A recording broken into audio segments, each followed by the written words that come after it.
Welcome to the Programming with Python course. Python is a versatile, high-level programming language available on multiple platforms. It's a language that's used by companies large and small to build a diverse range of applications. Areas that Python is used in include web development, data analytics, and business forecasting.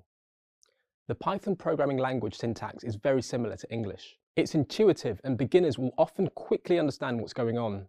It's also a great choice for experienced programmers who will appreciate its power and adaptability. Because Python is a very popular software development tool, it's important for you as a new developer to know how it works and to know how to code with it. This course covers the key points you need to know to begin programming in Python. Starting with Module 1, you'll get started with a Python programming language and associated foundational concepts. You'll learn to recognize common applications of Python, and you'll be able to explain foundational software engineering concepts, use operators to program output in Python, and use control flow and loops to solve a coding problem. And in Module 2, you'll build on what you've learned in the first module by learning about the core concepts that underpin the Python programming language, variables, and different data types in Python. And you'll get to use control flow and loops to execute code under specific conditions. This module also introduces you to working with functions and data structures in Python, recognizing errors, determining their causes, and deciding how to handle them, and creating, reading, and writing data in files. In Module 3, you'll learn about the programming paradigms of functional and object-oriented programming. You'll use functions to explore algorithmic thinking. Furthermore, you'll learn how to work with objects, classes, and methods in Python. Then you move on to dealing with modules, packages, libraries, and tools in Module 4. Here you'll learn how to find, import, and use popular Python modules and packages. Leverage powerful tools to optimize the programming workflow. You'll discover different types of testing and their features, and you'll be able to use testing tools to write a test. Module 5 is the graded assessment where you get to demonstrate your Python coding ability. You'll be able to exercise the skills and knowledge from this course, and you'll have the opportunity to reflect on the course content and the learning path that lies ahead of you. You may have encountered some concepts or terminology in this video that you don't fully understand. Don't worry about that right now. This course is designed to address all such issues and give you a solid coding foundation in Python. Enjoy the course. The developer that wrote Python loved Monty Python's Flying Circus, a TV show. Instead of the snake, the python, he thought the name Python was short and cryptic, and he made it the language name.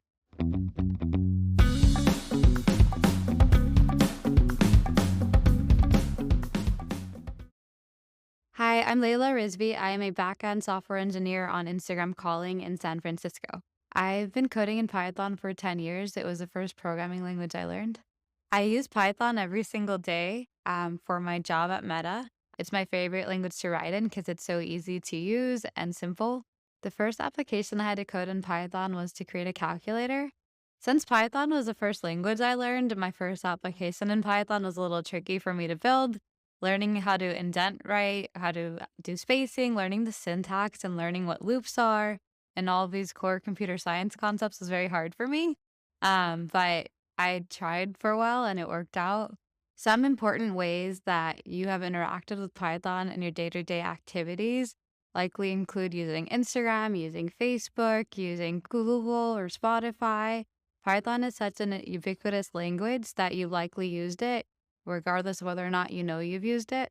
Python is also used for TensorFlow, which is a machine learning framework that Airbnb uses to classify images, and some healthcare companies use to classify MRI data.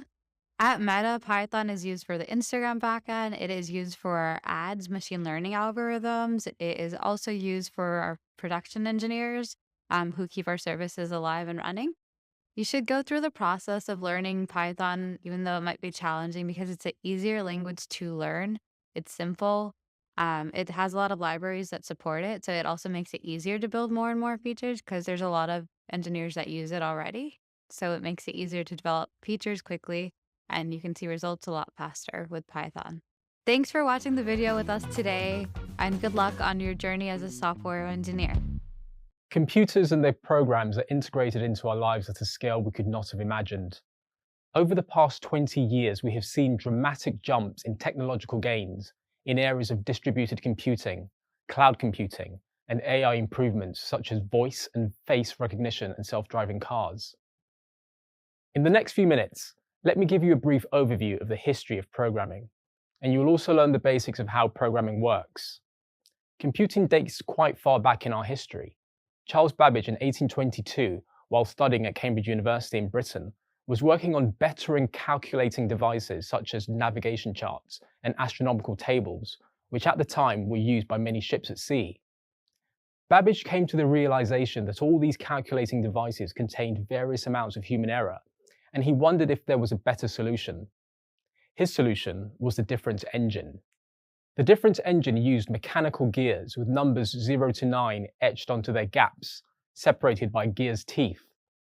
Its key function was to carry out one operation that was computed by manually moving hand cranks until the final answer was revealed. After building a working prototype, Babbage spent many years working on further improving his designs and constructing improved versions of the original idea. He created another device called the Difference Engine 2, but ultimately produced a new and better concept called the analytical engine. The analytical engine is widely accepted as being the basics of modern-day computing. Babbage's friend Ada Lovelace published a document describing how the analytical engine could perform a sequence of calculations, which is essentially what a computer program does. However, the analytical engine was never completed, and Babbage, like a lot of developers, did not invest in good documentation. With the historical side of things covered, let's now delve into understanding what programming is. Before I explain programming, it's helpful to understand how computers work at the most fundamental level. Computers only understand binary code, which consists of two digits, 0 and 1. This may seem quite strange at first, but with a little explanation, it will all make sense. 0 and 1 relate to different electrical states, similar to a light switch. 0 is equal to off, and 1 is equal to on. For example, in programming, when you calculate numbers, cost, or any arithmetic, you mostly use decimal numbers. Every program written needs to be converted to binary code or machine code. An example of decimal to binary conversion is decimal 1 is binary 1. Decimal 2 is binary 1, 0. Decimal 3 is binary 1, 1, and so on. A computer represents the binary code by using tiny electrical conductors called transistors. These transistors are housed inside the central processing unit, CPU, which is essentially the brain of the computer. When a program is written using any type of language, it needs to be compiled or interpreted. The outcome is to turn readable programming code, for us, into readable programming code for the computer. It's essentially extremely hard for humans to read and understand binary, and therefore, using it is error-prone. It's far easier for us to read and write programming languages. So, what is programming? Programming is the ability to provide a computer with a set of instructions in a particular language that it can understand and perform those operations or tasks. In other words, you need to tell the computer what you want it to do in a format and language it can understand. Programming is a skill. The more you practice and learn, the better you become. At first, it can take quite a while to write straightforward programs. As you progress, you'll become more familiar with the language and how the logic and conditions should be applied. Programming is also a creative skill. That's because you can write computer programs to solve problems in many different ways. And that brings us to the end of this video. You now know the brief history of programming and how typical computer programming works. Would you like to be able to program on different platforms, for example, Windows, Mac, and Linux, in an easy syntax similar to the English language? Then Python is your solution. It's a high-level programming language that works on many different platforms. By the end of this video, you'll know the benefits of learning Python and understand where to use Python. Python was created by Guido van Rossum and released in 1991. It was designed to be readable and takes a lot of similarities between the English language and mathematics. Since its release, it has gained greatly in popularity and supports a rich selection of frameworks and libraries. At present, It's currently one of the most popular programming languages to learn today. It's widely used in all areas of business, such as web development, artificial intelligence, machine learning, data analytics, and various different programming applications. Python is also very easy to learn and get started with. Given that the syntax resembles the English language, it makes it easier to read and decipher. Programs that are written in Python also require less code in comparison to programming languages such as C or Java. One of Python's key advantages is that it makes developers very productive and allows projects to be completed more quickly. Creating good software that is used by many is hard and very time-consuming. The simplistic nature of Python abstracts a lot of complexity away from the developer to allow them to focus on the task at hand. Given the language is quite easy to understand and pick up, it can be an easier route to market for new programmers starting out to get something produced in much less time. Compared to some other languages, Python has a much easier learning curve. It lends well to the philosophy of write less, do more. Now that you can describe the benefits of learning Python and where it can be used, it's also good to know that Python developers are in high demand. Becoming a Python developer makes for a good career choice. When you start using Python, it's important to make sure that it works correctly on your operating system with your chosen Integrated Development Environment, or IDE. In this case, Visual Studio Code, or VS Code. So, an essential step in using this software is to make sure that the right version of Python is used as the interpreter when running VS Code. In this video, I will demonstrate how to set up VS Code on Windows and make sure that it points to the correct Python interpreter. So, I start by opening the VS Code editor. To do this, I click on the Windows icon in the taskbar, which brings up a menu. I then type Visual Studio Code in the search bar. The best match for the search is the Visual Studio Code app, which I click on to open. VS Code is now open. Next, I select Get Started with Python Development. This is a useful guide to setting up Python on the VS Code IDE. The first step in the guide is to install Python. I already have Python installed, and I can verify it by typing Python --version in the terminal. To open the terminal, select the Terminal tab on the top menu and choose New Terminal. After I press Enter, it displays Python version 3.10, which is correct. The second step in the guide is to create a Python file. I do this by clicking on the Create a Python File option in the guide menu, and then clicking on the Create Python File button that appears. Next, I put in a print statement by typing print hello world. I will explain what a print is at a later stage, but for now, you just need to know that it's for printing out a value within the terminal itself. Now I save this as a Python file in my root level directory by clicking on File, Save As, and then entering the file name helloworld.py. py is the file extension I have to use when saving a Python file. The next step in the guide is to select a Python interpreter, and I click on this option in the guide menu. And then I click on the Select Python Interpreter button that appears, which brings up all the versions of Python I have installed. I do this because I want to make sure that when I run the Python script, it will choose the correct interpreter. The version that comes up is Python version 3.10, and I set this as the interpreter because it is the most recent version. To test and verify that everything is working correctly, I have to run the Python file. In the top right of the screen, you'll notice a play button. I close the guide so that it displays better. The play button has a drop-down menu that has the option for running the Python file or running it in debug. I click on the Run Python File option. Note in the terminal window that it has run the file using Python 3.10 as the interpreter, and I get the output of hello world. And that means that I'm now set up to use Python directly in the IDE so I can run and debug my scripts.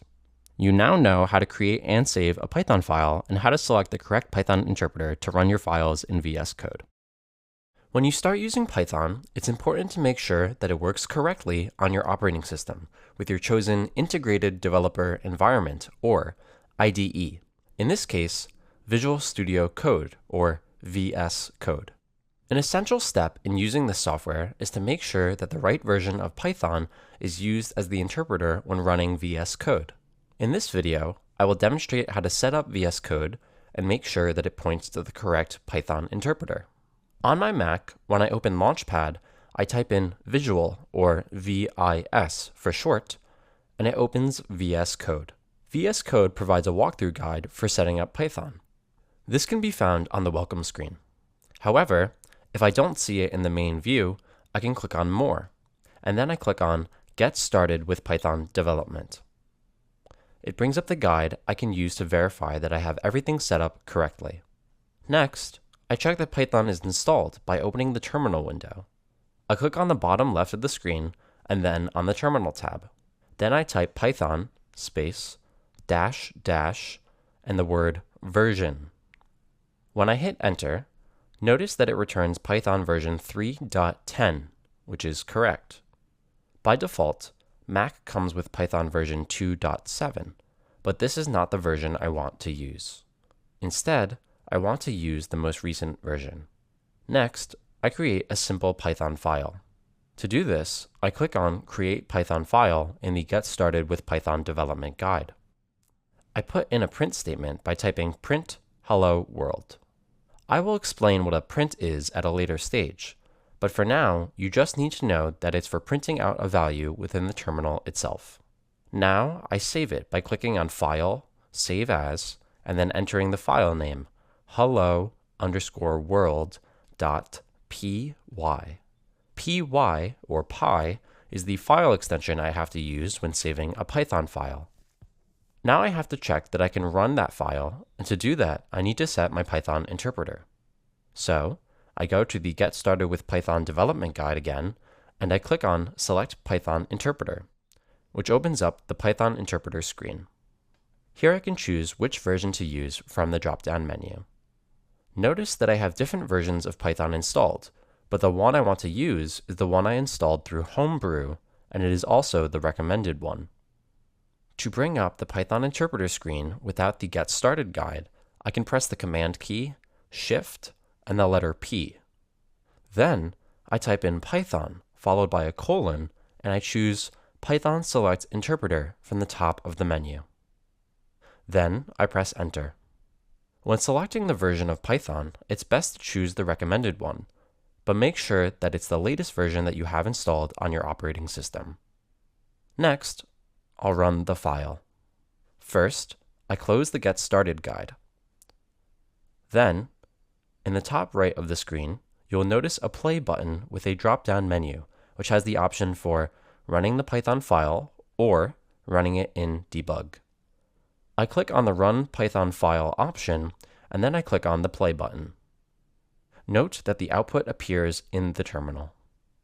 I have now validated that I have VS Code pointing to the correct Python version that I want to use, and that I am able to run and execute scripts directly on the IDE. You now know how to create and save a Python file and how to select the correct Python interpreter to run your files in VS Code. Did you know that Python can be run directly in the command line on Windows or Terminal in Mac and Linux? In this video, you'll learn more about the core differences of running code from the command line via the IDE, as well as exploring ways in which you can run programs through Python. Let's explore the two main ways to run Python's programs. The first way is using the Python shell, and the second way is to run a Python file directly from the command line terminal. The Python shell is useful for running and testing small scripts. For example, it allows you to run code without the need for creating new .py files. You start by adding snippets of code that you can run directly in the shell. Let's explore the second main way to run Python's programs, which is running a Python file directly from the command line or terminal. Note that any file that has the file extension of .py can be run by the following command. For example, type Python, then a space, and then type the file name with a .py extension. VS Code is a better choice than using the Python shell or running it directly from the terminal because, besides including both of these options, it comes with a plethora of additional improvements that make coding in Python a better experience. Visual Studio Code also offers features such as auto-completion, debugging, and code syntax, highlighting, whitespace, and indentation helpers. I'm now going to demonstrate the different ways that you can run Python programs in VS Code. There are two options to run programs through Python. One is to run directly from the command line or the terminal if you're on Mac. And then the other option is to run directly from the IDE, which in this case is Visual Studio Code. Let's find out how to do this. First, I open the terminal window or command line window from within the IDE by clicking on the terminal menu and selecting New Terminal. Now I run the hello-world.py script directly from the terminal. So I can run this by typing the command Python and then the name of the file hello-world.py, followed by the name of the file. Then hit the Enter key. The result is Hello World. There's a second option using the terminal, which is entering it into the Python shell. So if I only type the Python, hit the Enter key, it opens the Python shell approach. Here I can write code and run it directly within the terminal window. I can, for example, use the same code that I have above the print hello world code. I hit the Enter key, and that will print out the words hello world directly in the shell. Let's say I want to exit from the shell. I then type in the word exit. As this is a function, I must add the parenthesis, hit the Enter key, and now I'm back in the command window. To do the same from within the IDE, I just close the terminal window. Here I can run any Python scripts from the IDE directly by using the buttons in the top right-hand corner of the screen by selecting from the drop-down either the Run Python file or the Debug Python file.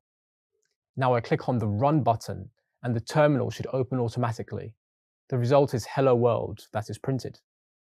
You have now explored the two options that are available for running Python code directly from the terminal or command line and from the IDE. That brings us to the end of this video. You now know the core differences of running code from the command line via the IDE. You are also able to demonstrate ways in which you can run programs through Python. In this video, you'll explore Python syntax and learn how both whitespace and indentation can impact a program when used incorrectly. In VS Code, I create a new file called python_syntax.py. I start by using a print statement to generate a line of text. Don't worry if you're not familiar with print or variable declaration at this point, as that will be covered later in the course. I type print followed by the string hello. When I click on the Run button, the text hello appears in the terminal panel. Now let's say we want to use another print statement on the same line, which will output the text value world. So I add a space and then type another print statement with the string world, and we expect this to give us the words hello world. But when I click on Run, we actually get an error. Specifically, it says syntax error, invalid syntax. This happens because the interpreter doesn't know when the new line or statement occurs. There are two ways to solve this problem. One is to move the second print statement to another line. I do this by placing the text cursor before the print statement for world, and then pressing the Enter key to move it down one line. When I click on Run this time, there is no error and I get the words hello and world on separate lines. Let me undo the edits I made to my code by pressing Ctrl and Z or Command Z on a Mac, and then try the second method, which is separating the two print statements with a semicolon and a space. When I click on Run again, it also runs both statements as expected. Next, you'll cover the impact of whitespace in Python syntax. I first clear my screen and then declare a variable and assign it a value by typing x equals 1 plus 2. On the next line, I will add a print statement for x. Before I click on Run, however, I'll go back to my variable assignment and add a random number of spaces around the plus symbol. Doing this will not cause any problems with this line. However, issues will arise if I add a new line or an end statement. To demonstrate it, let's input a new line and type +3. Running this code then returns a value of 3. What has happened is that the interpreter has executed our first line of 1 plus 2 correctly, despite the extra whitespace, but it did not account for the +3 on the second line. There are a few ways to work around this issue. The simplest approach is to use a forced line. To do this, I type a backslash at the end of the first line. Now, when I click on Run, it returns a value of 6, which means that both lines have been accounted for. To summarize, any amount of whitespace or indentations on a line is fine, but keep in mind that if you are combining it with additional lines, then you will need to give clear indicators of where a new line has occurred. Next, you will explore indentation in Python. I start by clearing my screen and declaring the new variable name with a string value of John. I want to write an if statement which will return John only if the name variable has a new value of John. I do this by typing if name == John, and then on a new line, I input a print statement for name. To make this program work, I need to have an indentation before the print statement, which VS Code added automatically. When I click on Run, I get back John as expected. But what happens when the indentation isn't there? If I delete the indentation from my code and then run it again, I get the error indentation error expected in indented block. This tells us that an indentation was not found where it should have been. Fortunately, the error message directs us to the specific line where the issue was detected. I could then edit my code and fix it. When writing programs in Python, it's a good habit to read the output whenever you encounter an error, as you are often given the specifics of what went wrong and where it happened, as you noticed here. Variables are an essential part of programming, and they are used to store all different types of data. You might even say they are the cornerstone of programming. This is because they allow you to work with and manipulate data. Therefore, it's important that you can identify variables and recognize how they are used. Declaring variables in Python is very straightforward. All you need to do is declare a name and assign it a value. The word variable refers to something that can be changed. To do this in Python for a variable that has already been declared, you only need to reassign or redeclare it. Let's explore an example. Let's say the variable x has been assigned the value of 10. To change this, you only have to redeclare it, so it will have the value of 20. The examples so far have relied on simple naming conventions such as x, y, and z. When working on a project with other developers, it will become increasingly difficult to know what these variables mean or refer to. As a programmer, you will write a lot of code over time, and if it's been a few months, you'll most likely not remember exactly what the code was supposed to do. Using generic variables like x and y doesn't give any information about that variable and where it is used. Giving meaningful names to your variables that make sense in the given context will allow you and other programmers to easily understand what's going on. As a programmer, it's important to understand that data will change throughout the life cycle of your program. Whether it's getting user input via a web form or working with variables inside a code itself, the key function of the variable is to keep a reference to some sort of value. Now that you have a basic grasp of variables and their role in Python, let's move on to a more practical demonstration of the variables and how to use them. I'll demonstrate how to use variables in Python, but first, I want to briefly talk about naming conventions. There are different options available to you as a developer when it comes to naming your variables. One option is called camel case. The first letter of the first word is lowercase, and the first letter of every word after that is uppercase with no spaces between words.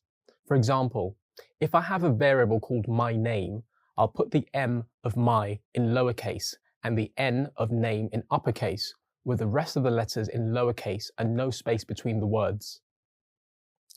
I can take a different approach with snake case. When using snake case, you keep everything in lowercase letters, but you use an underscore between words. So if I want to make the variable my name, my underscore name would be the result of this approach. Although you have different options as a developer, it's a good idea to be consistent when you are creating variables across your programs. Let me clear the screen so I can begin. So I create a variable in Python by initializing a variable and assigning it a value. All I have to do is name the variable. For example, if I type x equals 5, I have declared a variable and assigned it a value. I can also print out the value of the variable by calling the print statement and passing in the variable name, which in this case is x. So I type print x. When I run the program, I get the value of 5, which is the assignment that I gave the initial variable. Let me clear my screen again. You have several options when it comes to declaring variables. You can declare any different type of variable in terms of value. For example, x could equal a string called hello. To do this, I type x equals hello. I can then print the value again, run it, and I find the output is the word hello. Behind the scenes, Python automatically assigns the data type for you. You'll learn more about this in an upcoming video on data types. You can declare multiple variables and assign them to a single value as well. For example, making A, B, and C all equal to 10. I do this by typing A equals B equals C equals 10. I print all three values separately, and when I click on the Run button again, I find that all three of those assignments have 10 as their value. Again, I clear my screen before I move on to the next example. Yet another option you have is to do multiple assignments. For instance, I type A, B, C separated by commas equals 1, 2, 3, also separated by commas. In this way, I have assigned each of those values to the corresponding letter. So A equals 1, B equals 2, C equals 3. To test this out, I can print all three variables. Click Run, and I'll find that the values 1, 2, 3 correspond to the declaration above. Another important point that you should be aware of is variable assignment and how you can change it. A variable is subject to change. Throughout the life cycle of your program, you will make changes to the value or the assignment of the variable itself, so you need to know how to do that. Let's explore another example. I type A equals 10 and I print that value. After this, I change the value of A to 5 and I print that value too. When I click the Run button, A prints out as 10 on the first line and as 5 on the line below because the value was reassigned. Finally, you need to know how to delete a variable. My variable is A, its value is 10, and I've printed it out. And then on a new line, I type the delete command, or DEL for short, followed by a space and the letter A, which represents my variable. I then print the variable by using the print function, and then I click the Run button. The value is first given as 10 because the variable still existed, but after the deletion, it shows an error saying that A is not defined. You just covered variable naming conventions. Now you know how to declare a variable and assign it a value. And you know how to declare any different type of variable in terms of value. You can declare multiple variables and assign them as single value. And you can do multiple assignments. Finally, you also learned how to delete a variable. That brings us to the end of this video. You can now identify variables and recognize how to use them in Python. Computer systems need to interpret different data values. In programming, data can come in different types. By the end of this video, you'll be able to describe the different data types in Python. A data type is an attribute associated with a piece of data that tells a computer system how to interpret its value. Knowing what data types to use ensures that data is collected in the preferred format. It also ensures that the value of each property is as expected. Python offers raw data types to allow data to be assigned to variables or constants. The 5 main types which are classed as literals consist of numeric, sequence, dictionary, Boolean, and set. Some of these data types can be extended. For example, the numeric data type can consist of types integer, float, and complex number. For now, let's just discuss data types in more detail, starting with numeric. In programming, you need to decide on what type will suit your needs. For example, when working with currency, you are most likely going to use the numeric type of float, as it allows decimal places to be counted. To determine a type of variable, Python also provides a function named type, which will provide the class type based on the variable being passed. Python offers 3 different kinds of numeric types, which are integers, floats, and complex numbers. The integer class represents any non-fractional number, that is, whole numbers with no decimal places. These numbers can be positive or negative, for example, 10 or minus 10. Floats are numbers that contain decimal places and are represented by the float class. Examples are 10.5 or 6.7. The complex class is used to represent complex numbers which are made up of both real and imaginary numbers. A equals 10 plus 10j. Next, let's explore the sequence data types. Sequence types are classed as container types that contain one or more of the same type in an ordered list. They can also be accessed based on their index in the sequence. Python has 3 different sequence types, namely strings, lists, and tuples. Let's explore each of these briefly, now starting with strings. A string is a sequence of characters that is enclosed in either a single or double quotes. Strings are represented by the string class, or str for short.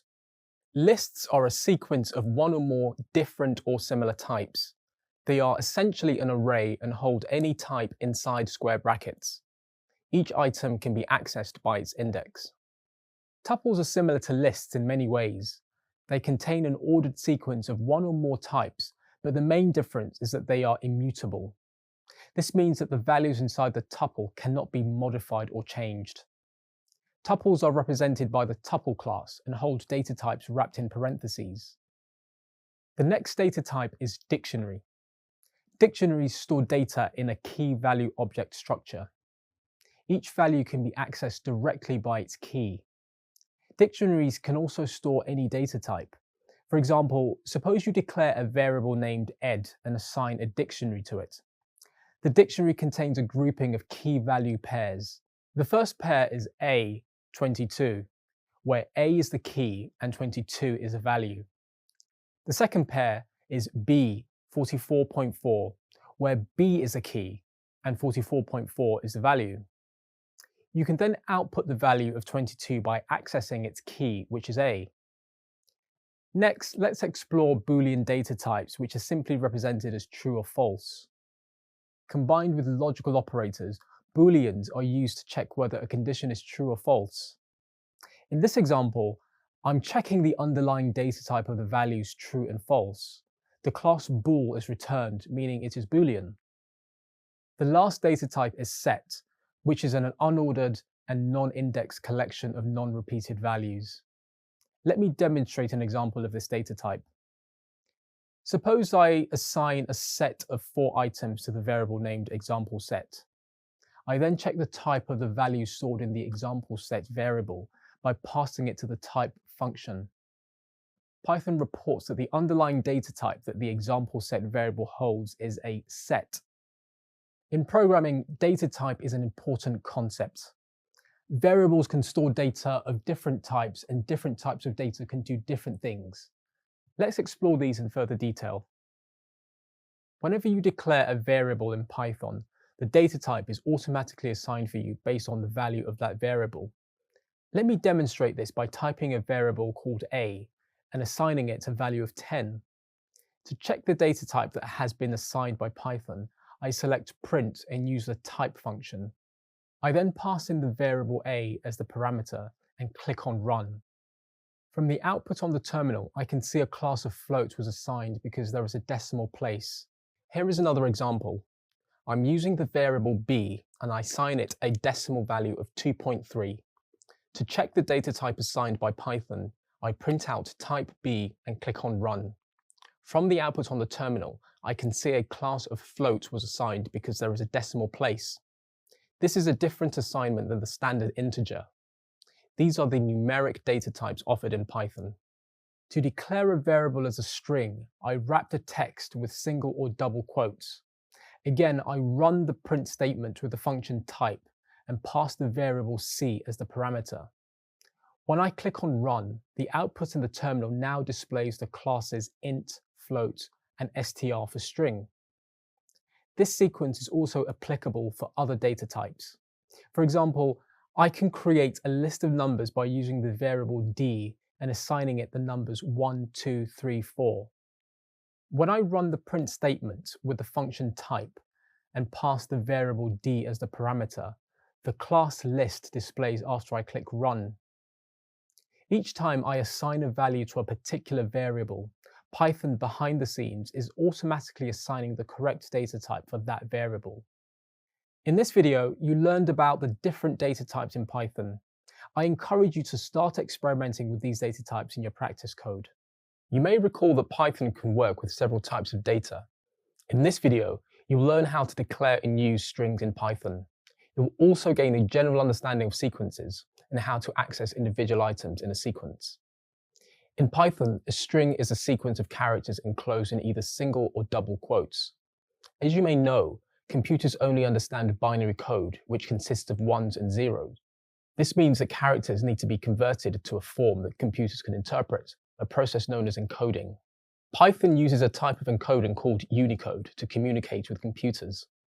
Strings in Python can be declared in several ways. For example, for a single line, you can type the variable name followed by an equal sign, and then the characters encased in quotes.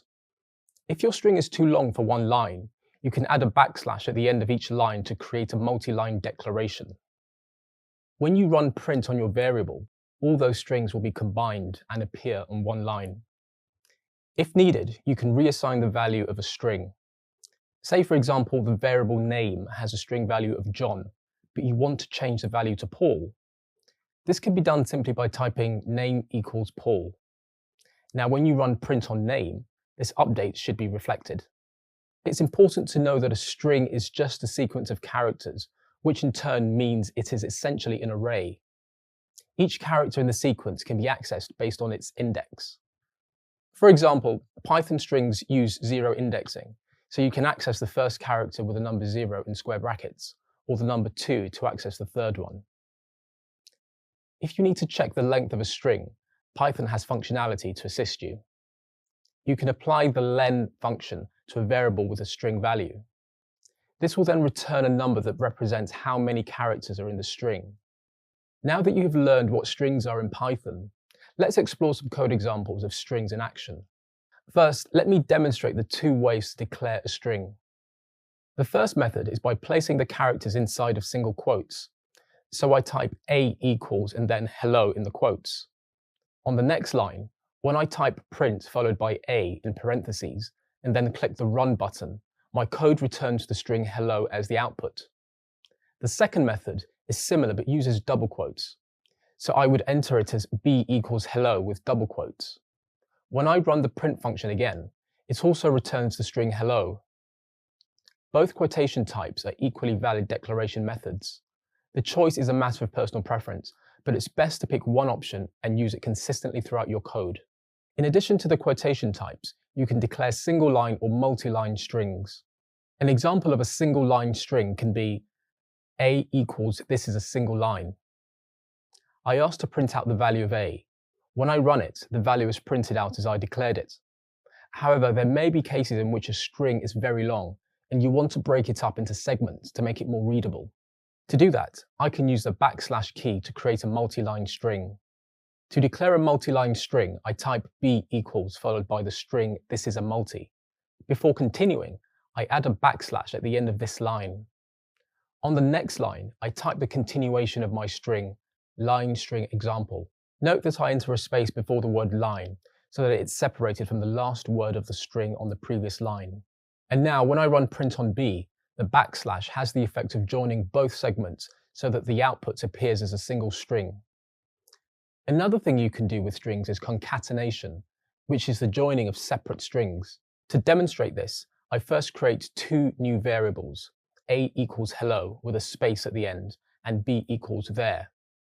When I run print this time, within the parentheses, I type A plus B and get back both strings joined together.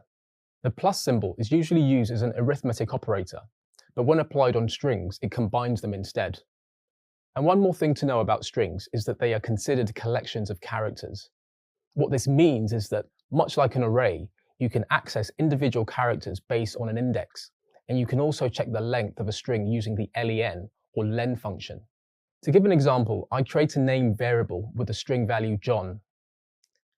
Now I want to print only the first character of this string. To do so, I run print on name, followed by the character index number inside square brackets. Strings in Python are zero indexed, meaning that the sequence count begins from 0.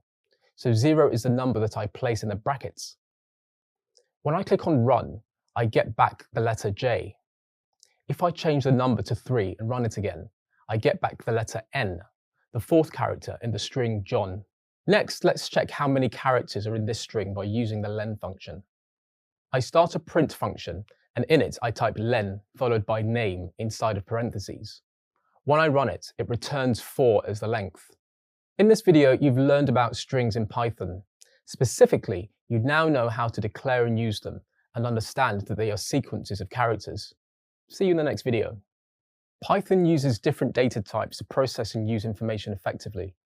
Sometimes you need to change the data type of a variable after you've collected values for it. Let's say, for example, a user submits a form on a website, and one of the fields was an integer, but the data was passed as a string. This is a problem because the only way to perform calculations with the number saved as a string is to convert it to an integer data type. To do this, you can use typecasting in Python. In this video, you'll learn about two different typecasting methods in Python. You will also learn to apply typecasting using the provided Python functions. So, what is typecasting? Typecasting is the process of converting one data type to another. Python has two different types of conversions, implicit and explicit. Let's explore each now in a little more detail, starting with implicit. Implicit data type conversion is performed automatically by Python's compiler to prevent data loss. It will convert, for example, an int to a float if it picks up that the inserted value is a decimal. It's important to note that Python will only be able to convert values if the data types are compatible. Int and float are compatible, but strings and int are not. So if data types are not compatible, Python will throw a type error. Alternatively, developers can perform typecasting with the explicit data type conversion. You do this by using the provided Python functions. There are many functions, but some of the most common are string, integer, and float. Let me take you through some of these functions and how to use them. First is the string cast function. This is used to convert any data type into a string data type. To use this function, you type str followed by the value that you want to convert between parentheses. Next is the int typecasting function. To use this, type int followed by the value that you want to convert between parentheses. The float function is another common type of casting function. Once again, you type the word float and add the value that you want to convert in between parentheses. Python has many more typecasting functions, and they also have a similar structure. They are ord, which returns an integer representing the underlying Unicode character, the hex function, which converts a given integer to a hexadecimal string, and oct, which takes an integer and returns a string representing an octal number. There are also tuple, set, list, and dictionary, which you will learn more about later in the lesson. In this video, you learned about typecasting in Python. It's important to remember that data types are not unchangeable. You can convert data types using the provided Python functions if you need to. Like other programming languages, Python focuses on taking inputs from users or other services and providing output. Python has many helper functions that make it easy to perform both of these actions. You may recall that you use the print function to output variables and other values. In this video, you'll learn more about the print function and how to use another new function called input. The input function is designed to get data from a source of input, and it can be used in different ways. For example, one of its most basic uses is when you use the input function to get data that the user types in the keyboard. This input can then be printed to the screen. In many cases, you want to get input directly from a user. For example, when you ask for a user's email address, let's say you want to use the input function to prompt the user to enter their email address, and then save that input to a variable called email. If you run this code, the user will be presented with a prompt to enter their email. The email variable will then contain the email address. Okay, let's switch back to the print function, which is used for output in Python. It can be used to print all different types of data, and it allows for more complex formatting. The print function itself accepts any number of arguments.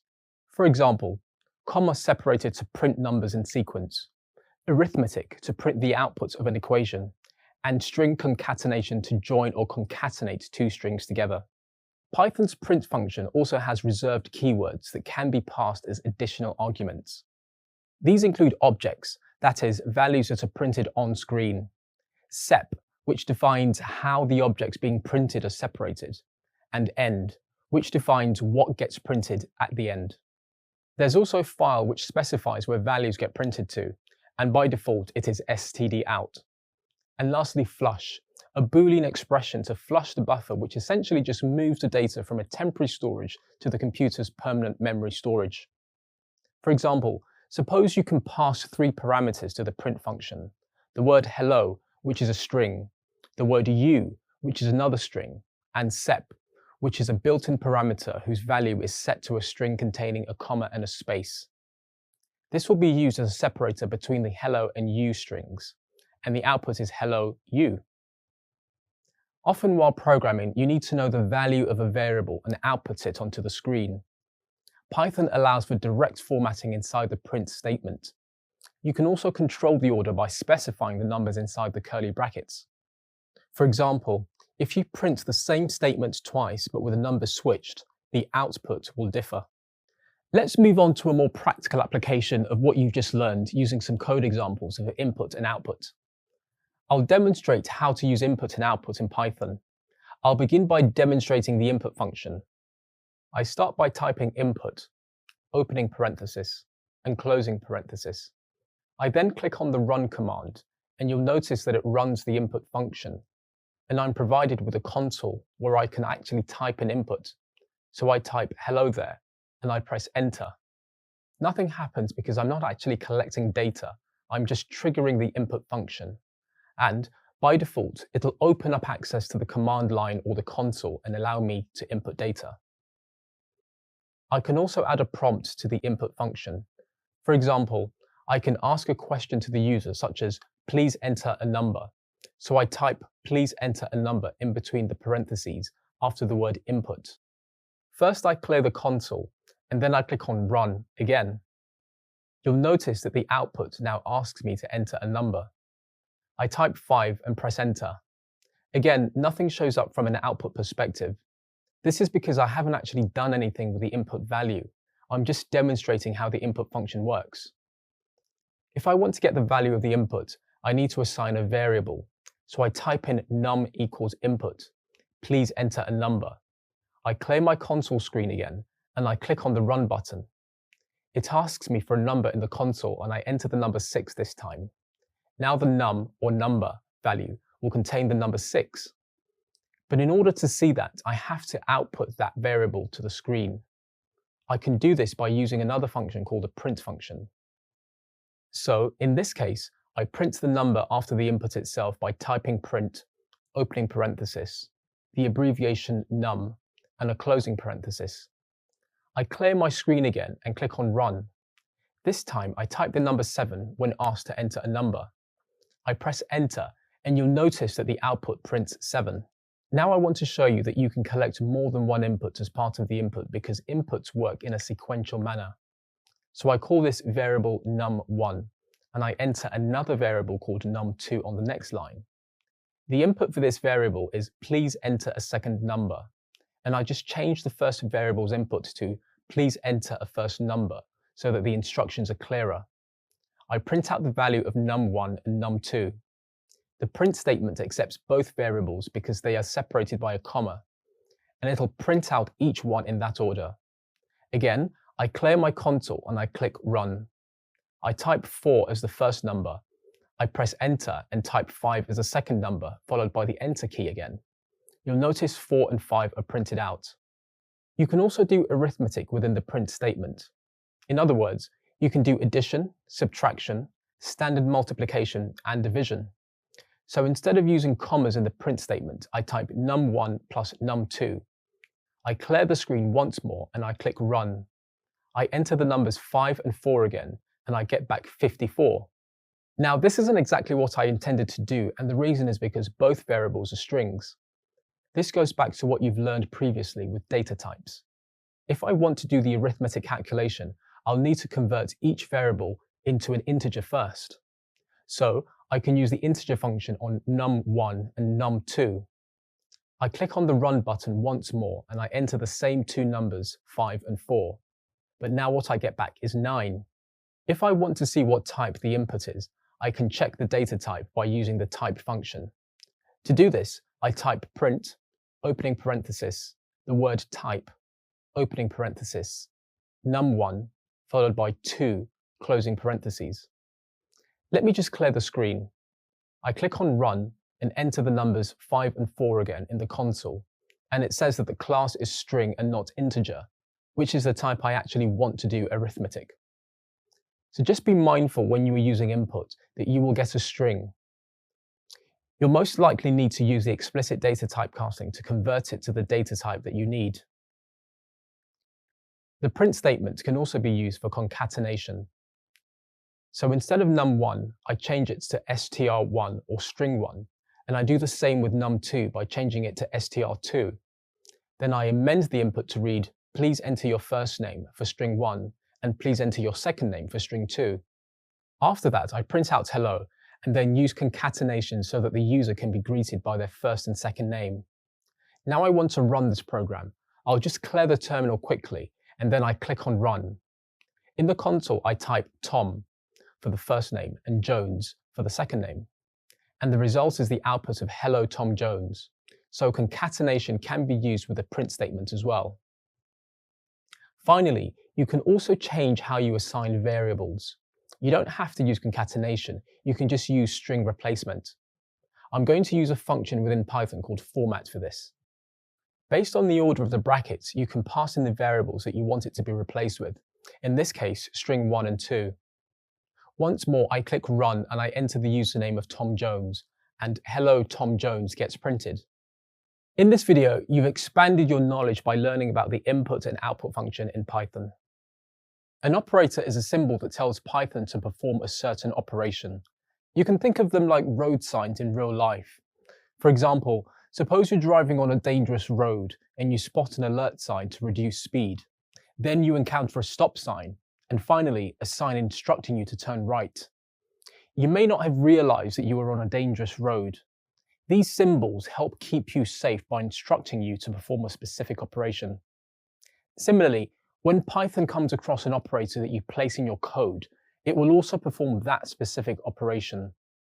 These operations can be mathematical, logical, and comparison. In this video, you'll learn about math and logical operators in Python. Most of the time, operators work on two values. Math operators are used for simple and complex calculations. It's essentially all the same options as the calculator would have. Let me explain this with examples of math and logical operators. The first operator I want you to know about is the addition or plus operator. The plus sign is a symbol that you must use when adding numbers together. For example, 2 plus 3. To subtract numbers from each other, you use the subtraction or minus operator. Use the minus sign to subtract numbers. An example of this is 3 minus 2. The division operator is next, and the symbol you use for it is a /. Division is an operation in which one number is divided by another. For example, 35 divided by 5. The last operator you need to know about is the multiplication operator, and the symbol you use for that is the star or asterisk key. Use this to multiply numbers with each other. For example, 7 multiplied by 4. Okay, now let's explore logical operators. Logical operators are used in Python on conditional statements to determine a true or false outcome. Let's explore some of these now. The first logical operator is named AND. This operator checks for all conditions to be true. For example, A is greater than 5 and A is less than 10. The second logical operator is named OR.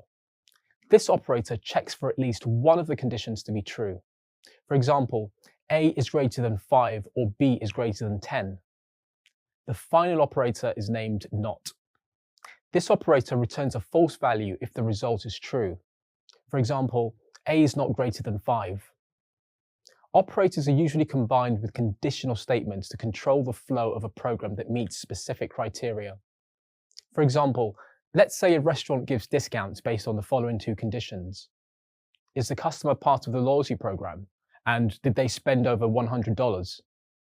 To determine this, you can write code using logical operators to check if the customer is in the loyalty program and if they spent over $100. You'll learn more about conditional statements in a later lesson. Now, let me demonstrate how to use Python, math, and logical operators. Math operators basically give you the same functionality as what you have on a standard calculator, so you can perform operations like addition, subtraction, division, and multiplication. I start with a simple addition example. I'm using the print statement, so the output displays on my console. I type print, and in parentheses, I add 2 plus 2. The value I expect back is 4. When I run this statement, the value of 4 displays in the terminal. For subtraction, I change the plus sign to a minus sign. I click on the Run button and the value displayed is 0. If I subtract 2 minus 2, the answer is 0. For division, I change the minus sign to a /. I type 35/5 in the parentheses. I click the Run button and the result is the value of 7.0. Just a note on this, the value returned is a float instead of an integer. Now let's cover multiplication. I change the / to a star sign that represents multiplication. I type 25 asterisk 5. I click on the Run button and get back the value of 175. That was a short introduction to the math operators. Next, you'll explore logical operators. Logical operators are used to control the flow of your application. The logical operators are AND, OR, and NOT. Let's cover the different combinations of each. In this example, I declare two variables. A equals true and B also equals true. From these variables, I use an if statement. I type if A and B colon, and on the next line, I type print, and in parentheses and double quotes, I type all true. You'll learn about the if statement shortly, but for now, just know that this print statement will only be executed if both A and B are true. The print statement of all true is displayed in the terminal. If I change the value of B to false and I run the statement again, nothing gets printed out. The reason for it is that the AND statement as a condition needs both A and B to be true so that it will print out the statement. Now let's cover the OR operator. So I'm changing AND to OR and I click on the Run button. The all true value has been printed out again. The reason for it is that with the OR operator, if either A or B is true, the if statement is true. If I set the values of both variables to false and click on the Run button, nothing gets printed out. This is because A is false and B is false, so the condition in the if statement has not been met. In this last example, I'm going to demonstrate the NOT operator. I'll keep the OR operator. Before OR, I type if not A in parentheses, then OR, then not B in parentheses, followed by a colon. I click on the Run button and the value returned is all true. And what that's doing is it's looking for a negation against A, so not A is not false, which is true, and the OR, a negation of B, which results in true. The OR condition checks to see if either is true. Now I change the A and the B to be true. I click on Run and nothing gets printed out. The reason for that is that it's checking again for if not A, essentially if A is not true. In this case, A is true and its negation is false, so it's not going to meet that condition. Or not B also results in false and does not meet that condition as well because both are the negation of true. This is still not going to print out any value because again, none of the conditions are being met. And that's a brief introduction to using both math and logical operators in Python. Congratulations. In this video, you learned about math and logical operators. Great job. If you'd like to learn more about math operators in Python, there's an additional reading at the end of this lesson. In programming, it's important to understand how to control the order in which your code is executed. For example, suppose you're invited to an event. You have to consider whether you need to dress formally or informally. Another example of a control flow is to consider a light switch. The flow is represented by the electrical current and the control as the switch itself with the two states of on and off. The order in which you make decisions matters, and the same applies to writing effective programs. In this video, you'll learn how to use conditional statements to control flow in Python programs. So, what is control flow? Control flow refers to the order in which the instructions in a program are executed. All programs have decisions that need to be made. As a result of this, the program will take different actions or directions. In Python, there are two types of control flows. First, you can use conditional statements such as if, else, and elif, or else if. And second, you can use loops such as the for loop and the while loop. Let's explore these a little further now. The if keyword states that if the condition proves to be true, a function is performed. The else keyword catches anything which isn't caught by the preceding conditions. The elif or else if keyword is Python's way of saying, if the previous conditions were not true, then try this condition. The for loop checks for specific conditions and then repeatedly executes a block of code as long as those conditions are met. The while loop repeats a specific block of code an unknown number of times until a condition is met. Let's explore conditional statements in more detail with some practical examples using the if, else, and elif. I'll now write some code for a restaurant that wants to apply different discounts based on the amount its customers spend.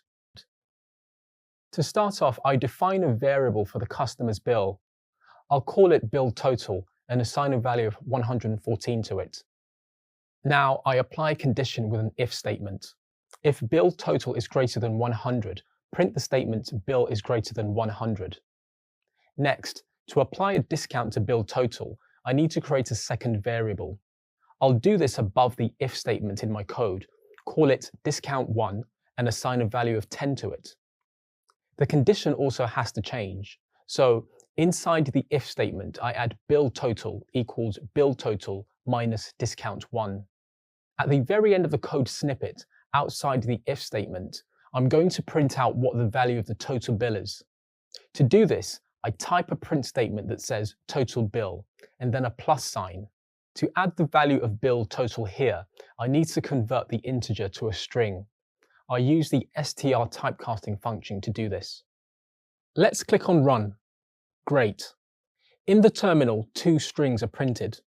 Bill is greater than 100 and the total bill is 104. But what happens if the bill is less than 100? I change the value of bill total to 95 and press Run.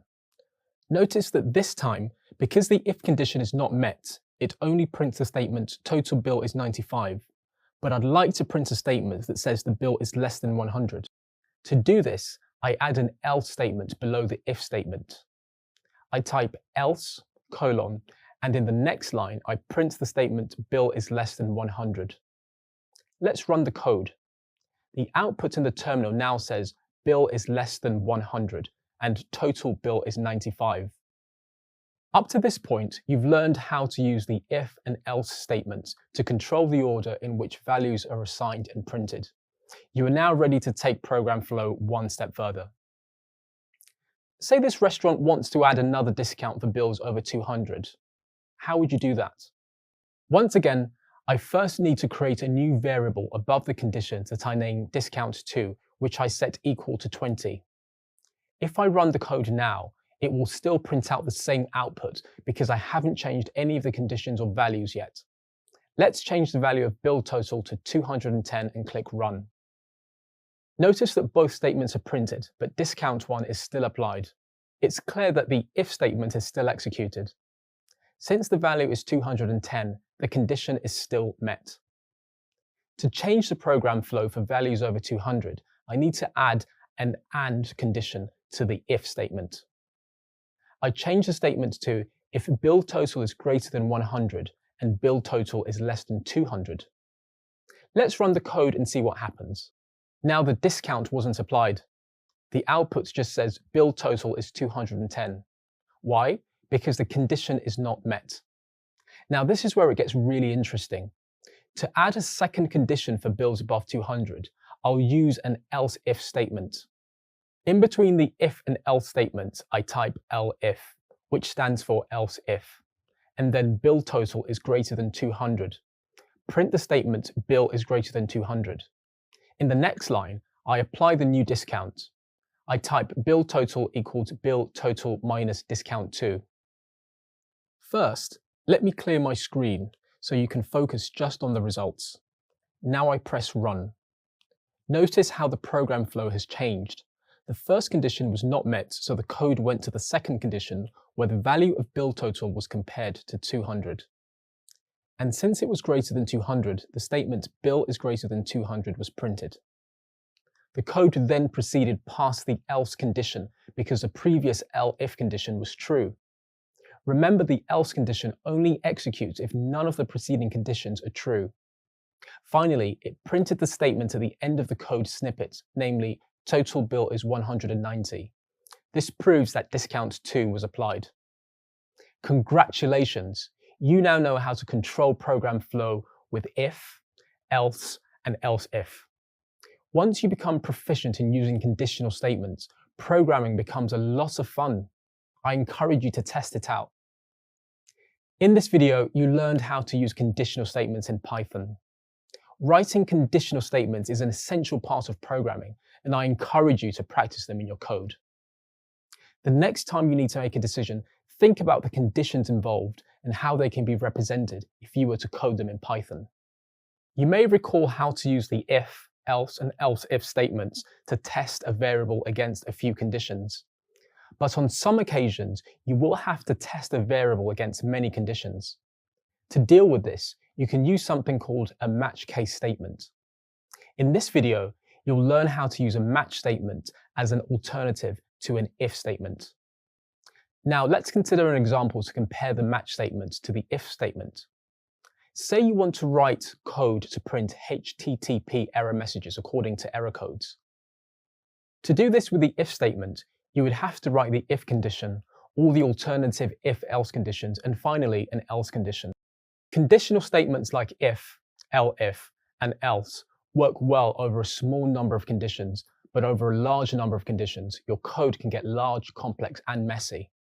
Fortunately, there is a cleaner way to achieve the same result using the match statement.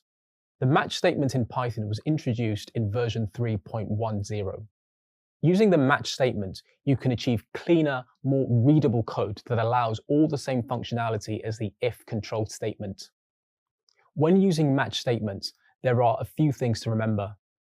You can combine several conditions by using the OR operator in the conditional statement. The default is essentially the final outcome if nothing is found in the case checks. It's the equivalent to the else in the if blocks. Let me demonstrate this example now using VS Code. Okay, so I've written a simple if statement that checks for an HTTP status code. If the value of the variable HTTP status matches one of the conditions, it will print out the equivalent message. I'm now going to add a match statement below the if statement. For a clear comparison, I will test the same variable against the same values. I type match and then the variable HTTP status and a colon. On the next line, I type case, which is the equivalent of the word if and the value of 200. On another line, I repeat the action used in the if statement for 200, which is to print the word success. So in other words, the variable is matched against the value of 200 and the if values are equal. It will print out the word success. Notice that the value of HTTP status is indeed 200 at the moment. So let's run the code to test how the if and match statements are processed. In the terminal, the word success is printed twice because the value of HTTP status is matched twice in my code run, once for the if statement and once for the match statement. Now let's change the value of HTTP status to 201 and run the code again. In this case, success is only printed once. Why do you think that happens? Because there is an OR condition for the value of 201 in the if statement, but none in the match statement. To do the equivalent in the match statement, you use the OR operator. So I place my cursor in between 200 and the colon and add an OR character and the value of 201. I clean my screen by using CLS and then click on Run again. Now success is printed twice again. So in the match statement, the pipe command is shorthand for if, or. The great thing is that you can add many case statements in a match statement. But what if none of the values match the variable's value? Now let's change the value of HTTP status to the value of, say, 550 and explore what happens. I click on Run and this time the word unknown is printed. You may be wondering why that is. Because the else statement is like a catch-all.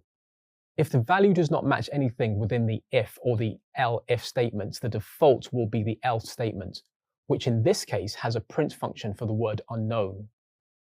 Well, the match statement also has a default class, and you add it by typing the word case underscore colon, and on the next line, print unknown. Let's run the code again. Great, the output is unknown, which means that the default statement in both the if as well as the match statement was actioned. My match statement is coming along well, but it still needs a few tweaks to make it act exactly like the given if statement. To do that, I'll add a few more case statements that will test for the same values as the elif statements. I type case 400 colon and then I add a print command with the words bad request. I add another case and the value of 500, and I also need to test for 501 like in the elif statement above. So once again, I add an OR character and type 501 colon. On the next line, I add the error message that I want to print, which is server error. The match saves a bit of space by combining the OR statement, so you don't have to do a comparison against a variable each time like in the if statement. Let's change the value of HTTP status one more time to 501. I just clear the screen again and click on Run, and server error is printed for both statements. Now you know that there are some differences between the two, but the match statement does exactly the same as the if statement. In summary, the match statement compares a value to several different conditions until one of these conditions is met. So you now know how to use the match statement as an alternative to the if statement to test a variable against many possible values. The match statement is relatively new to Python. Prior to version 3.10, developers had to get creative and code their own solutions. You'll learn more about those alternative methods later in this lesson. Have you ever come across a song that you like so much you want to listen to it again and again? You select the loop option so that you can listen to it repeatedly. This action of repetition is known as looping and also exists in Python. In this video, you'll learn to use looping constructs when the same set of steps must be carried out many times. Python has two different types of looping constructs for iterating over sequences, the for loop and the while loop. Looping is used to iterate through the sequence and access each item inside the sequence. Let's start with a basic example of looping using a string. First, you declare a variable called str, which is of type string. Recall that a string in Python is a sequence, which means you can iterate over each character in the string. A sequence is just an ordered set. Now let's break apart the for loop and discover how it works. The variable item is a placeholder that will store the current letter in the sequence. You may also recall that you can access any character in the sequence by its index. The for loop is accessing it in the same way and assigning the current value to the item variable. This allows us to access the current character to print it for output. When the code is run, the output will be the letters of the word looping, each letter on its own line. Now that you know about looping constructs in Python, let me demonstrate how these work further using some code examples to output an array of tasty desserts. Python offers us multiple ways to do loops or looping. You'll now cover the for loop as well as the while loop. Let's start with the basics of a simple for loop. To declare a for loop, I use the for keyword. I now need a variable to put the value into. In this case, I am using I. I also use the in keyword to specify where I want to loop over. I add a new function called range to specify the number of items in a range. In this case, I'm using 10 as an example. Next, I do a simple print statement by pressing the enter key to move to a new line. I select the print function, and within the brackets, I enter the name looping and the value of I. Then I click on the run button. The output indicates the iteration loops through the range of 0 to 9. It's important to note the three main points. The iteration starts at 0 based on the index of the item itself. Every for loop usually starts with 0. Most arrays start at 0. The reason for that is that it's the first item in an array or the first item in the index. In this case, the last item in the array or index will be 9. Now I want to change what I loop through. As an example, I'll enter a simple array above and call it favorites. To do this, I start by removing the hash sign in front of favorites. Next, I replace the range function in the current for loop with favorites to loop through. The I that I declared as part of the for loop can change to any value, and in this case, I'm using item. I now change my print statement to include item in my print loop. I also change the text to I like this dessert. I click on the run button to print the value stream. In this case, item calls each of the 5 desserts titles in turn, and our print statement combines them into a sentence. The next looping option I'm discussing is the while loop. The while loop differs slightly from the for loop. To demonstrate this type of loop, I first comment out the for loop on my screen. Let's start by using the while keyword. As in the for loop, I need to specify a condition to make the loop over n times, depending on the value itself. First, I need to declare a counter. I do this by typing count equals 0 above my looping statement. Next, I enter count after the while keyword, followed by the less sign and the word favorites. Now I insert the function len to provide the length of favorites. This means the loop will run while the count is less than the length of favorites. In other words, while it is less than 5. To print the value of the looping statement, I press the enter key to move to a new line. Then I select the print function and within brackets I enter the text "I like this dessert." The key difference here is that I need to use the index to access the items within the favorites array. To do this, I type favorites and add count to represent the index. It's important that I now increment count so that it will essentially match the loop statement. If I do not increment count, I'll end up with what is called an infinite loop. This means it will just keep looping and looping until the compiler stops it from running out of memory. To increment the count, I press enter to move to a new line and add count plus equals to 1. I clear my screen and click the run button. I get the same print output as the for loop. It's important to note that in a standard for loop, I don't have access to the index, but I can use the enumerate function to do that. So I change my current for loop statement by adding idx, and it becomes for idx item in. Then I call the enumerate function with favorites in parentheses. On the next line, to print the output, I replace the text "I like this dessert" with idx and click the run button. The results display the index and the value of the item within the array. Congratulations! In this video, you learned about looping constructs in Python using the for loop.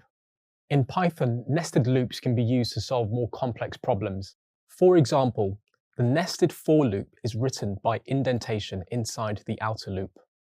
Let's explore this further now and break down how a nested loop works. First, the outer loop will start and then step into the inner loop. Then the inner loop will run until its range limit is met, 10 in this case. Once the inner loop completes, it will come back to the outer loop for the next iteration and then step into the inner loop again. This will happen until the outer loop has reached its limit.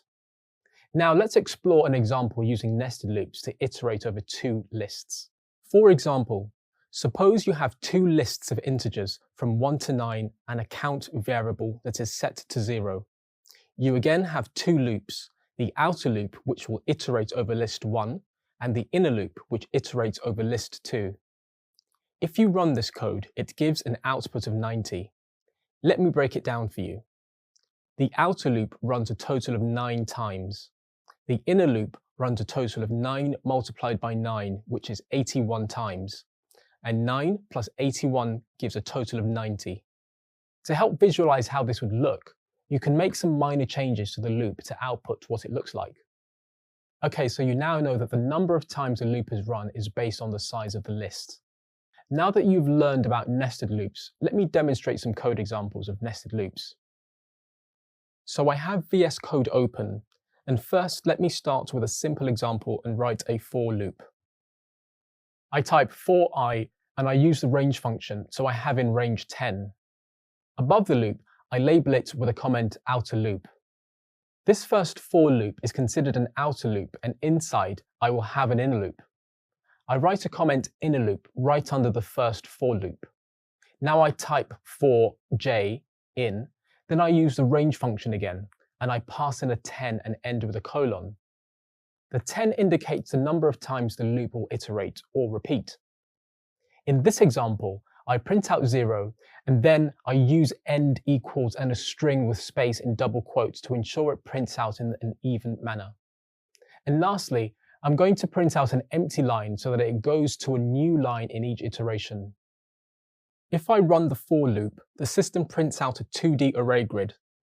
This is just to demonstrate how the for loop works. If I want to print out a single line, I can change the outer loop to 1. I clear my screen, run it again, and this time a single line of zeros is printed out because the outer loop only iterated once. This is all based on the outer loop only. It runs once, but when it goes to the inner loop, that it runs 10 times and prints out a 0 for each item on the same line. Every time the outer loop starts, it will go into the inner loop. The inner loop must finish before it comes back to the outer loop to start on 2, 3, 4, and so on. I can showcase that by simply changing the outer loop range to 2.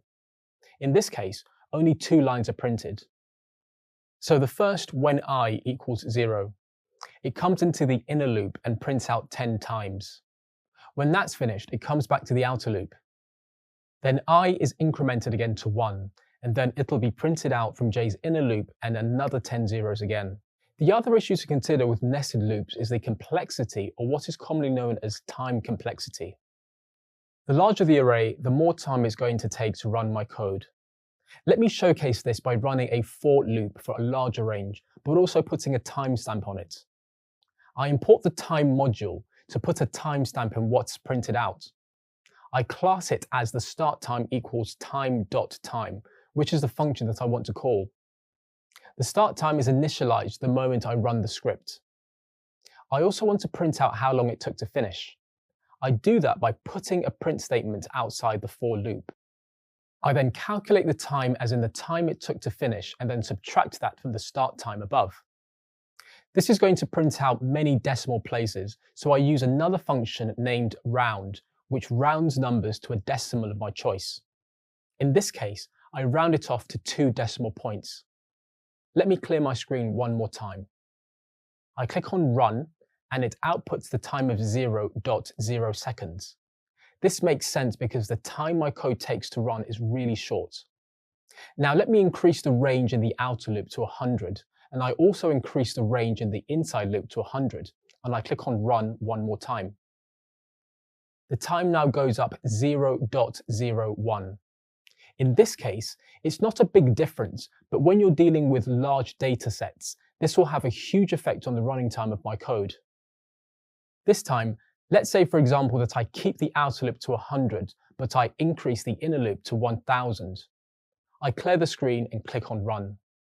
The time increases to 0.04. If I increase the inner loop one more time to 10,000, and I clear the screen and click Run, now the time goes up to 0.45. So the larger the array or the larger the range, in this case, the more time it's going to take for a program to complete. It's always important to remember how you can optimize code to make it run more efficiently, and consider the amount of time your code will take to run.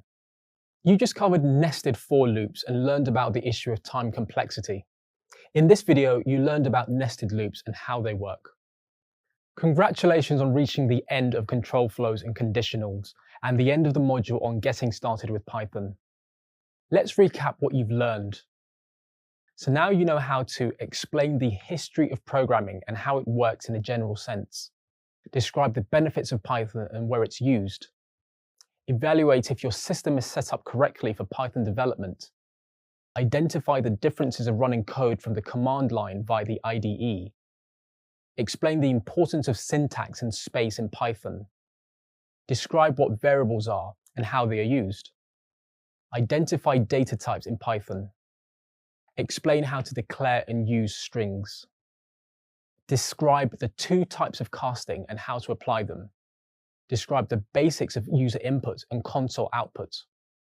Recognize math and logical operators in Python.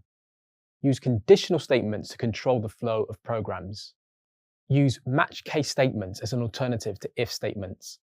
Explain looping constructs and how to use them. And explain nested loops and how they work. You've learned a lot about the structure and rules that guide Python, and now you're ready to create programs. Great work. See you next time. So, what are functions? At the most basic level, you can think of functions as a set of instructions that take an input and return an output. For example, the primary task of the print function is to print a value. This value is usually printed to the screen, and it's passed to the print function as argument. In the example we have here, the string hello world is the value passed to the print function.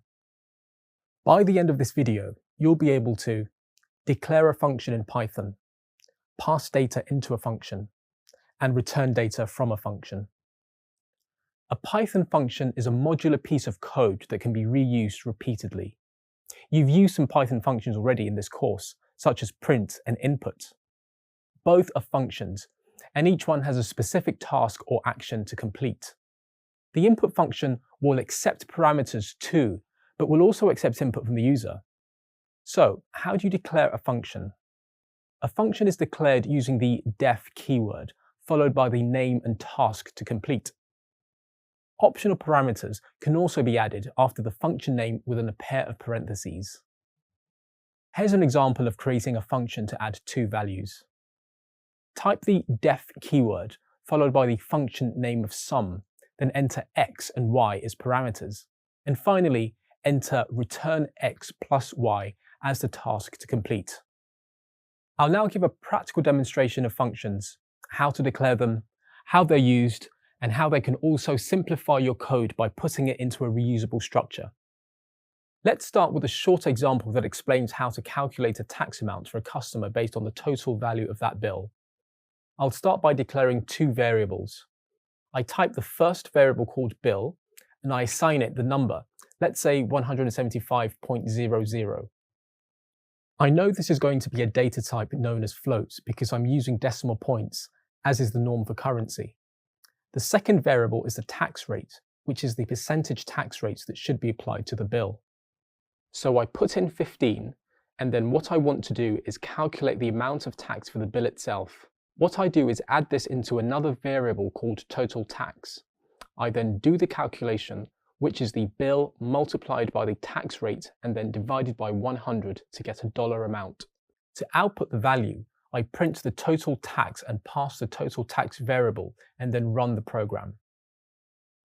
Total tax is 26.25, which is 15% of 175.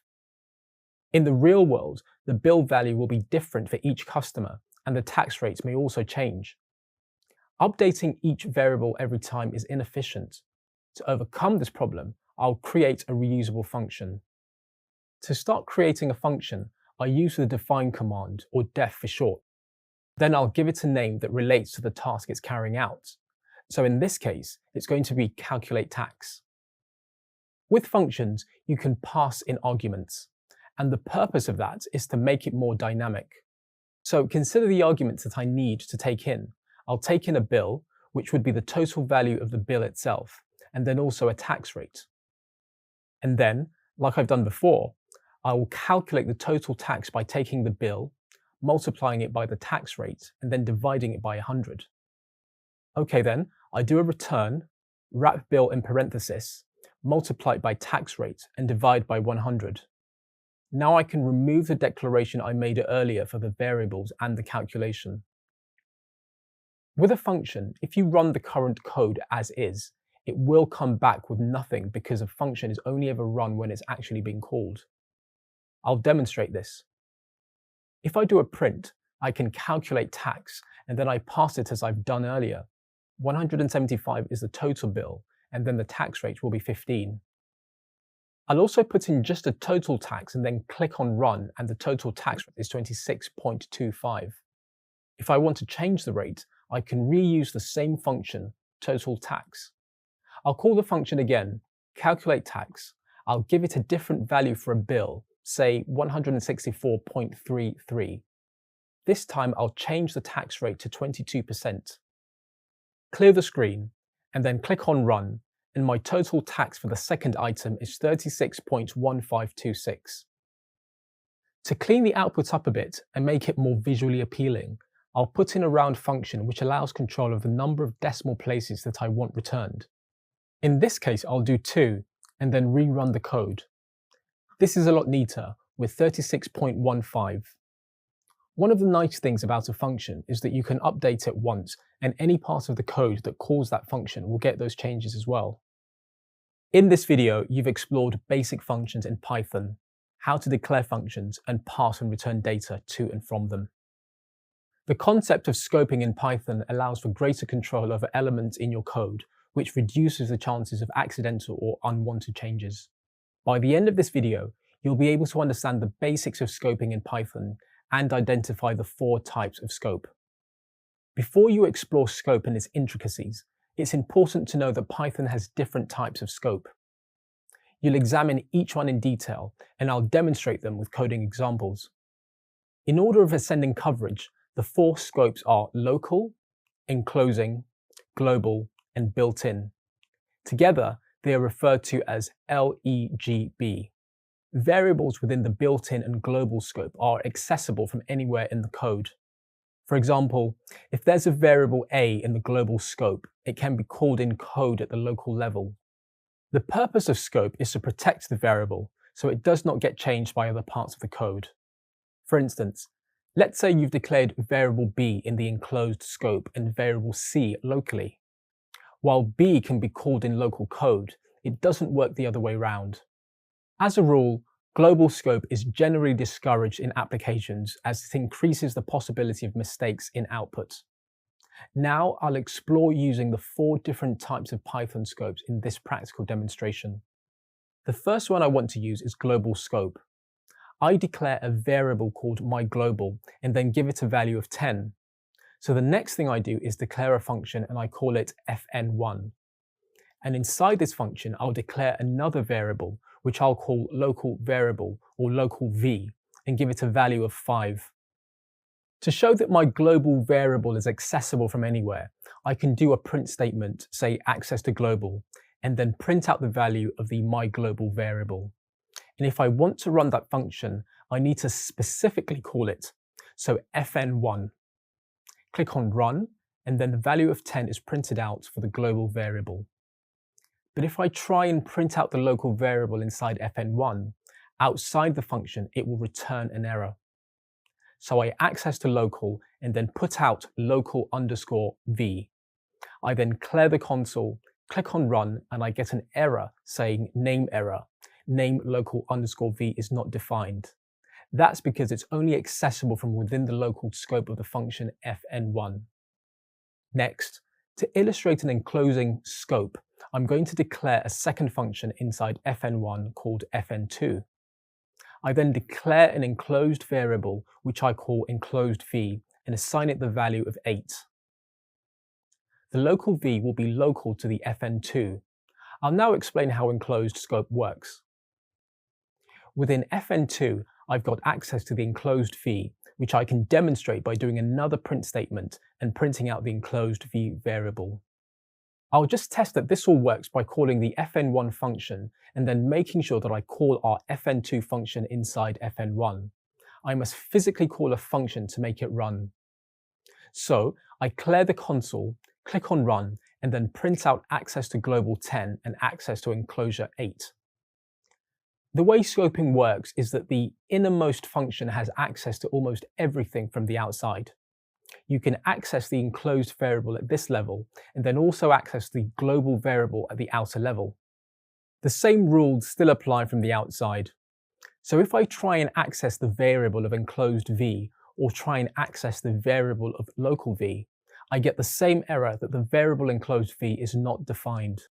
The nested items have access to both the global and the enclosed, but from the outside, it can't be accessed from a nested or an enclosed scope, both for local and enclosed.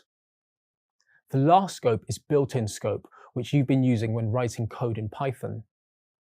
Built-in scope refers to what's called the reserve keywords, such as print and def. Built-in scope covers all the language of Python, which means you can access it from the outermost scopes or the innermost scopes in the function classes.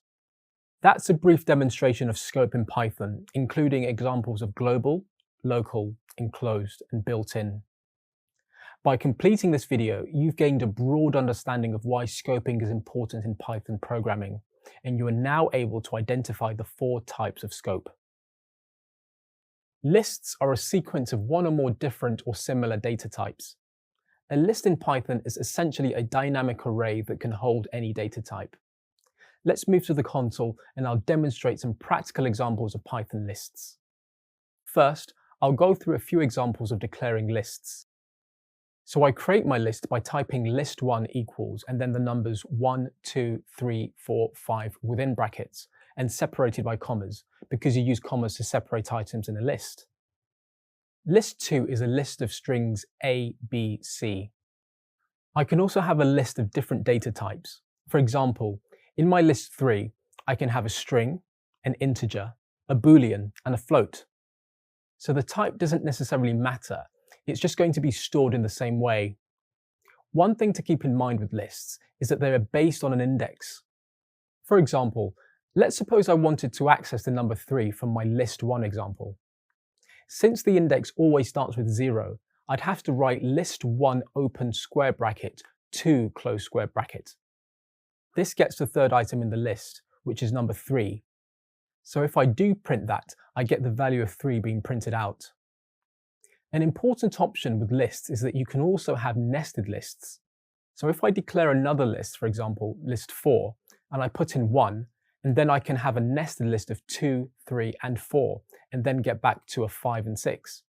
That's completely valid as well. So any data type can be stored within the list itself, just to keep that in mind. Let's see what else lists can do.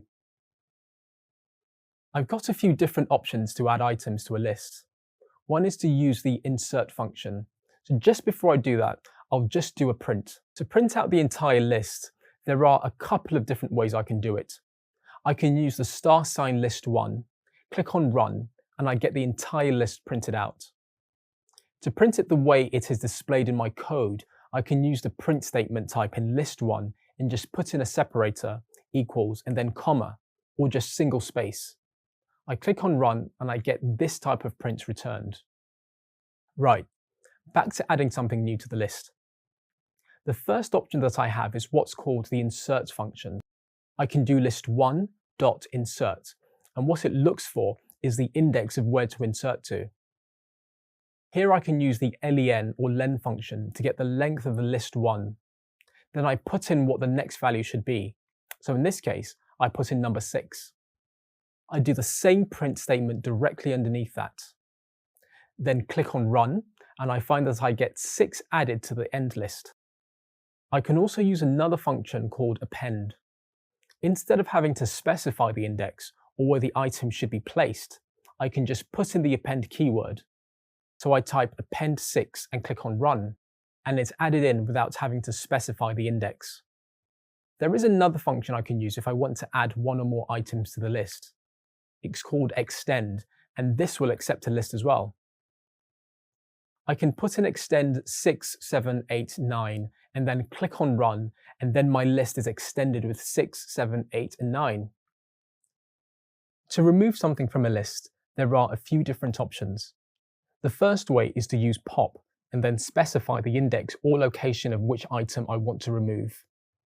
To demonstrate pop, I'll say pop4 for index 4. I click on run, and the last item from the list is removed. Remember, within a list, the index always starts at 0. So index 4 means the 5th item being the value 5, and that's what has been removed.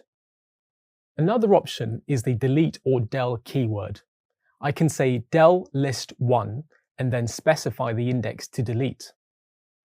In this case, I put in the index of 2, click on run, and the index 2 is removed, which in this case is the number 3. 0, 1, 2 is the number 3. Lastly, I can iterate through a list. One of the main reasons I use lists is that I can iterate through the values and gain access to large amounts of data. So to iterate, I can use a simple for loop.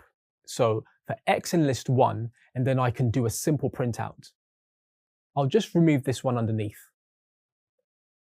I'd like to print out the value of x, so I just put in print value and then x. When I click on run, it'll print all values of the list. That's a brief demonstration of what you can accomplish using lists in Python. You just covered how a list in Python works as a dynamic array. You explored lists and learned how to use inbuilt functions of a list to access the list items, modify them, add to the list, and remove items from the list. In this video, you will learn about tuples and how they can be used to store different types of data. They are used as data structures and help to create solid, well-performing code. To declare a tuple, I declare a simple variable. I'll name it my_tuple, and then I do the assignment operator of equals. Then, to declare the tuple itself, I use parentheses.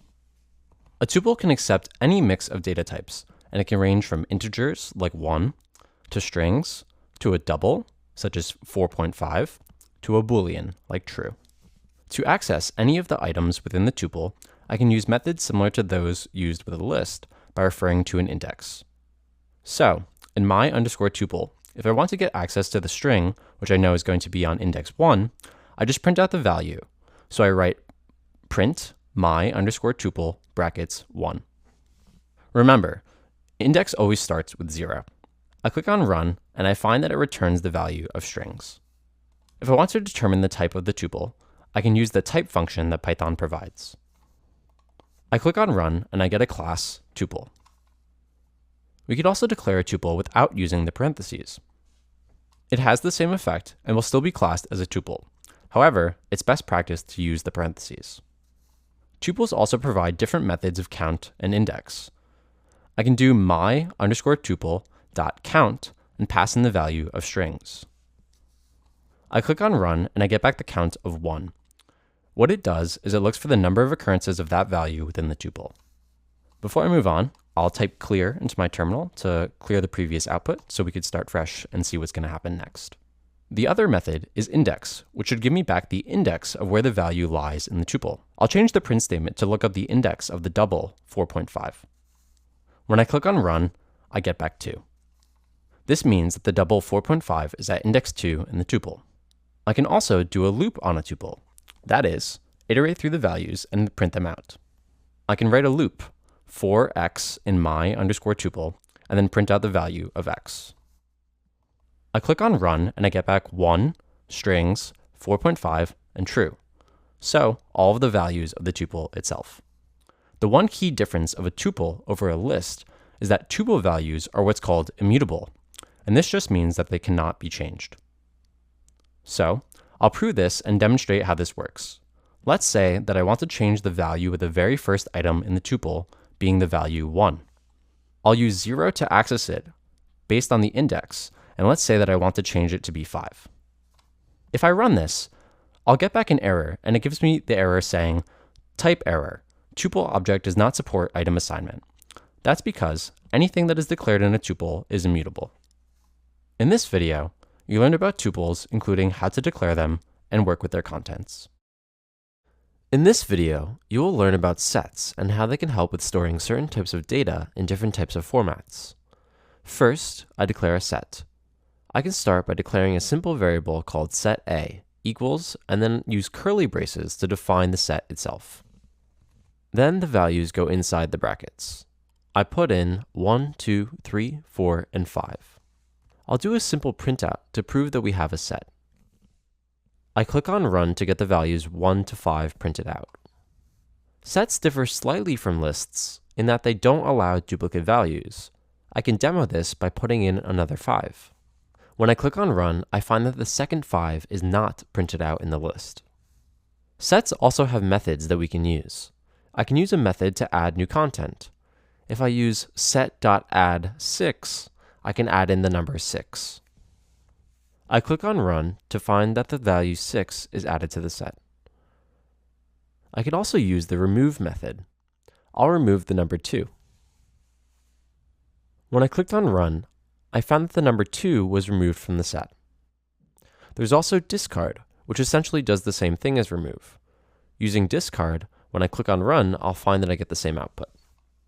Let me clear the console before we go any further.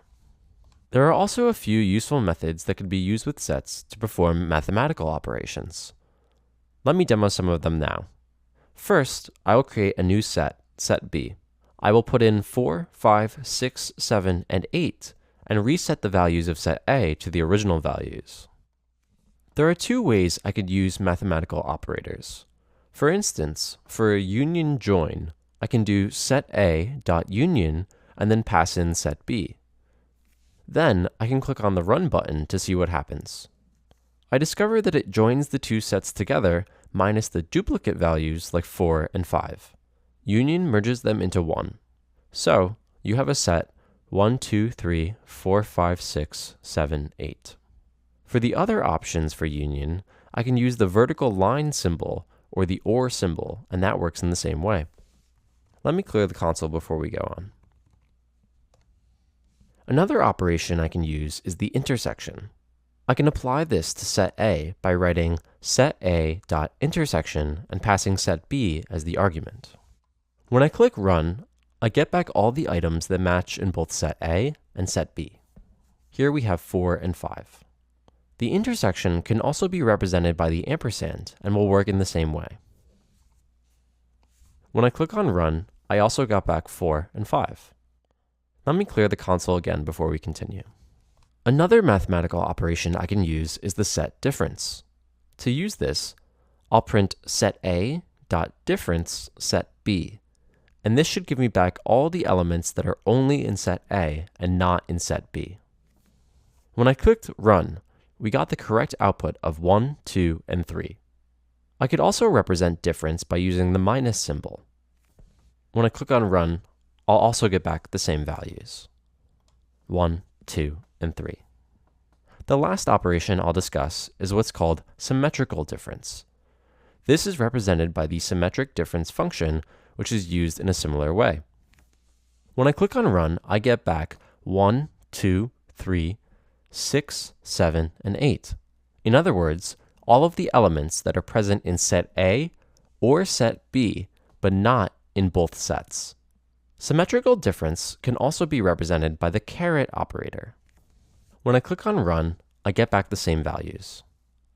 An additional important thing about sets is that a set is a collection with no duplicates, but it's also a collection of unordered items. Unlike a list where I can print out content based on index, if I try to print out set A brackets 0 to get the 0th element in the set, I'll get an error. Let me clear my console before we attempt to print this output. When I click on Run, I get back a type error saying that the set object is not subscriptable. This means that the set is not a sequence. It doesn't contain an ordered index of all elements inside. Okay, that concludes our gentle introduction to sets. Great job. So, what is a dictionary in Python? In many ways, it's very similar to how an actual dictionary works. In a normal dictionary, to locate a word, you look it up by the first letter and then use the alphabetical ordering system to find its location. Likewise, Python dictionaries are optimized to retrieve values. You may remember how useful Python lists are to access an array of values. Dictionaries access values based on keys and not an index position. Therefore, they are faster and more flexible in operation. By the end of this video, you'll be able to explain the purpose and function of dictionaries in Python and identify the performance benefits of dictionaries. With a Python dictionary, a key is assigned to a specific value. This is called the key-value pair. The benefit of this method is that it's much faster than using traditional lists. To find an item in a list, you need to keep reviewing the list until you locate the item. But in a Python dictionary, you can go straight to the item you need by using its key. A dictionary is also mutable in that the values can be changed or updated. For example, you could declare the number 1 as the key and coffee is the item, and then change these to any other number or drink item. But how does this work? How do you access or locate the item you need within a Python dictionary? With the use of the keys. To demonstrate this, I'll access the coffee item within a Python dictionary. First, I declare my dictionary name as sample dictionary, then an equals with a series of key value pairings or keys and items in a pair of curly braces. I also make sure to separate each pairing with a comma. I then type the print function, followed by the name of my dictionary. I need to access coffee item, which has been given a key of 1. So I insert the number 1 in square brackets. I run the print function and it returns coffee as a result, just as I intended. I can also update a dictionary by replacing one item with another. I just need to use the key to reference it while using the assignment operator of equals to assign the value. For example, I can change item 2 in my dictionary from T to mint T. I just write a new line of code that starts with the name of the dictionary, followed by the key I want to change in square brackets. Then I add an equals operator followed by the name of the new item. What the coding says is to take item 2 in the sample dictionary and change it to mint T. When I run this function, it changes the item. I can also delete an item from the dictionary. To do this, I write a line of code with the delete function followed by the name of my dictionary.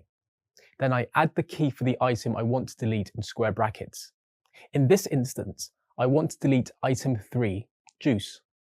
When I run this delete function, it will remove the juice value from my dictionary. Finally, I can also use 3 different methods to iterate over a dictionary. I can use the standard iteration method, the items function, or the values function. Let's explore these iteration methods and the other dictionary operations functions in more detail. To create my dictionary, I'll start by declaring a simple variable called my_d, and then use the assignment operator and then curly brackets. It can be the same as a set, but by default, that's classed as an empty dictionary. I can print that out by using a print statement, using the type function, and then passing in the my_d variable, clicking on run. The class has actually come back as a type dictionary. So next, I'll add some values into the dictionary, and I need to do it in 2 parts. A dictionary holds what's called a key and a value. The key can be numeric, it can be string, but to signify the assignment, I use a colon and then put in whatever value that I want. In this case, I'll put in a simple string value of test. To signify that I can change or have different keys, strings, integers, or ints, I put in a string key of name and then the value Jim. I print out my dictionary using the print function. I now have a basic dictionary setup with a key of 1, name, and then 1 being test, name being Jim. If I want to access a key in the dictionary, I just have to use the square brackets and then pass in the key value. So in this case of 1, I'll pass in the numeric 1. In the case of the string value, I just need to pass in the actual string value itself, so name. Click on run and I get back both test and Jim, which are the values for each corresponding key. If I want to add a new key into the dictionary or update it, I can simply do my D and then add a new assignment, 2 in this case. Test 2, click on run. The key is then added with the current dictionary. To update a key, I have to call out the value that I want. I'm just going to update the first key, which is number 1 with a value of not a test, instead of test. Click on play and it's updated on the screen. The other thing to note about the dictionary is that if I try and put in a duplicate key, it doesn't allow this. So if I put in a number 1 and then not a test, click on run, and the key will actually be overridden with the latest one. So number 1 only appears once in the outputs and it doesn't allow the 2 keys to be printed out because it won't allow duplicate values to be set. If I want to delete a key from the dictionary, I use the del operator. Now I type my D and then specify which key I want to delete. In this case, number 1. It's then removed from the dictionary. With a dictionary, I can also iterate though. For example, I can use the for x in my dictionary and then print out the value of x. Click on run and I get 1. This only prints out the keys. In a lot of cases, I may need access to both. To do that, I use a method called myItems. With that, I can then gain access to the assignment of both the key and the value. So I do a printout here, key plus value. I'll use some concatenation to print out both the key and the value. Click on run. I have to be mindful because I'm using an integer with a string. So I wrap that with the type str, click on run again, and I get the value of the key and the value for each of the items in the dictionary itself. You should now understand the purpose and function of dictionaries in Python and their benefit in terms of performance. In this video, you'll explore args and also kwargs, or keyword args. Using these has the advantage that you could pass in any amount of non-keyword variables and keyword arguments. To start with the short example, I'll define a SUMOF function that accepts 2 parameters, a and b, and then return back the addition a plus b. If I do a print statement, call the function SUMOF with the 2 values 4 and 5, I should get back the value of 9, which I do. That all works fine, but let's say I want to add in another value, 6 for example. If I click on run again, I get back an error, and it tells me that the SUMOF function takes 2 positional arguments, but 3 were given. If I want a way around this, this is where args are useful. To define args, I use the star symbol, and I call it args for naming purposes. Instead of passing in just 2 arguments, args will allow n arguments to come through, any number of arguments. When dealing with more than one argument, there may be many to iterate through. To calculate the total sum, I'll have a variable called sum, assign it to 0, then I'll create a simple for loop, and then I'll loop through the argument parameters that's been passed in. Then I'm going to add all the values that come in as part of args, which is assigned to the x variable using the plus equals, and then finally return the value of sum. So again, if I run the statement, I get back the value of 15. As I mentioned, you could pass in any number of arguments and the total sum should be returned for each. In this case, it's 30 with the number of arguments that have been passed through. That's a simple intro to args, so now I'll demonstrate quargs. Let's clear the terminal and switch to my quargs file. I'll copy the code from the args file to start. Let's say, for example, you wanted to calculate a total bill for a restaurant. A user got a cup of coffee that was $2.99. Then they also got a cake that was $4.55 and also a juice for $2.99. The first thing I could do is change the for loop. Let's change the argument to quargs by adding another star and then update the variable in the for loop. Next, I get the key and the value, and then I extend the quargs with the items function. And then I can simply change the sum to add all the items that are passed through on the value because adding the key makes no sense. It's just a string and it won't give you the actual value you intend to get. When I run this, I get back a value of 10.53 with a bunch of extra zeros. Now I can change the decimal place for the final return statement by using the round function, and I limit it to 2 decimal places. When I click on run again, I get back a total of 1053. To summarize, with args, you could pass in any amount of non-keyword variables. With the quargs, you can pass in any amount of keyword arguments.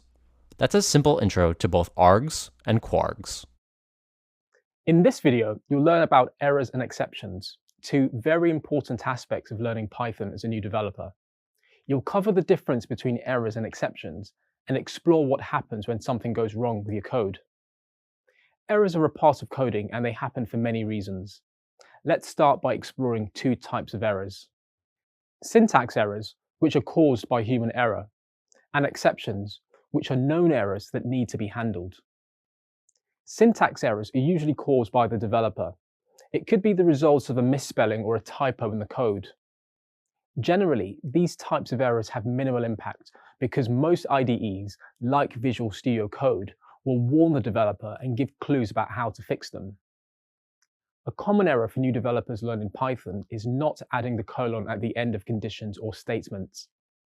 If you're using a code editor with syntax checking, errors like this may be highlighted at the point of the error.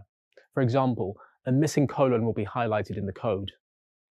The output will indicate the file name and the line where the error occurred, with a caret character pointing to the error. Running the code will result in an invalid syntax error, informing that there is a syntax problem. Other common mistakes include indentation problems, which are also syntax errors.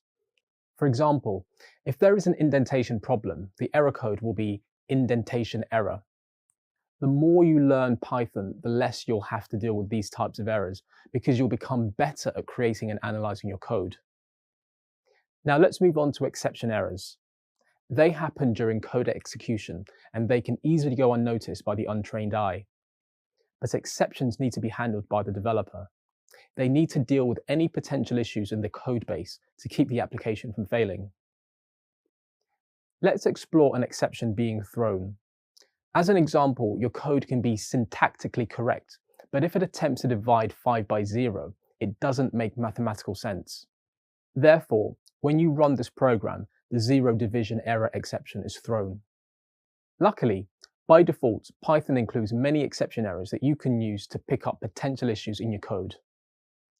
In this video, you explored the basics of errors and exceptions, which is a step in the right direction to becoming a better Python programmer. In this video, you'll explore how to handle exceptions in Python. You will learn how to change error messages and how to wrap your code within try and except statements. As an example, I will write a simple math function. I define a new function called divide by and allow it to accept 2 parameters, a and b. The purpose of this function is to return the value of the division of both numbers. So, in the next line, I'll type return a divided by b. Now, I add a print statement for the divide by function. Inside the print statement, I'll also add a new set of parentheses with the value of 40 and 4. These are the values that will be divided by the function. I click on Run, and the value returned is 10, which is correct, because 4 goes into 40 10 times. Now let's test what will happen if I pass in the values of 40 and 0. Now when I click on Run, I get an error or an exception.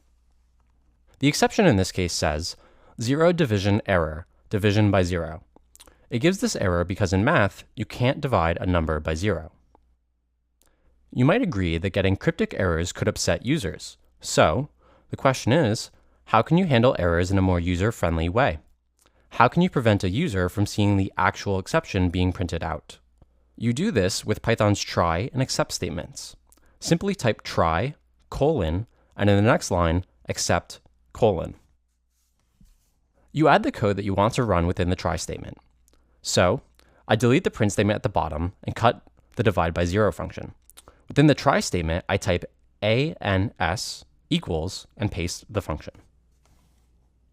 Now, in the except statement, I will add my own error statement. I add a print statement for the string, something went wrong. Let me just clear the terminal so you can focus on the output. I click on Run, and now the error statement is printed. So, what's happening? The try statement will try and execute the code that you added inside it. If an exception occurs, it will trigger the except line and execute any code added underneath the except statement. But Python allows you to make the except statement more specific. If you want to trap the exception itself, you could add the base class exception right after except. The base class exception is used for all exceptions that are written within Python. You can gain access to the exception information by using the as e after exception. The e variable acts as an alias for the exception. I can use e to print out the exception in the print statement. So, let's edit the print statement. I add e at the end of the error message. I press Run, and what happens? Our custom message is printed out, but the contents of e are also printed. So, this time it reads, something went wrong, division by 0. In Python, you could also get access to the actual type or class of exception that's occurred. To do this, I add another print statement of e dot underscore underscore class underscore underscore. I run this statement one more time. This time, the output includes the class of error as well, namely class 0 division error. Let me clear the terminal again. Let's take this one step further to provide even more specific feedback to the end user. In the except statement, I replaced the base class exception with the actual error that was printed out, namely 0 division error. I will change the print statement so that it first prints the actual error by adding e at the start of the statement. And now I'll add some user-friendly text saying we cannot divide by 0.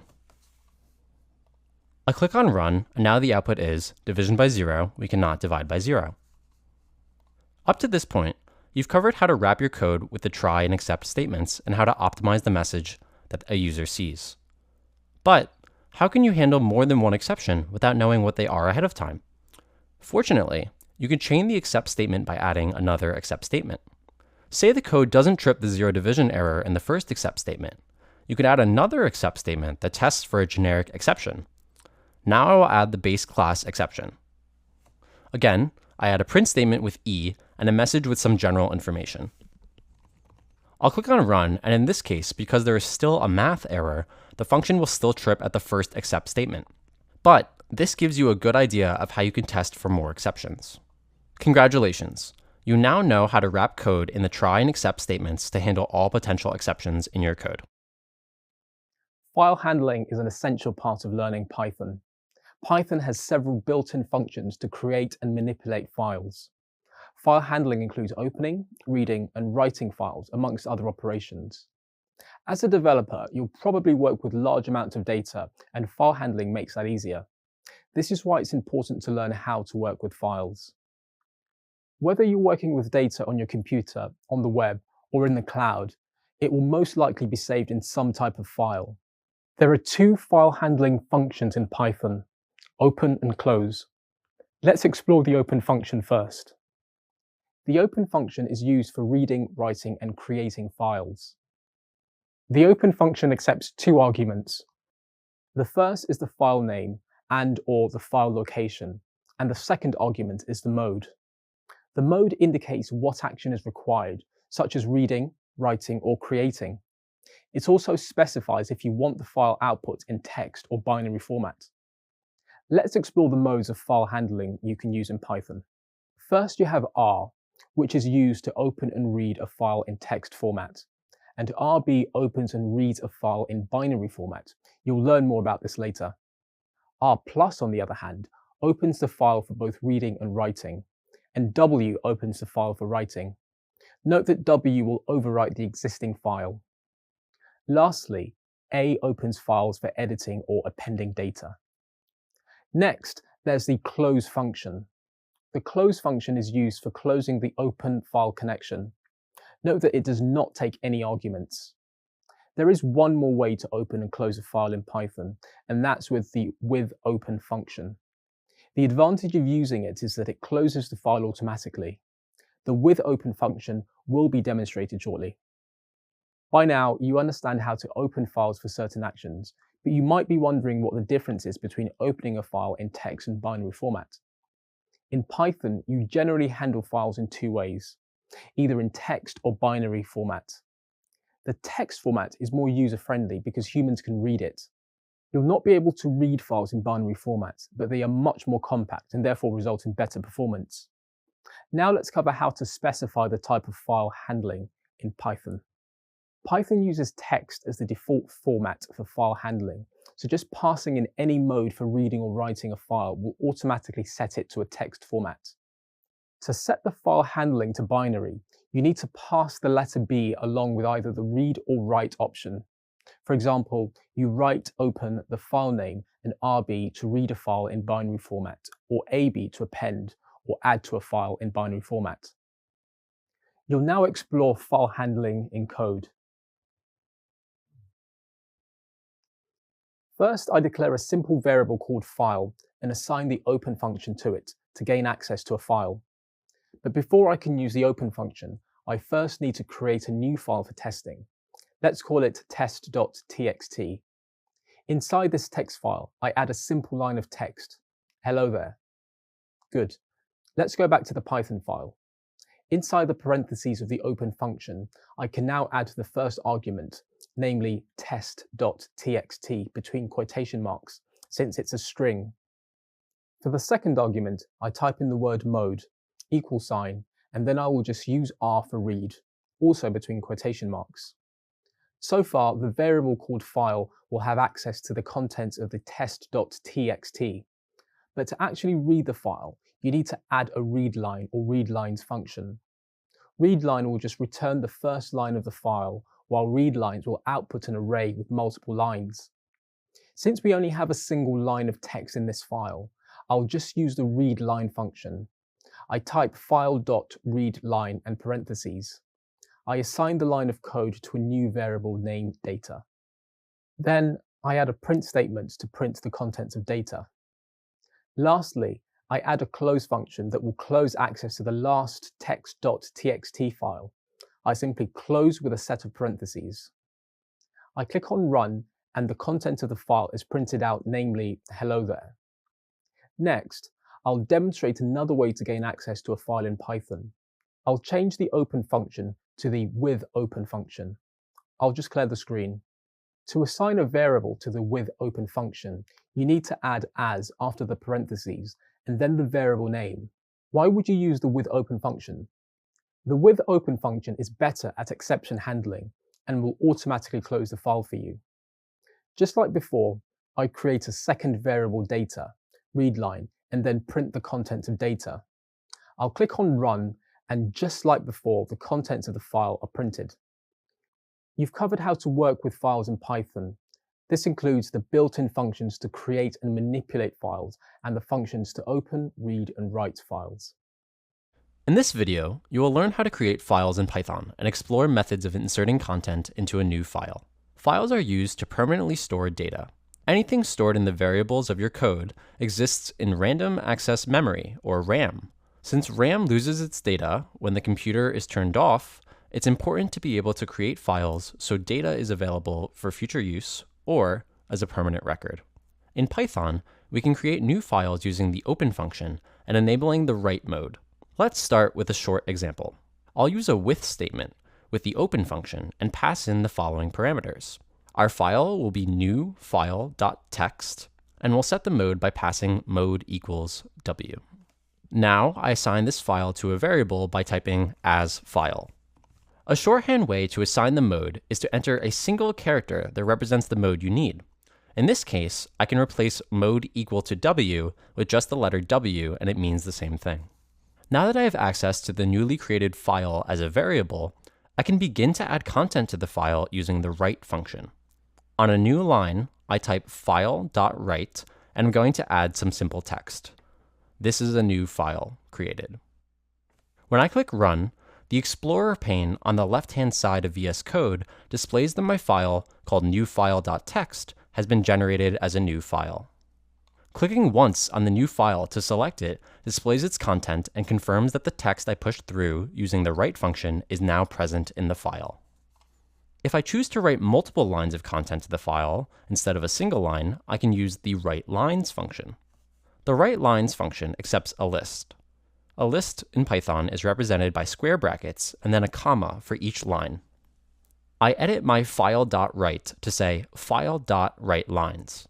Then, within square brackets, I add a comma after the sentence and type the next sentence. This is another line to be added.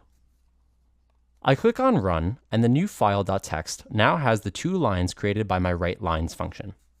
But it's not exactly the way I need it to be. Python will add the contents of the list exactly as it's specified within the list. If I want the content to break on a new line, I need to specify a new line by putting in a backslash and the letter N, no space. So, just inside the open quote of the second sentence, I add \n.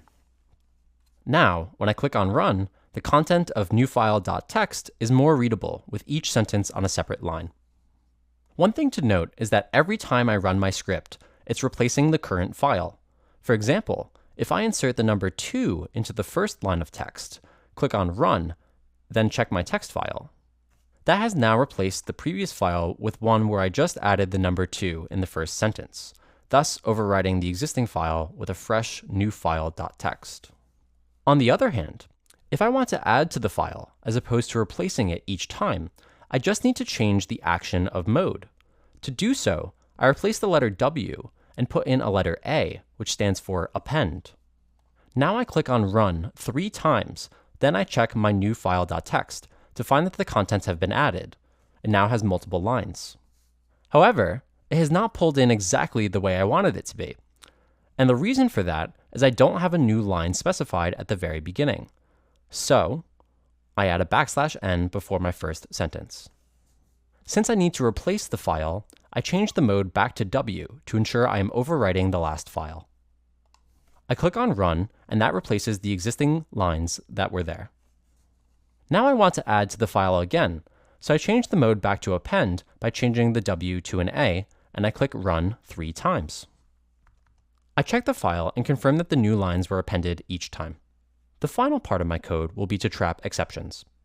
Always keep in mind the necessity to deal with any exception by using the try and except statements.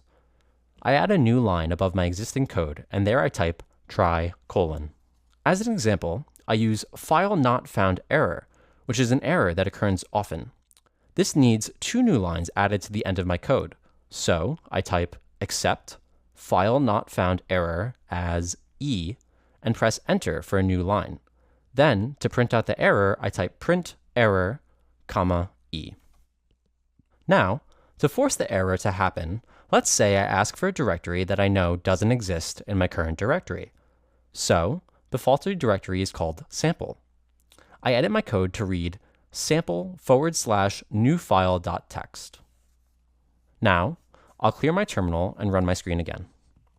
I get the error generated by my print command, no such file or directory. So, take care when you are creating files that the directory where you want to place the file actually does exist. In cases like that, you must ensure the directory already exists, or create a directory from within Python and then create the file inside it. In this video, You learned about creating files within Python using the append and write modes and inserting single or multi-line content into the file. You already know how to handle files in Python, but do you know how to read the content of a file? Being able to read files is essential when working with stored data in Python, and Python offers several built-in functions to make this easier. The three methods we'll explore in this video are read, readline, and readlines. Let's start with read. The read method returns the entire content of the file as a string that will contain all the characters. You can also pass in an integer to return only the specified number of characters in the file. The second method to read files in Python is readline. Let's explore this method. The readline function returns a single line as a string. If, for example, you have a file with 2 lines of text that say, this is the first line and this is the second line, the read file function will return as the output only the first line of text, this is the first line. The readline function can also include an integer argument for returning a specified number of characters on a single line. Let's say you use the same testing file, but pass an integer of 10. Your output will be the first 10 characters of the first line. In this case, the words this is and the letters th for a total of 10 characters. The third method to read files in Python is readlines. Let me demonstrate this method. The readlines method reads the entire contents of the file and then returns it in an ordered list. This allows you to iterate over the list or pick out specific lines based on a condition. If, for example, you have a file with 4 lines of text and pass a length condition, the read files function will return the output, all the lines in your file in the correct order. Files are stored in directories and they have paths. Reading files from the same directory is straightforward. You only need the name of the file. When working with different locations, however, it's important that you know the difference between absolute and relative paths. Let's start with absolute paths. Absolute paths contain a leading / or drive label. An absolute file path includes all the information you need to locate a file, whether you are in that file's directory or not. Relative paths normally don't contain any reference to the root directory and are normally relative to the calling file. A relative file path only includes the information you need to locate a file in your current working directory. I'm now going to demonstrate how you can read files in Python. I start with a simple sample txt file. It just has some text with a couple of lines that I'll use to demo some of the options there are for reading in files. I start by using with open and I pass in my file name, which is sample.txt. I just want to read in the contents, so I set the mode to be R and I assign it to a file variable. The first option to read a file is to print the entire contents of the file. To do this, I use the function printFile.read and I click on the Run button. Notice that the entire contents of the file is printed out as is. The second option allows me to print out only a certain section of the file. For example, let's say I only want to print out the quick brown fox jumps over the lazy dog. That's 44 characters. I can pass in a parameter to the read function, which tells the function to read in the first 44 characters. To do this, I enter the number 44, and you notice that it prints out only the first line when I click Run. The way this works is that it starts at the very beginning based on the index of 0, and 44 is the last character that needs to be printed out. In this way, I can control what sections are printed out. The third option I have is to read in a line. So the function I want is .readLine, and it will only take in the very first line from the file. I click on Run and it prints out only the first line of text within that file. The fourth option is to use the .readLines function that will return a list of lines. I click on Run and you notice that the text in the file is now wrapped in square brackets. Lastly, because it's a list, I can assign it to a variable. For example, I can say data equals file.readlines, and then I can write a for loop for x in data. I print the value of x, and then when I click on Run, you'll notice that the list items are printed out line by line. Something to note is that when you use the with open and you get as file, it returns a list by default. I can just change the for loop so that it points to the file variable. When I click Run, the same option is returned. These are just some of the methods you can use in Python for reading in files. You should now be able to describe how to read files in Python and demonstrate how to output different formats using the read, readline, and readlines functions. You've reached the end of this module on basic programming with Python. During this module, you've received an introduction to Python functions and data structures, and explored how Python deals with errors, exceptions, and file handling. Now it's time to recap the key points of this module. As with most programming languages, functions are the basis for creating actions in Python, and by completing the first lesson in this module, you should now be able to declare a function in Python, pass data into a function, return data from a function, and explain scoping at a basic level. In order to use functions efficiently across a project, it's important to determine their accessibility across different levels of code. In this lesson, you also learned how to identify the 4 scopes, describe how functions control scope at different levels, explain data structures, and describe the concept of lists in Python. Python has several built-in data structures to help you to organize and store your data for easy access, and you've learned about the most common ones. On successfully completing the second lesson, you should now be able to identify list methods, explain what types can be stored in a list, describe how to iterate over a list, and explain the main uses of tuples, sets, dictionaries, and quargs. Python file handling and exceptions were topics in the final lesson in this module.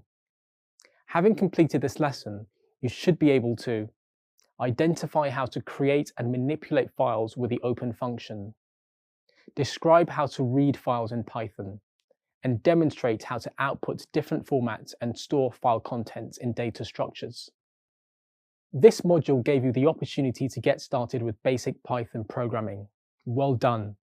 That's one more step towards becoming a Python developer. Developers can structure their code in many different ways. Python allows for object-oriented, procedural, and functional programming models, or as they are often called, paradigms. In this video, I'll focus on procedural programming, which is like writing step-by-step instructions that a program executes. It's an important stepping stone to object-oriented programming. Therefore, as a new developer, it's important to learn more about it. The main purpose of a programming model is to structure your code. That structure makes it easier to update the code and create new functionality within the code. But there's no one perfect model that's a solution to coding structures, and sometimes a combination of approaches works best. Procedural programming structures code into procedures, sometimes called subroutines or functional sections of code. Because of this approach, the code is made up of logical steps to complete a specific task. For example, adding 2 numbers to return their sum. I can add together the numbers 5 and 10 with a short piece of code. Now I want to add together the numbers 8 and 4. However, the code I wrote was specifically to add 5 and 10. For my new numbers, I must create another similar piece of code to do the calculation. That would not be a very efficient way to code. Instead, I change the code into a function that will accept 2 numbers as arguments and return the sum. With this function, I don't declare the actual numbers as variables. Instead, I use the parameters a and b. Less code is needed. But something more important has happened. I now have the function called sum, which can be reused as many times as I like, with many different sets of numbers. In programming, there is a principle called DRY, don't repeat yourself, and it's all about reducing duplication in code. The original code I wrote to add 2 numbers together to return their sum is a good example of what not to do, because I had to write the code twice to accommodate the second set of numbers. A guideline to keep in mind is to create functions that can be reused throughout your application. Let's examine another example, this time for calculating the total of a bill and adding tax to it. The code will be presented in 4 sections to help you focus on what each procedure does. First, the bill total function accepts a bill as a parameter and loops through it to calculate the total bill and return its total. the calculate tax function accepts two parameters, the percentage and the bill total. Then it returns the total amount of tax to be added to the bill, which is also rounded off to 2 decimal places. The food bill, which contains its items, represents a customer's bill which is static, but could also be changed to an input to accept data from the user to dynamically create a bill. The last few sections will call the two functions to calculate the bill and tax, and then print each out along with the overall total. Could you identify the subroutines or functional sections of the code? And did you note how these sections reuse one another? Now let's put the 4 subroutines together to examine the 4 ways in which the footprint of the code is reduced by procedural programming. It's best to inspect the code by starting at the end. Tax total reuses food total. Food total reuses bill total and food bill. Calculate tax reuses bill total. And bill total reuses food bill. In summary, the advantages of the procedural paradigm are: it's easy for beginners to learn and get started. Procedures can be reused by other parts of the code. Code is easy to understand because each procedure is broken into specific tasks. Procedural programming does have some disadvantages, including it can be harder to maintain and extend. In some cases, it doesn't relate well to real-world objects.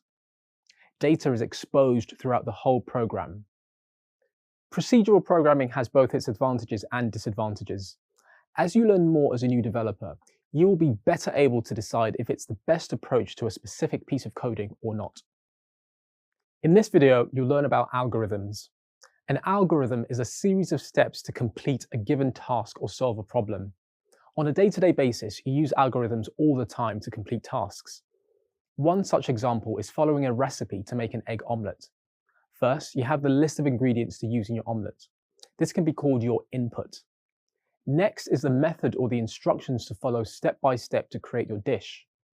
Finally, you complete the omelette, your output. The steps to make the omelette are the same every time. An algorithm in programming works in a similar way. In programming, algorithms are used to solve a multitude of problems that range from simple to very complex. The key to understanding and creating an algorithm is to break the problem into smaller parts, just like the egg omelette recipe. That way, you build up the steps to complete the algorithm that will resolve the overall problem. Now, let's explore a practical application of algorithms in coding. I'm going to demonstrate a particular algorithm that checks if a word is a palindrome. A palindrome is a word that can be spelled the same both backwards and forwards. For example, the word race car is a palindrome because I can spell it forward as R-A-C-E-C-A-R, and backwards it's still the same, R-A-C-E-C-A-R. To be able to check if a word is a palindrome, I need to use an algorithm. As mentioned earlier, an algorithm is a series of steps to solve a problem. Let me break down the problem. I know the string in my example race car has an index, and I need to check if the index at the front of the string is equal to the index at the end of the string. In this way, I can compare the two values at the indexes. So I print str0 because that's the first index, and I also print str6 because that's the last index. I can just count that up to double check. 0, 1, 2, 3, 4, 5, and 6. And then I click on Run. The output is the two values I need to compare, both of which are the letter R, at the beginning and at the end of race car. Now I'm going to break down our problem into smaller steps. First, I need to check if the value of index 0 is equal to the value of the last index 6, which in this case is R. Then I need to check that the next or second character, which is index 1, is equal to the second last character, which is index 5. Finally, I need to check if character 2 is equal to character 4. What I need to do is to check if these conditions are true or false. So let's check how I can write this out in some code. I begin by creating a function def is palindrome, and I know that it will accept a single parameter called string, which I've entered. Now I want to get the starting index as well as the end index. I put the start index into a variable that equals 0. Every string will always start at the index 0, and then the end index is going to be the length of the string. So I enter end index equals len function, str, and then -1. This is because a string always starts at 0, and I have to think about the last index. Next, what I want to do is iterate through the string itself and compare the starting index with the end index characters to validate that they are the same. To do this, I create a for loop by typing for x in str, and I'll make the comparison within the for loop. I can check if the first index is equal to the last index, and since the two characters r and r are the same, it'll continue to be true. But it would be quicker for me to check if it's false, because then I'll know straight away if it's not a palindrome. So I do an if statement, and I use the string being passed in as the parameter. Then I use the start index to get the character, and then I check if it's not equal to the string within the end index. If this condition is met, it will return false, which confirms that it's not a palindrome. But if the condition is never met outside the for loop, then it returns true, which confirms that it's a palindrome. I've done all the checks across the starting index and the end index, and it returns back to the condition of true to confirm that it's a palindrome. Now I'm going to test the algorithm to verify that it works. I use a print statement. I call the isPalindrome function, and I pass in race car because I know that it's a palindrome. I click on run and it returns the value of true. If I change race car to race cars and I run it again, the condition of false is returned. This is an example of creating an algorithm in code to solve a problem. It has a series of steps that have to be followed to resolve the problem in code to give back the condition of is the string a palindrome or not. Now you know how useful algorithms can be as a step-by-step way to solve a problem with coding. An algorithm can be used to solve problems, whether small or complex. Once the steps of an algorithm are created, they will then execute the same way each time the algorithm is used. As a developer, your main task will be to write code to suit business needs. That code will have to go through what's called refactoring. This means that you rewrite or rework the code to make it easier to manage or to run more efficiently. Refactoring is a standard part of the software development cycle. Making code easier to manage may be straightforward, but what about making it faster or making it perform better? To determine how to make code faster or perform better, you must be able to measure it. Code is measured by time and space. Time is measured by how long it takes, and space is about how much memory it uses.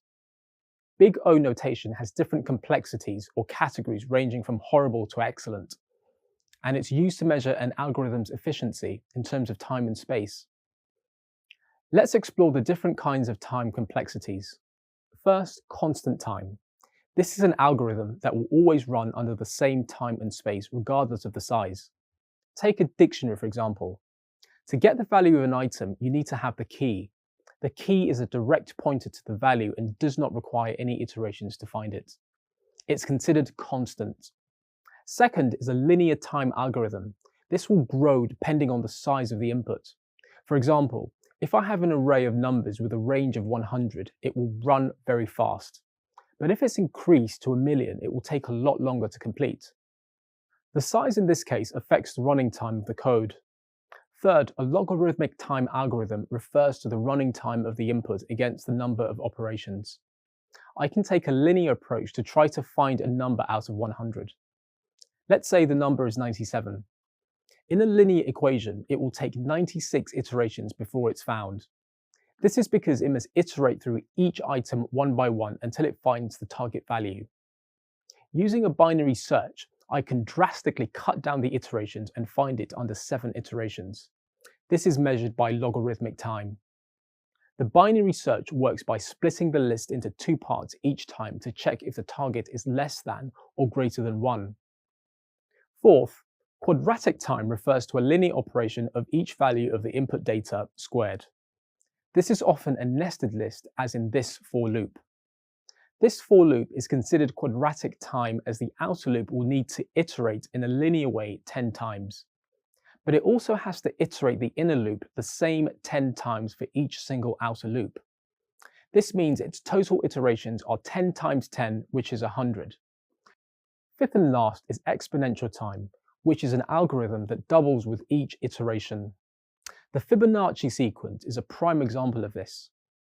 Refactoring code can be a big task, but understanding algorithmic complexity and how it's calculated makes it easier to optimize code. Now that you know about constant, linear, logarithmic, quadratic, and exponential time, you are one step closer to your goal of being a developer. Perhaps you've heard of functional programming. It uses a different paradigm than other models such as object-oriented. It's particularly adept at processing large amounts of data at high speeds. This video will get you started with what functional programming is. Later in the lesson, you'll explore topics such as pure functions, recursion, reversing a string, and useful Python functions such as map and filter. Let's start by exploring the role of a function. Functions take some input, process it, and then produce some output. There are two types of functions, traditional and pure. Pure functions will always do the same thing and return the same result, no matter how many times they are called. There are several differences between traditional and pure, so let's list them.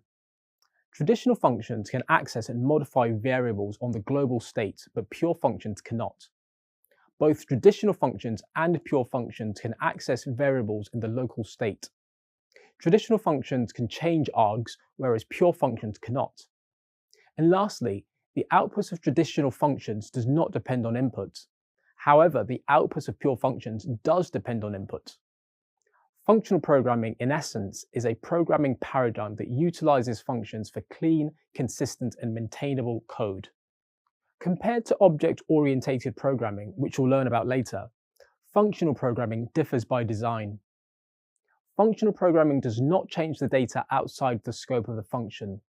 This simply means that the function should avoid modifying the input data or arguments being passed. Instead, it should only return the completed result of the intended function being called.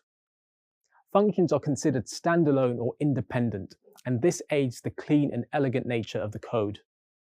In fact, many of the strongly typed object-oriented languages have incorporated functional programming into their structure.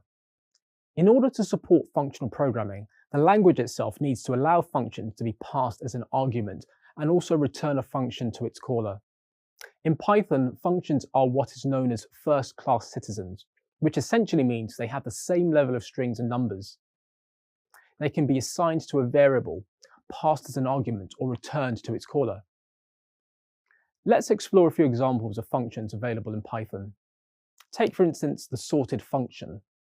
The sorted function accepts a list of items and then returns that list in a sorted order. You can use a sorted function to list items in alphabetical order. By passing a list of coffees to the sorted function, the return sorts the list in alphabetical order. The great thing about functional programming is that the logic behind certain tasks is already built in for you. Functions are reusable and thus save a lot of development time. But did you know that you can also create your own functions specific to your own requirements? Let's look at a simple example. Imagine you want to spell the names of the coffees backwards. This might not be entirely useful, but it's a good showcase of functional. You can create your own simple reverse function to do this. Define the function. Let's call it reverse and assign the variable str to it. Now return the value of str with a slice function. You'll learn more about the slice function later in the lesson. Then assign a variable to get the result to the map function. The map function accepts as its first argument the reverse function and then the iterable, coffees. It will then automatically handle the iterations to go through each coffee and apply the reverse function to it.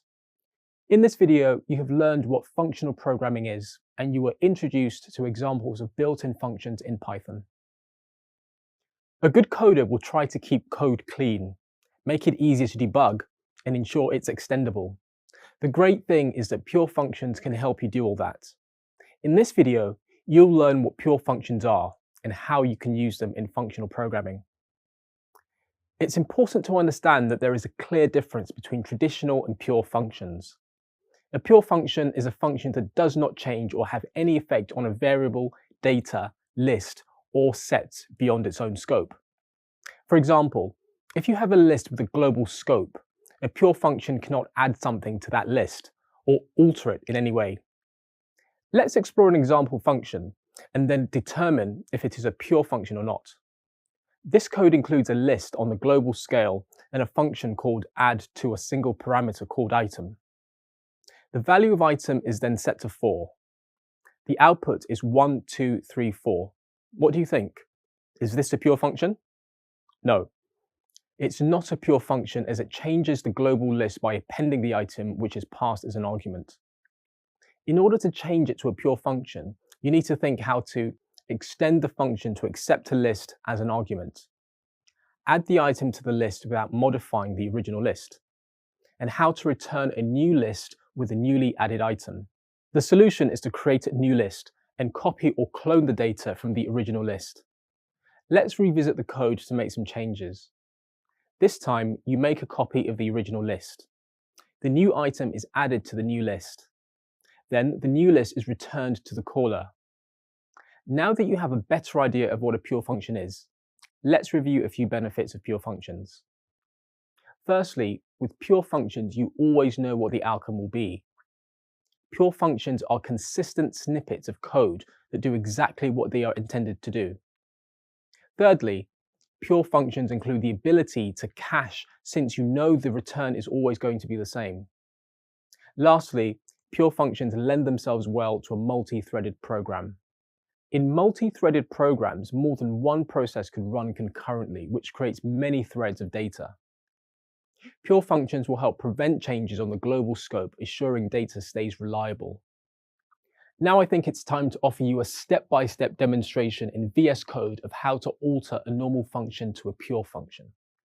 Pure functions are especially useful because they are easier to read, better to debug, and more consistent. I'll now take you through a simple example to demonstrate how to create a pure function. I'll start by creating a function that does not behave like a pure function, and then I'll tweak it until it's a pure function.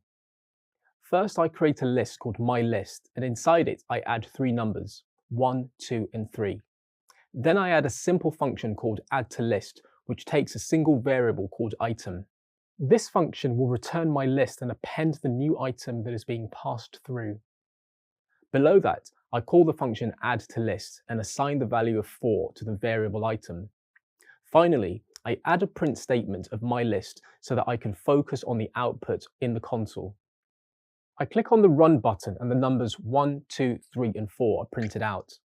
This means that my list now contains the inserted number 4 as well, because the function appended it to the existing list. What do you think? Is this a pure function? No, it's not, because the data has been manipulated at the global scope from inside the scope of the function. Let's try to turn it into a pure function. The first thing I'm going to change is how the function is being called. I want to pass in a new argument.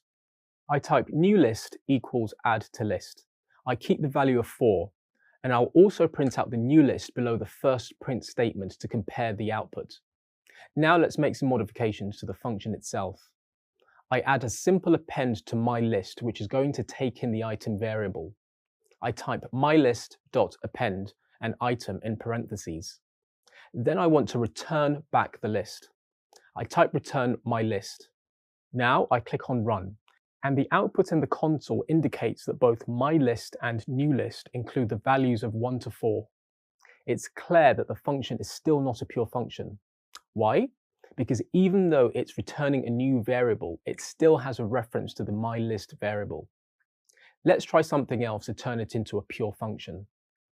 This time, I'll accept a parameter called lst for the variable item. I type lst, comma, in front of item in the parentheses. I also change the append statement to lst.append item. And I also change the return action to return lst. Finally, I change the call action by passing in myList, comma, inside the parentheses before the value of 4. Let's run that. And once again, both lists contain the values of 1 to 4. The reason for this is that the function is still using the list as an argument, and it's still being updated from within the function. So ultimately, in order to create a pure function, the problem that I have to solve is how to create a new list. And then I need to solve how to get all the values from the list that's being passed through and then return the new list back to the calling action. Let's give it another try. This time I create a new list by creating a copy. In the function, I type the name of the new list nl equals lst.copy and a set of parentheses. Now, instead of putting the past values into the lst, I'll put it into the copy. So I type nl.append, and then I also change the return action to return nl. I clear the console screen so that I can focus on the output and click on run. And finally, I get two different results. My list is printed with the values 1, 2, and 3, but the second print statement for new list includes the values of 1 to 4. This function is now a pure function because it adds a value to a list, but it doesn't manipulate the original list outside the function. In this demonstration, you've learned what a pure function is and what you need to do to change a function that's affecting a list on the global scope to a pure function that does not interfere with the original list. It's likely that you'll use pure functions regularly in your programming career because pure functions will keep your code cleaner, easier to debug, and easier to extend. In programming, recursion is used for solving problems that can be broken down into smaller, repetitive problems.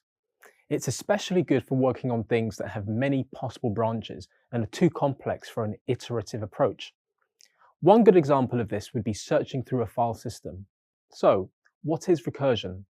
Recursion is essentially a function that calls itself. Recursion creates a pattern of repeating itself over and over and over. So what does that mean from a coding perspective? In this example, a function accepts a single argument, and inside the function it has some logic to deal with the problem it's trying to solve. The key part is the return. In the code, the return statement is returning the same function. Recursion is quite similar to a for loop. It will iterate, or in the case of a recursive function, call itself multiple times. But a warning, when you create a recursive function, you must always consider the result. If you don't, it will spin into an infinite loop and suck up all the memory until the program eventually crashes or gets terminated. Let's compare how to use a looping and a recursive solution to find the factorial of a number that can be solved. Let's start with the looping solution. The looping function accepts a single integer called n as an argument and first checks if the number is less than 0. If it is, it returns 0 as you can't have a factorial negative number. The else condition sets the factorial to 1 and then loops through the range of the argument, which is 5 in this case. The loop will calculate 1 times 2 times 3 times 4 times 5, which will give the answer as 120, the factor of 5. Now let's explore the recursive solution to the same problem. The recursive function is simpler and more compact. The main reason for this is that you no longer need the for loop to do the iteration of the n argument. The first line of the function verifies that the number is 1 and returns 1 if true. The else condition multiplies the argument n by calling the find factorial recursive function and passing in n minus 1. Recursion can be difficult to understand. By way of explanation, let's demonstrate exactly what happened as the function calls itself.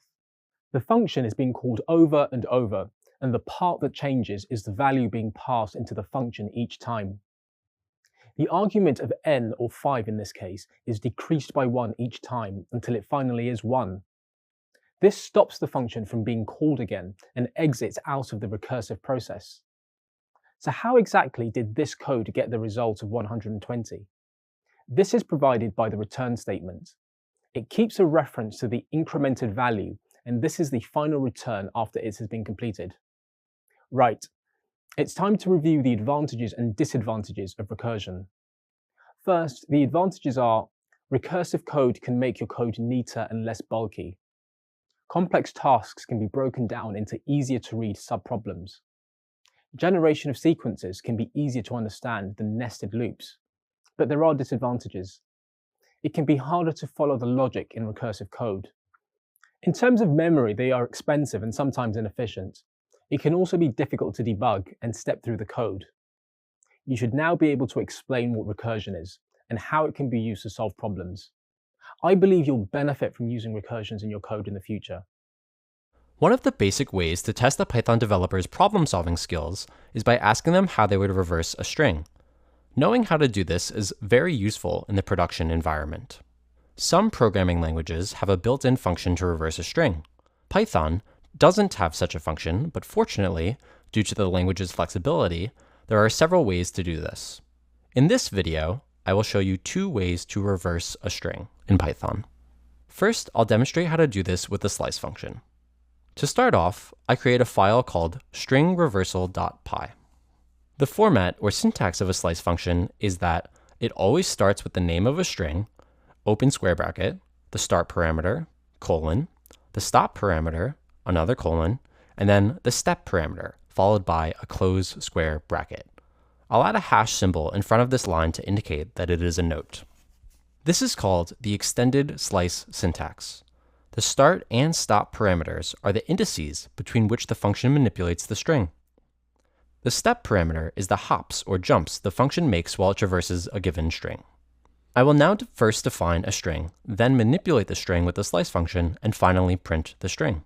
I'll call the string trial and assign the word reversal as its value by typing trial =, and the word reversal between double quotes. To manipulate the string, I create a new string called newTrial. Now, I assign a value to newTrial with the slice function. I type an =, trial, and open square bracket. To instruct Python to use the entire string, I leave the value of the start and stop parameters empty. I simply type 2 colons and then add the value of the step parameter as the number -1, followed by a closed square bracket. The negative value of the step parameter indicates that the string needs to be traversed from the right, 1 index position at a time, instead of the conventional method of starting from the left. Finally, I print the manipulated string to test if it works. I type print, and between parentheses, I add the string name newTrial. I click on run. Great! In the terminal, the string has successfully been reversed. In summary, the entire string is traversed from right to left, 1 index position at a time. This new sliced object is then copied to another string, which is then rearranged and printed. It should be noted that you can use the slice function to manipulate the same variable. I only used a second variable in this example for clarity. The slice function is the simplest way to reverse a string. I will now demonstrate another way you can use the slice function to reverse a string, this time using recursion. I start by creating a new file and saving it as stringreversal2.py. Next, I define a function and pass a string variable to it, namely str. I type def and the function name string reverse, and str between parentheses, followed by a colon. This function will act as a conditional if statement. I type if len open parenthesis, str close parenthesis, 2 equal signs, the number 0 followed by a colon. On the next line, I'll return the value of str. Now let's add the else statement. The else statement will recursively call the slice function, but with a modified string every time. On the next line, I add else and a colon. Then, on the next line, I type return string reverse str. But before I close the parentheses, I add a slice function by typing open square bracket, the number 1, and a colon, followed by the closed square bracket. This time, the string is traversed from the front, skipping the first character in every loop. And this first character skipped is appended to the remaining string. So I now add a plus sign, str, and the value 0 in between brackets. Outside the function, I give str the value of reversal. Then I create a second variable that will store the value of the returned string. I'll call this variable reverse and assign to it the value of the function. Finally, I add a print statement for the variable reverse. Let's run the code. Success! The string displays in reversed order in the terminal. Essentially, the function calls itself by passing a different string in each recursion and appending the element it has kept right after it. In this video, you learned 2 different methods to reverse a string in Python. The first by just using a slice function, and the second by using a slice function with recursion. Let's say I want to generate a list using an existing list. The general process would involve applying some sort of operation to each element of the existing list, and using those outputs to generate the new list. There are many ways you could do this in Python. In this video, you will learn how to process a list with the map and filter functions. My file contains a list called menu, and it contains a list of various coffees. I want to filter this list for specific coffees. Say, I want to print all coffees that start with the letter C. I will do this by creating a function through which I will pass the list to compare it to the letter C. Then, I will demonstrate how to get the output, first as a map, and then as a filter. Before I start, let me talk you through the format of a map function, but keep in mind, the filter function follows the same format. To create a map, I type map, and then need to define its arguments. The map function accepts two arguments. The first argument is an actual function. In this case, it will be the function that I will use to match values based on a condition. The second argument is the articles that will be passed through that function. In this case, the coffees from my menu list. Now, let's create the function with the condition. I press enter twice to move the map function down. I type def and the name of the function, which is find coffee. I then add a single parameter coffee between the parentheses and a colon after the close parenthesis.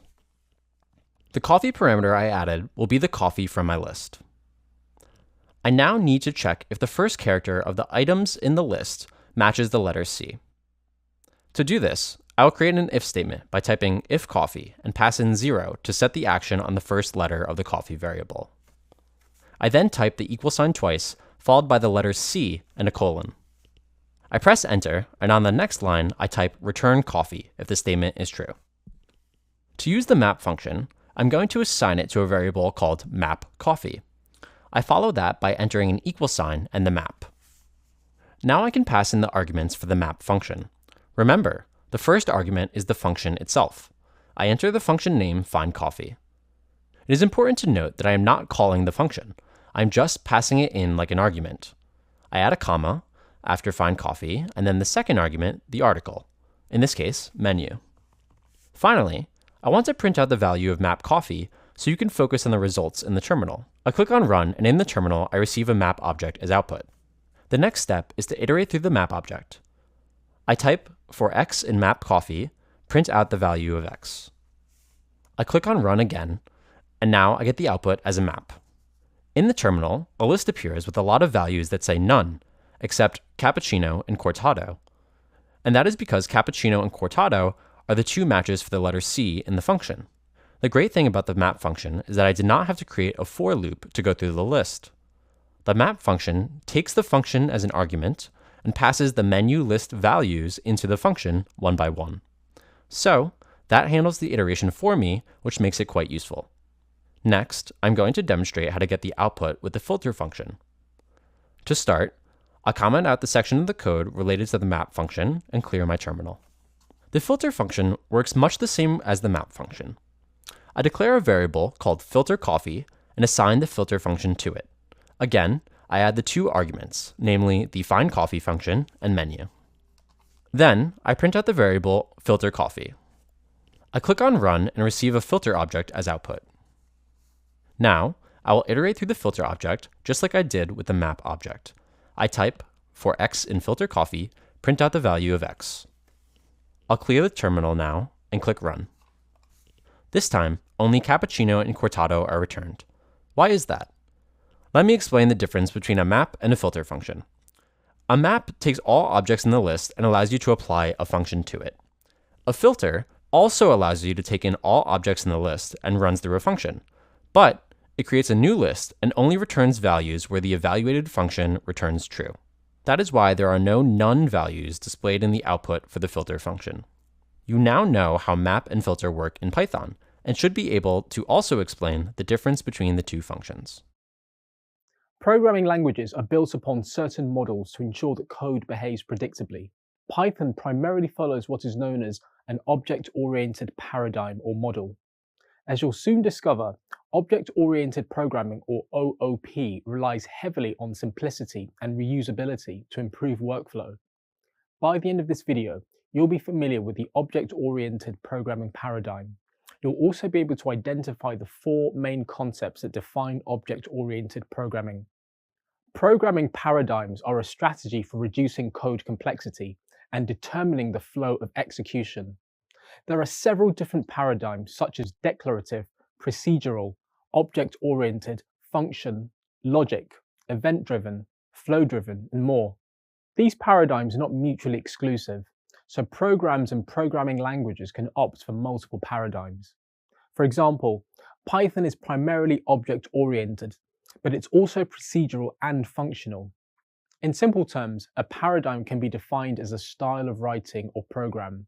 OOP is one of the most widely used paradigms today due to the growing popularity of languages that use it, such as Java, Python, C++, and more. But the OOP's ability to translate real-world problems into code is arguably the biggest factor in its success. OOP has high modularity, which makes code easier to understand, makes it reusable, adds layers of abstraction, and allows for code blocks to be moved between projects. To help you better understand OOP, I'll first clarify some of its key components, which are classes, objects, and methods. A class is a logical code block that contains attributes and behavior. In Python, a class is defined with a class keyword. The attributes can be variables, and the behavior can be functions inside of it. You can create instances from these classes which are called objects. In other words, a class provides a blueprint for creating an object. In more practical terms, let's say you want to record the attributes of employees at Little Lemon, such as their position and employment status. You could create a class called employee and conveniently bundle those attributes in one place. Next, let's discuss objects. As mentioned, an object is an instance of a class, and you can create any number of them. The state of an object comprises its attributes and behavior, and each one has a unique identifier to distinguish it from other instances. The attributes and behavior of the class are what define the state of the object. For example, you can create the object emp1 by calling the employee class. Once called, you can define the position and employment status attributes as shift lead and full-time, respectively. In code, this would be written as emp1 equals employee, followed by shift lead and ft in parentheses. This is a case of instantiation or creating an instance of a class. Finally, there are methods, which are the functions defined inside a class that determine the behavior of an object instance. Let's say you want the employee object to output a string that states their position. You would first declare their function intro in the employee class, and then call it on an object to get the output. Now that you know about classes, objects, and methods, let's explore the concepts that OOP hinges upon. The first one is inheritance, which is the creation of a new class by deriving from an existing one.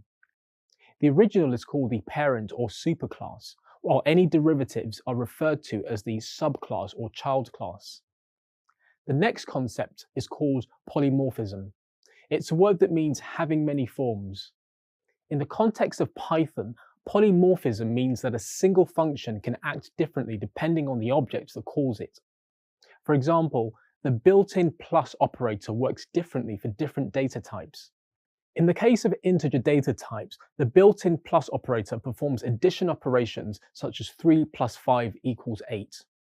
On the other hand, in the case of string data types, the built-in plus operator performs a concatenation or combining two strings together. This ability of modifying functionality is called polymorphism. The third concept is encapsulation. Broadly, this means that Python can bind methods and variables from direct access by wrapping them within a single unit of scope, such as a class. Encapsulation helps prevent unwanted modifications, in effect reducing the occurrence of errors in output. And finally, there is a concept of abstraction. This refers to the ability to hide implementation details to make data safer and more secure. Note that Python does not support abstraction directly and uses inheritance to achieve it. This is something that you'll explore in more detail later.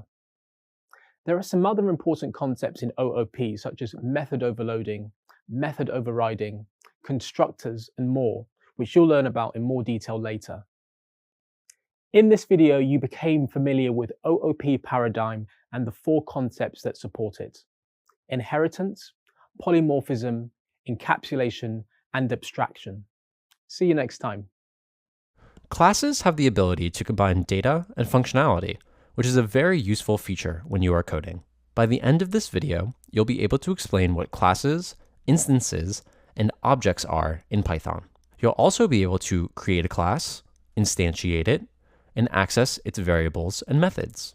You may have also heard of classes discussed in terms of attributes and behaviors. In general, attributes refer to variables declared in a class, while behaviors are associated with the methods in a class. Creating a class creates a new type of object from which you can create instances. An important thing to keep in mind is that everything in Python is an object, or derived from the object class.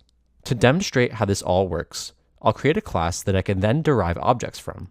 In a new VS Code file, I first type the keyword class, followed by the name myClass and a colon. I do need to take one more step so that Python doesn't throw an error, and that is to type the pass keyword on the next line. The pass keyword plays the role of a placeholder when nothing needs to be executed. In practice, this tells Python that I won't do anything with this class just yet. Next, let's create an object for this class. I create a variable called myClass, and then assign the class to it by typing equals myClass, followed by parentheses. If I run this code, the output shows that it has executed without errors. However, just to check that it's working as expected, let's add a print statement to the class. So that would be print followed by the string hello in parentheses. When I run the code again, the word hello appears in the output. Let me clear the terminal before continuing. You may have noticed that I use the same name for both the class and its object, but the object name can really be anything. For example, if I change the object name to myc and run the code once more, it will execute the same as before. Everything I've typed is part of the instantiation process in Python, which involves 3 key steps. 1. Class definition. 2. Creating a new instance. And 3. Initializing the new instance. Since everything in Python is an object, it makes sense to follow naming conventions to make things less confusing later. In this case, I have myClass for the class object and myc for the instance object. There is a third type of object called the method object, which you can use to call a method whenever it's needed. Classes mainly perform 2 kinds of operations: attribute references and instantiation. I've already written an example of the latter, so let's try building an attribute reference this time. First, I create a variable a for the class object and assign it a value of 5. To print this variable, I first need to refer to the class. So, under the instance object, I type print and then myClass.a. When I run the code, it returns 5 in the output. To confirm that the class reference is necessary, I delete myClass from the print statement and run the code again, and Python throws an error. So, I'll correct the code and put myClass back in.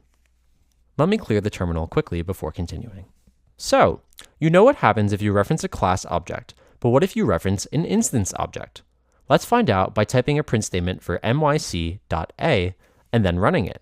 In the output, I get 5, which shows that attribute reference still works with instance objects.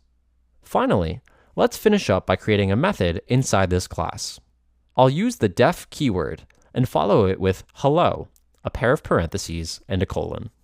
On the next line, I type a print statement for the string hello world. I'll also delete the first print statement to avoid confusion. To call this method, I add a new print statement at the end of the document for myc.hello, which uses the instance object. This should work just as I successfully called a variable through an instance object, right? Running the code results in an error, so methods are not quite as simple. Fortunately, I can resolve this by adding the keyword self within the parentheses of the method as defined in the class. Running the code again produces the words hello world in the output. You'll also find the word none printed below, as there is no return value from the given function. That's a brief demonstration of classes, instances, and objects. I created a class, then I was able to instantiate it and access its variables and methods. Code reusability is the use of existing code to build new software. Reusability is a core programming concept. By the end of this video, you'll not only be able to create a class and instantiate it with variables and methods, but you'll also discover how referencing the same variables and methods in separate instances can produce different outcomes, meaning that the code is reusable. I'll start by creating a new file called recipes.py, where I'll also create a class called recipe.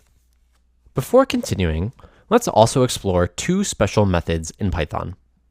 The first one is the new method, which is responsible for creating and returning a new empty object. To write it, I start with the def keyword, followed by _new. It then appears as a suggestion, so I click on it to fill out the rest. The CLS here is not a keyword, but rather a convention. It acts as a placeholder for passing the class as its first argument, which will be used for creating the new empty object. The second method is the init method, which is similar to what is known as a constructor in some other programming languages. It takes the object created using the new method, along with other arguments, to initialize the new object being created. I write it with the def _init, and then choose the first suggestion that pops up. The init method takes the new object as its first argument. The self keyword here is another convention. It has no function itself, but serves as a placeholder for self-reference by the instance object.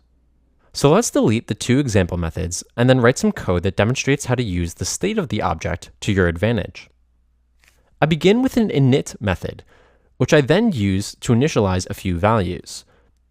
I do this for the value dish by typing self.dish equals dish. I then do the same for the values items and time. Before moving forward, I want to check that the arguments in the initializer will match those of my instances.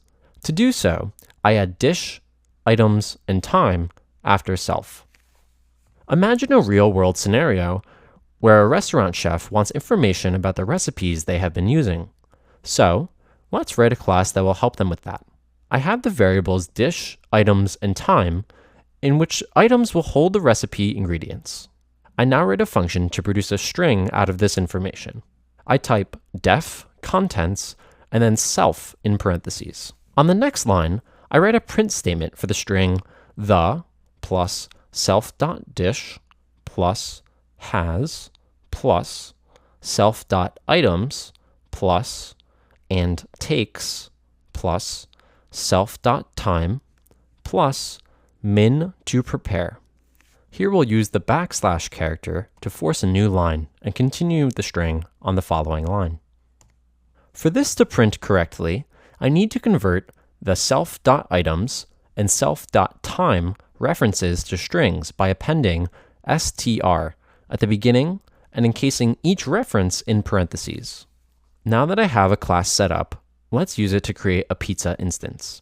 I write this as pizza equals recipe, opening parenthesis, the string pizza, comma, opening square bracket, cheese, comma, bread, comma, tomato, closing square bracket, comma, and 45 to represent the time, followed by the closing parenthesis. I also want a pasta object, so let's copy and paste the code for the pizza object and change the object name to pasta, the ingredients to penne and sauce, and the preparation time to 55. Now that I have a class and two instances, let's see if I can access the instance attributes and methods. I write two print statements for pizza.items and pasta.items. When I run the code, I find that despite passing the same function and variable items, the two instances produce different contents. So next, let's try printing the instance method contents over pizza. Before we move forward, let's clear the terminal so we can more clearly see what the output will be. I type another print statement for pizza.contents and empty parentheses. I run the code once more, and the output uses the class method to print a line stating, the pizza has cheese, tomato, and bread, and takes 45 minutes to prepare. That's a demonstration of creating a class and instantiating it with variables and methods, then referencing the same variables and methods in separate instances to yield different outcomes. Let's try to solve a problem that may occur for managers at a restaurant. Because the managers are busy running the restaurant, they have limited time to deal with the needs of employees. The current system for paying wages requires managers to update each other every time an employee requests payment. Because this is cumbersome, they would like to implement an automated approach. So what can be done? Fortunately, there's a way to reduce the number of steps using instances. By the end of this video, you'll be able to explain what instance variables and methods are. You'll also know how to use them to change the state of an instance object. So let's write some code to help those busy restaurant managers. Let's start a new file called paymentinfo.py. In this file, I'll create the class payslips and initialize 3 variables in it called name, pay status, and amount. I start by typing class payslips, and then on the next line, I call an init function with def_init, and then select the triggered suggestion. For the variables, I type each one in the format self.variable equals variable. Next, I'll create 2 functions, one to display the status of the payment and another to update the status. The first function is written as def_pay with self in parentheses, followed by self.payment equals yes on the next line. The second function is def_status and contains an if-else statement. If self.payment equals yes, return self.name plus is paid plus self.amount with str appended to the beginning. The second part of the statement is else, return self.name plus is not paid yet. Finally, let's create instances of this class for the employees. I'll call them Nathan and Roger.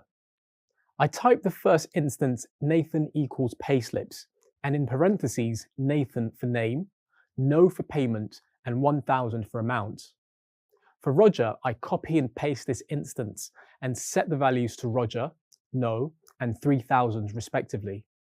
I also need to make sure to pass these values inside the init method, so I type name, payment, and amount after self. Now I'm ready to call the instance method status to check the status of the payments. I write a print statement for Nathan.status parentheses and for Roger.status parentheses. When I run the code, the output all appears on one line, which is not very presentable. I add a new line character between the items in the print statement, which is \n. This time, the output is much cleaner. The output states that neither Nathan nor Roger have been paid. But let's say that one manager decides to pay Nathan, so I'll use the pay function to update the status. Remember that the pay function is set up to update the value of the payment variable. I type Nathan.pay parentheses and then copy and paste the last print statement. Above this line, I type another print statement with the string after payment. I run the code once more, and it now tells me that Nathan was paid 1000, whereas Roger still has not been paid. That's a demonstration of instance methods in action. Now I'll describe the code to you in more detail. Now let's discuss what happened in that coding example in more detail. The 2 instance objects, which are Nathan and Roger, each have their own states. You may have noticed that when the instance method pay was called to change the state of Nathan, Roger was not affected. This is because the method inside the class is not affected. Rather, it provides a separate blueprint to each instance, which can then be updated for that instance only. In the coding example, I didn't print the variable values after calling the pay function, but if I did, it would show that the payment instance variable for Nathan changed from no to yes, while Roger remained no. Now let's imagine that this code is the basis for an online payment system. It would allow either manager to click on the paid button for an employee, which then updates that employee's status. No more back and forth calls. In this video, you learned how to use instance variables and methods to change the state of an instance object without affecting any other instances. When instantiating objects from a class, you may find that the class is missing some properties that you use frequently. In that case, you could decide to make a new class that replicates the first one, but also adds a few more properties. It would be cumbersome to write everything from scratch, but thanks to inheritance, you don't have to. By the end of this video, you'll become familiar with inheritance in terms of child classes being derived from a parent class. Inheritance is a core concept in object-oriented programming generally, and in particular in Python, and it's a major part of code reusability. You may know that everything in Python is an object, but let's explore that idea more closely. It specifically means that every class in Python inherits from a built-in base class called objects, which is found in built-ins.objects. In other words, a class declaration such as some class with empty parentheses implies some class with object as its argument. When speaking of class derivation, the originating class is known as the parent class, superclass, or base class. The class which inherits from it is the child class, subclass, or derived class. Any name pairing is acceptable, but the important thing to know is that the child class extends the attributes and behaviors of its parent class. This allows you to do two things. You can add new properties to the child class, and you can modify inherited properties in the child class without affecting the parent. So now let's explore an example of how this is done in Python. Here you have a parent class P, which holds the variable a with a value of 7. Then there is the empty child class C, in which class P is passed as an argument. And finally, a lowercase c represents an instance of child class capital C. If you write a print statement for c.a and run the code, the output is 7. So even though C itself is empty, it still holds the attribute inherited from P. Keep in mind that any changes in the parent class will also affect any child classes. Now that you have an idea of how inheritance works, let's explore an example that demonstrates the flexibility it provides. I begin by creating a new file called employment.py, and my first step is to create a parent class called employees, where I'll define two variables for first and last names.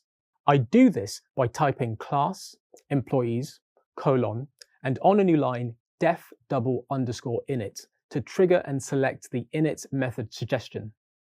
For the first variable, I type self.name equals name on a new line, and for the second, I advance another line and type self.last equals last. I then add name and last to the init argument on line 2 after the word self. Next, I'll create two child classes that both extend the employee class. The first one I create is supervisors, and to call the employees class, I type class supervisors open parenthesis employees close parenthesis and a colon. I then need to modify the init method of the supervisors class so that I can add another variable named password. Again, I trigger and select the init method, but this time it already includes the name and last variables. By calling the employees class, the super method has automatically been applied to access the variables there and initialize them within the supervisor's class. I proceed with adding the third variable, password, inside of the init method. I then make it an instance variable with the line self.password equals password. Now I'll write another child class called chefs. Again, I extend the employees class by adding employees as a method inside this class. I want this one to contain a new function called leave request. So I type def leave request and then self and days as the variables in parentheses. The purpose of the leave request function is to return a line that specifies the number of days requested. To write this, I type return the string may I take a leave for plus str open parenthesis the word days close parenthesis plus another string days. Now that I have all the classes in place, I'll create a few instances from these classes, one for a supervisor and two others for chefs. First, I type Adrian equals supervisors, followed by the values Adrian and A in parentheses. I can then copy and paste this instance 2 more times to serve as a template for the chef's instances. The first chef is Emily and will hold the values Emily and E, while the second chef Juno has the values Juno and J. Finally, as an instance of the supervisor's class, Adrian needs another value for the password variable, so I'll assign Apple here. Next, let's call the instance method over Emily and pass a value to it. She wants to request 3 days off, so I type print emily.leave_request and the number 3. I'm also going to add another print statement that will check the value of the instance variable over the supervisor Adrian. I type print Adrian.password. The third print statement prints the value of Emily's name variable. Now I run the code and get the following outputs. The words, "May I take leave for 3 days" from the first print statement, the word apple from the second one, and the word Emily from the third print statement. Note that both the instance variables and methods inside the individual inherited classes are present along with the variables from the parent class. In this video, you've learned how inheritance in Python helps to make code reusable, organized, and less redundant. In this video, you'll learn about abstract classes and methods. If you have an abstract class, you can ensure the functionality of every class that is derived from it. For example, a vehicle could be an abstract class. You can't create a vehicle, but you can derive a car, a tractor, or a boat from a vehicle. The methods we put in the abstract class are guaranteed to be present in the derived class because they must be implemented. If a vehicle has a turn-on engine method, then we assure that any method calls to a derived class that is looking for turn-on engine will find it.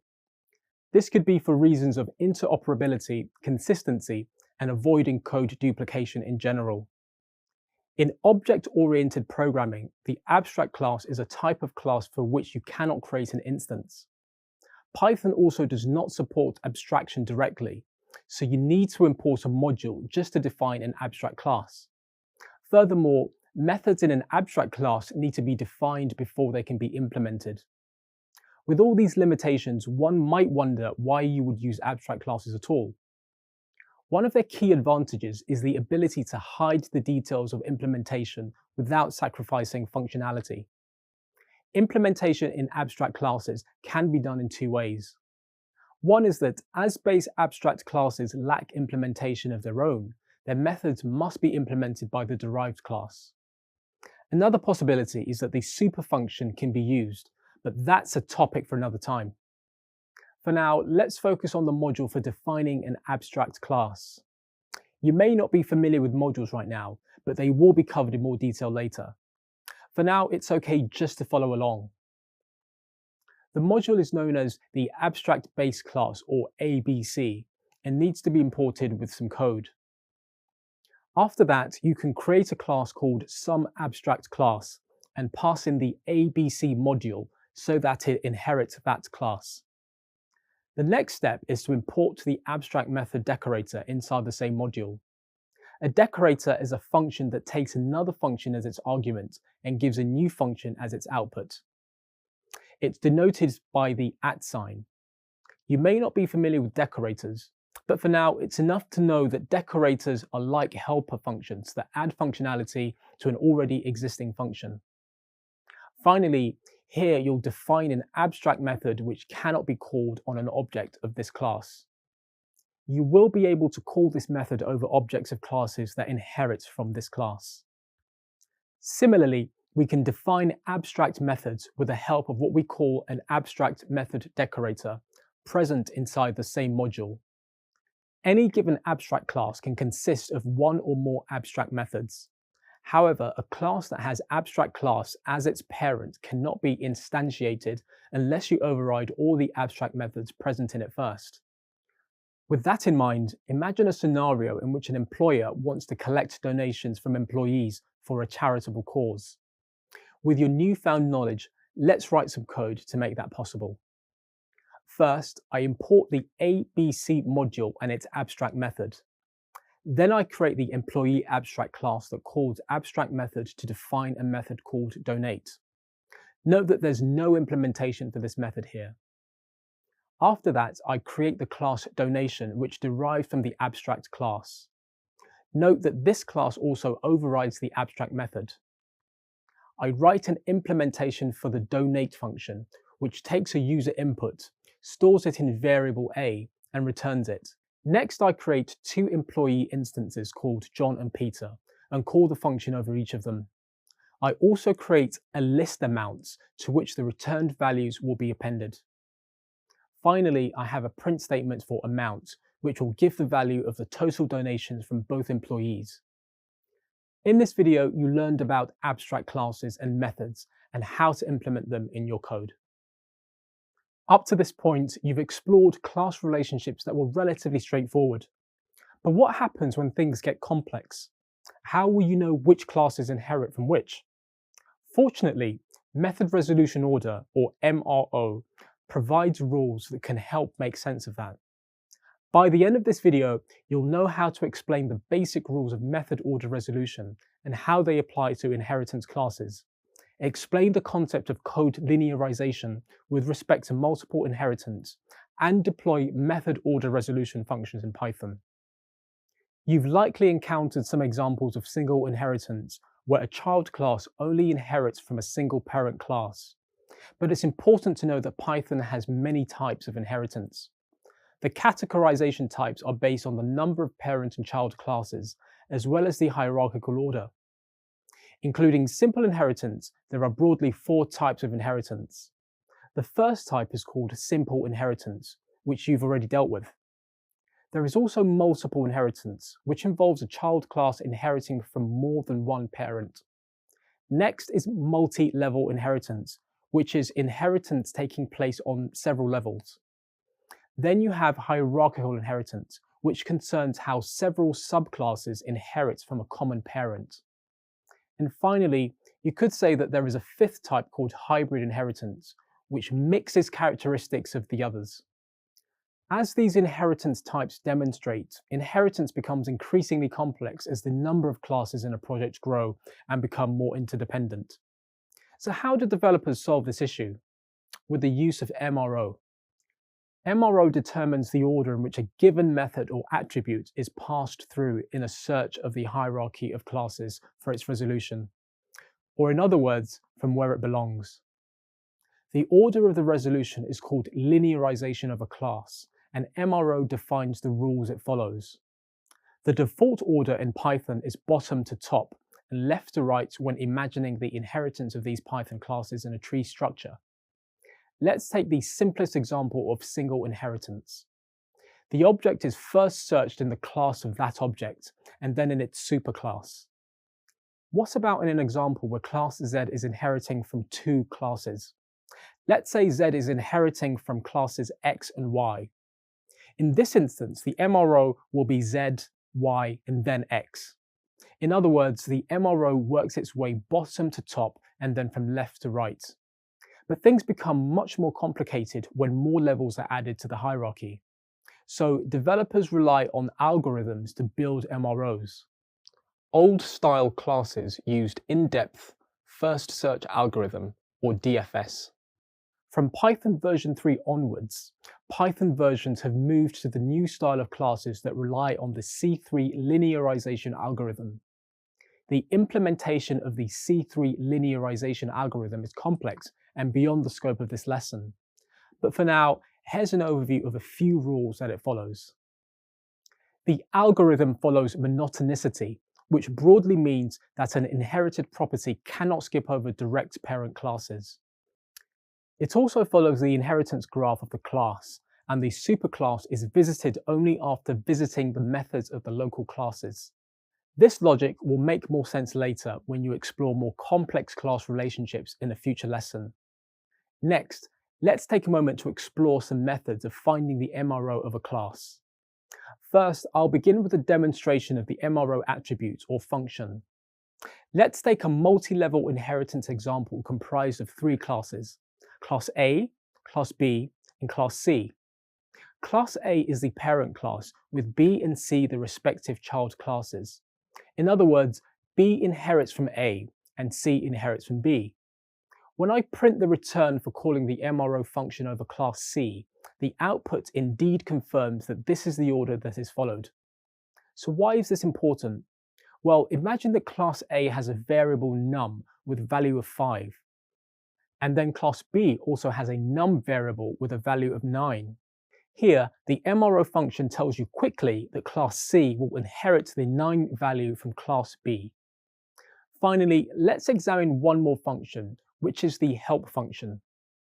If I take the code from earlier and replace the MRO function in the print statement with a help function, it provides a much more detailed output with MRO information at the top. It also contains information about the data descriptors and types used inside the code. In this video, you received a brief introduction to method resolution order and how it affects inheritance in different scenarios.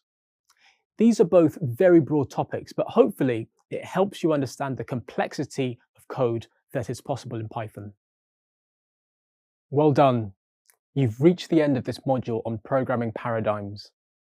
In this module, you explored procedural programming, functional programming, and object-oriented programming. We started the module by saying that procedural programming is considered the easiest and a basic stepping stone to object-oriented programming, and the first choice for new developers. Next, you explored functional programming, which in essence is a programming paradigm that utilizes creating functions for clean, consistent, and maintainable code.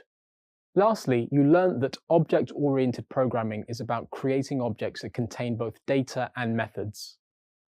These concepts should now make sense to you. It's now time to recap the key lessons you learned and the skills that you gained. With that in mind, let's summarize the key points you learned in this module. You should now be able to describe the concept of procedural programming, describe what algorithms are and how they can be used to solve problems, identify how algorithmic complexity is calculated, and recognize how algorithmic complexity can help in improving performance. You should also be able to describe Big O notation, explain what functional programming is, explain how pure functions are used in functional programming, and explain recursion and how it can be used to solve problems. What you have learned, however, did not stop here. You should therefore also be able to use different methods to reverse a string in Python. Explain the difference between the map and filter functions. Explain object-oriented programming and the four concepts it is built upon, and describe the relationship between classes and instances in Python. Finally, having studied the remaining key points in this module, you should now be able to create classes, instantiate classes, access their variables and methods, and change the state of instance objects by using instance variables and methods. This module gave a comprehensive introduction to different programming paradigms in Python. This is essential knowledge that prepares you to be able to create even better programming code. Cars are a major part of our lives that make it easier to move around. But if you needed your car to do more, such as handle driving in the snow or carry large objects, well, you'd probably modify it by adding winter tires or hitching a trailer to it. In a similar way, Python is a powerful language that allows developers to build amazing things, but it can gain even more functionality with the use of modules. In this video, you'll learn about modules in Python and why they are used. You'll also explore the different types of modules and be able to explain where they can be found. Now, you may wonder what a Python module is. Imagine that modules work like instructions to make a pie. Instead of trying to figure out what the steps are to create your pie, you follow the instructions. Modules work in the same way. They are building blocks for adding functionality to your code, so you don't need to continually redo everything. A Python module contains statements and definitions. So a file like sample.py can be a module named sample and can be imported. Modules in Python can contain both executable statements and functions. But before you explore how they are used, it's important to understand their value, purpose, and advantages. Modules come from modular programming. This means that the functionality of code is broken down into parts or blocks of code. These parts or blocks have great advantages, which are scope, reusability, and simplicity. Let's delve deeper into these. Everything in Python is an object, so the names that you use for functions, variables, and so on become important. Scoping means that modules create a separate namespace, so two different modules can have functions with the same name. And importing a module makes it a part of the global space in the code being executed. Reusability is the most important advantage of modularity. So when you write a piece of code, modules help you avoid the need to write all the functionalities that you may need. Duplication of code duplicates your efforts, uses more computer memory, and it's less efficient. Let's say, for example, you want to import a math package. You automatically get access to a lot of functionalities, such as factorial, the greatest common divisor, used as GCD, and so on, that are reused without defining them. One other feature that using modules brings is simplicity. When modules have a little dependency on each other, it helps achieve simplicity. So each module is built with a simple purpose in mind. Modules are defined by their usage. So you can also use a regular expression or RE module for managing regular expressions. Simplicity also helps in avoiding interdependency among these modules. So if you're working on data visualization, import of a single module like matplotlib is sufficient for visualizing your data. There are different types of modules that exist in Python. The main difference between these modules is the way the modules are accessed. Let's cover built-in modules. Some modules are already built into the standard Python library. When you use a statement like import math in your Python code, for example, the interpreter first tries to find built-in modules. So, how do you import and execute modules in Python? The first important thing to know is that modules are imported only once during execution.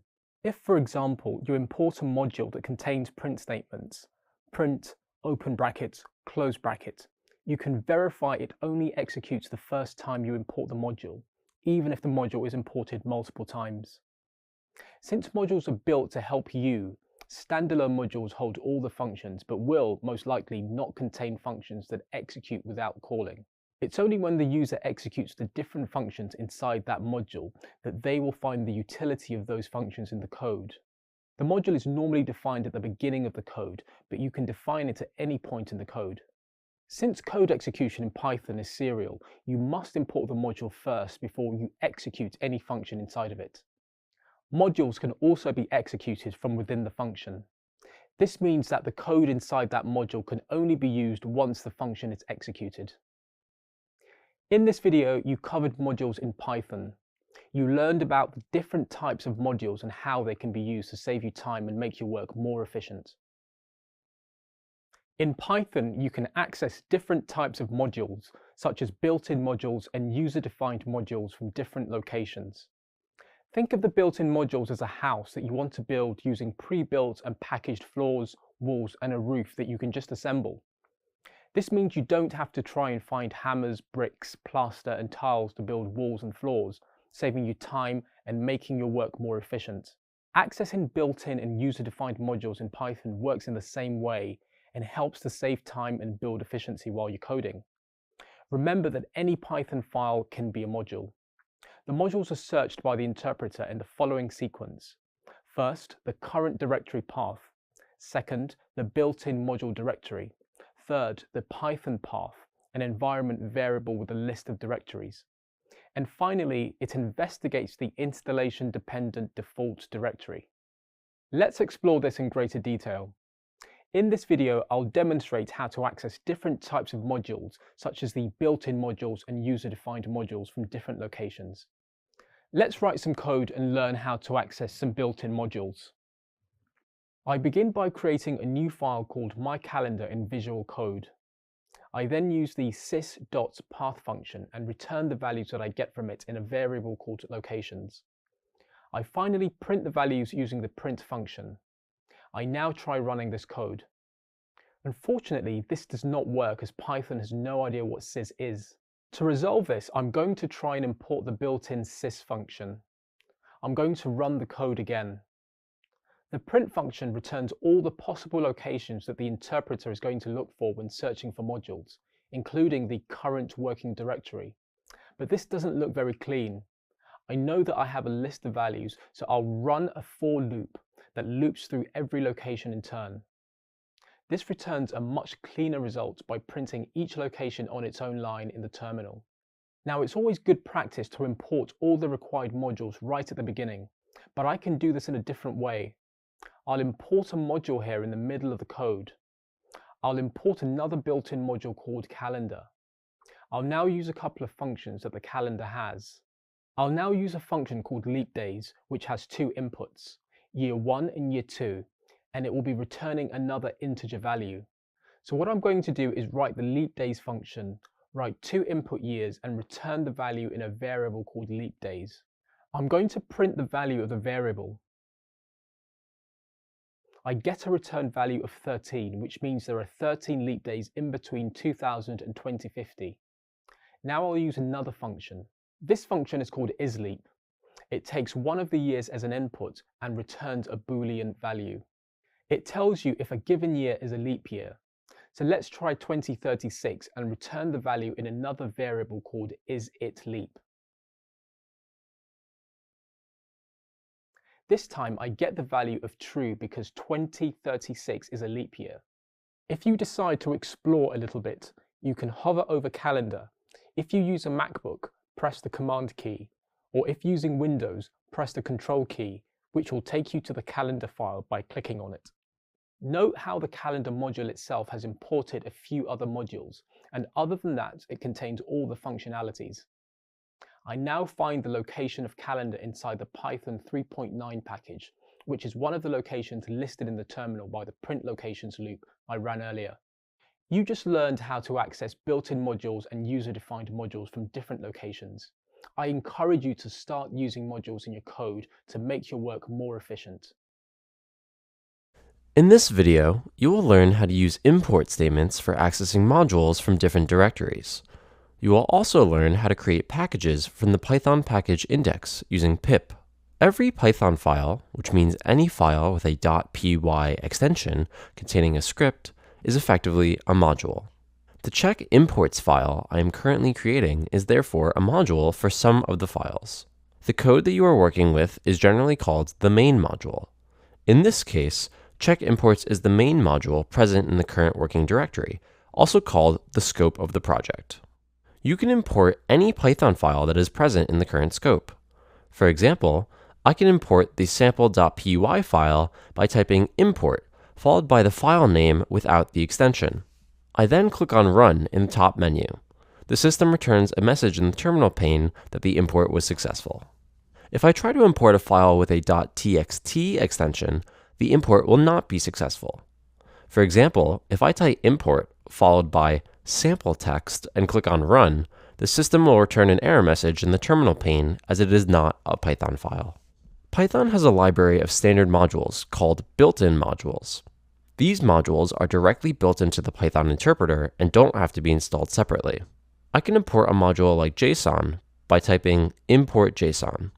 Once I execute the command, I can start using its functions directly. The list of built-in modules can be found in the Python standard library. You can think of packages as the structuring of Python modules as a collection. Special files called init.py files are required for Python to treat directories containing the file as packages. Python has a rich collection of community-built packages that I could find on the Python package index, or PyPI. Pip, or pip3, is the default package installer for Python and helps with the installation of packages from PyPI. Since I have already installed NumPy, I can import it directly in Python. I do this by typing import NumPy, clearing my terminal, and clicking Run. If I try to import a package that is not installed, I will get an error message. For instance, if I type import Seaborn and click Run, the message module not found error is returned. If the package Seaborn were installed, I could run the command again in Python without any error messages. To do this, I would run pip install Seaborn in the terminal to download the package from the PyPI index. I can also import files I have created in one of the folders within the current working directory. I have a folder called Workplace, containing a file called trial.py. The file consists of a list with the variable names and 2 entries inside it. I'm going to import this file and access its contents. I start by importing the sys module. Next, I use a path function in sys by typing sys.path.insert. Now, I must enter the path name to my workplace package in the first index location. To do this, right-click on the workplace directory and select Copy Path. I enter this path name as the first index location. When passing the path as an argument, I must use single quotes and type the letter R in front of the path string. The sys.path list now has a new directory where it will look for modules. Now I must import my trial file here by typing import trial and pressing enter. A squiggly line appears below the word trial.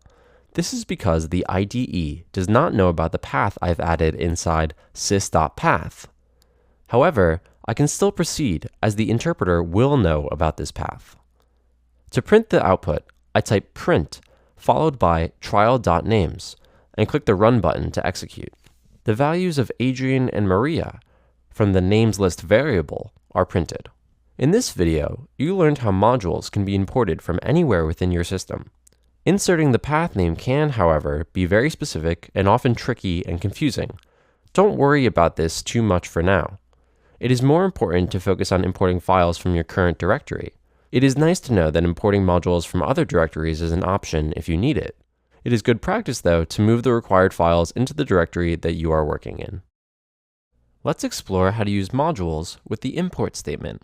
I have already created a file called imports.py. I will now import the built-in math module by typing import math. Just to make sure that this code works, I'll use a print statement. I do this by typing print, importing the math module. After this, I'll run the code. The print statement has executed. Most of the modules that you will come across, especially the built-in modules, will not have any print statements, and they will simply be loaded by the interpreter. Now that I've imported the math module, I want to use a function inside of it. Let's choose the square root function, sqrt. To do this, I type the words math.sqrt. When I type the word math, followed by the dot, a list of functions appears in a drop-down menu, and you can select sqrt from this list. I pass 9 as the argument to the math.sqrt function, assign this to a variable called root, and then I print it.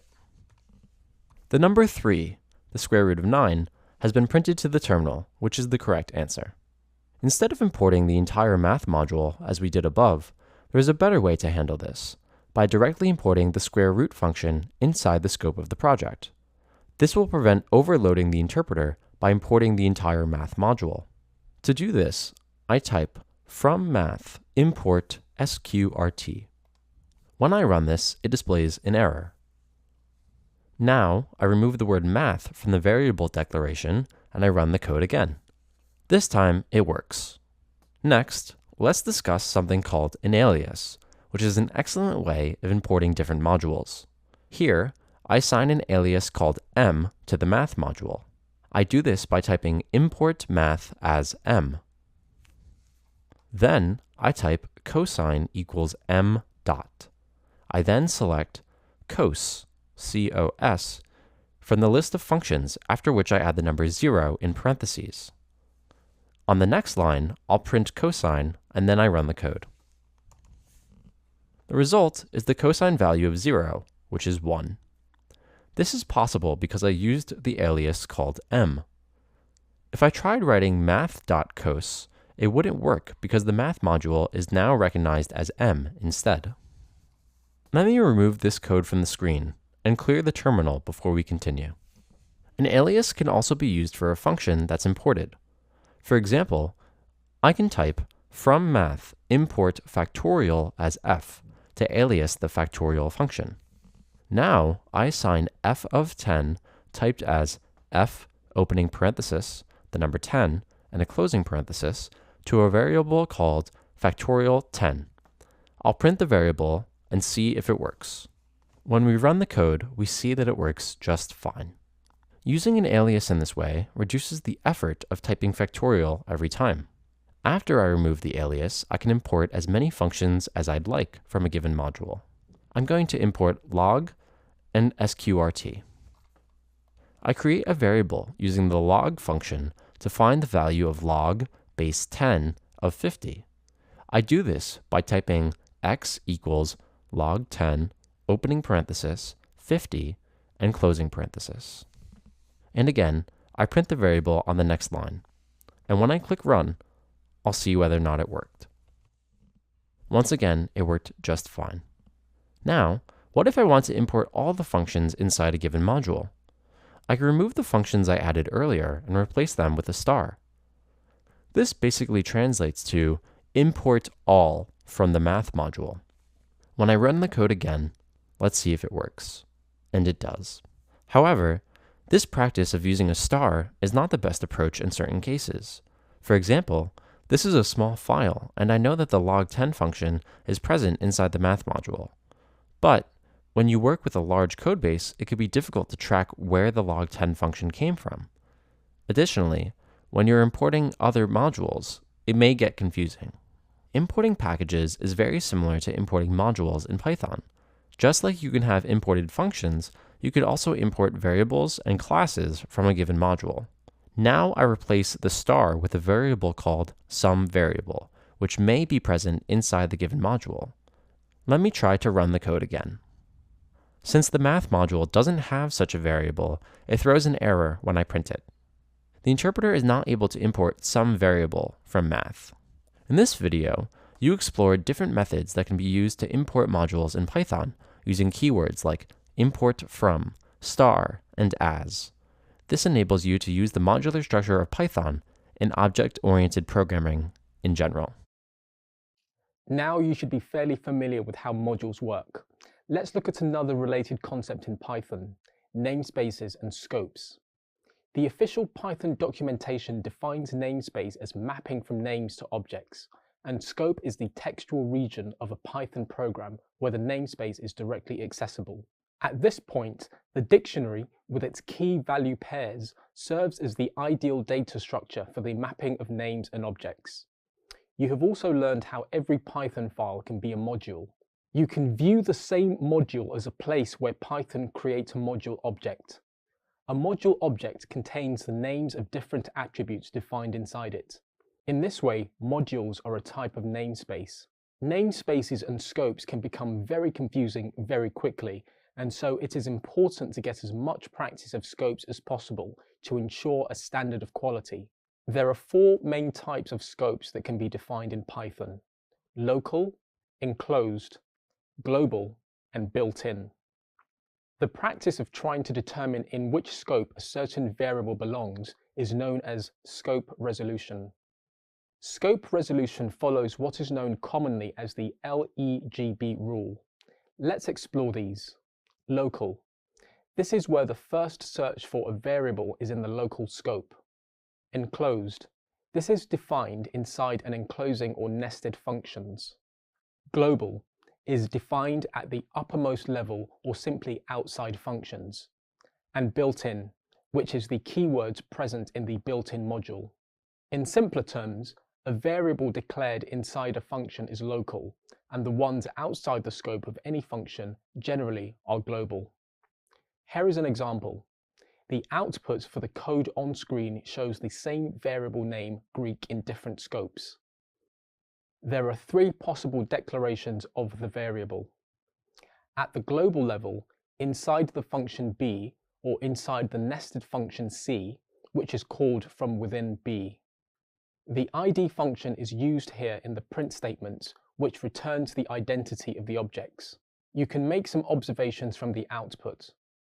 The ID for the global variable alpha remains same as defined after the code is completely executed. The ID for the local variable beta inside the function b remains unchanged before and after the execution of nested function c. The ID for gamma is assigned only within the scope of the nested function. And the ID for all three variables is different even if they all have the same variable name. Variables in Python are implicitly declared when you define them. That means, unlike other programming languages, there is no special declaration made in Python for the variable which specifies its data type. What it also implies is that a given variable is local, not global, when it is declared, unless stated otherwise. This contrasts with most other programming languages where variables are global by default. So, when a variable is declared in a global space, it is also local to that space. This can be understood with a simple example. If you look at the content of both of these dictionaries, you can see how the value for the key country is different in both the cases. You have also used two special built-in functions called locals and globals that list the contents of the dictionary inside both of these scopes. Here you can see the output. In this example, you can see the global variable declared remains unchanged. While global variables are acceptable, they are discouraged for a number of reasons. When you are working with production code, the project structure can get complex, and working with global variables can be hard to diagnose, which lead to what is called the spaghetti code. Other paradigms such as access modifiers, concurrency, and memory allocation are better handled with local variables. While you are just beginning our journey using Python, it is always a good idea to integrate good practices in your code. There are two keywords that can be used to change the scope of the variables: global and non-local. The global keyword helps us access the global variables from within the function. Non-local is a special type of scope defined in Python that is used within the nested functions only in the condition that it has been defined earlier in the enclosed functions. Now you can write a piece of code that will better help you understand the idea of scope for an attribute. You have already created a file called animalfarm.py. You will be defining a function called d, inside which you will be creating another nested function, e. Let's write the rest of the code. You can start by defining a couple of variables, both of which will be called animal. The first one inside the d function and the second one inside the e function. Note how you had to first declare the variable inside the e function as non-local. You will now add a few more print statements for clarification for when you see the output. Finally, you have called the e function here, and you can add one more variable animal outside the d function. This will be a global variable. You can add a call for the d function and a print statement for the global variable. You can save this file and run the code. First, the global animal variable gets assigned camel. Then, call this function, and once inside it, assign elephant to the local animal. Then, declare the inner function e, and proceed by printing before calling functions animal, where the value of animal will be the local value, which is elephant. Once you are inside the inner function e, you use the non-local keyword to declare that you are going to use the animal variable, and you change the value to giraffe, and here you can see that the print statement will give inside nested function. The value is giraffe, which stays consistent even after you get out of the inner function. So when you print, after nested function, the value still remains giraffe. Once the function is fully executed, come out to see that the value of global animal will be camel, which you had assigned at the beginning. So you can see the changes that you have made inside are not going to affect the value of the global variable. Let's look at one last thing. If you comment the local variable out, this will throw an error. You can see there is no binding present for non-local animal present inside the d function, which was required here. In this video, I'll cover the reload function that's used with import statements.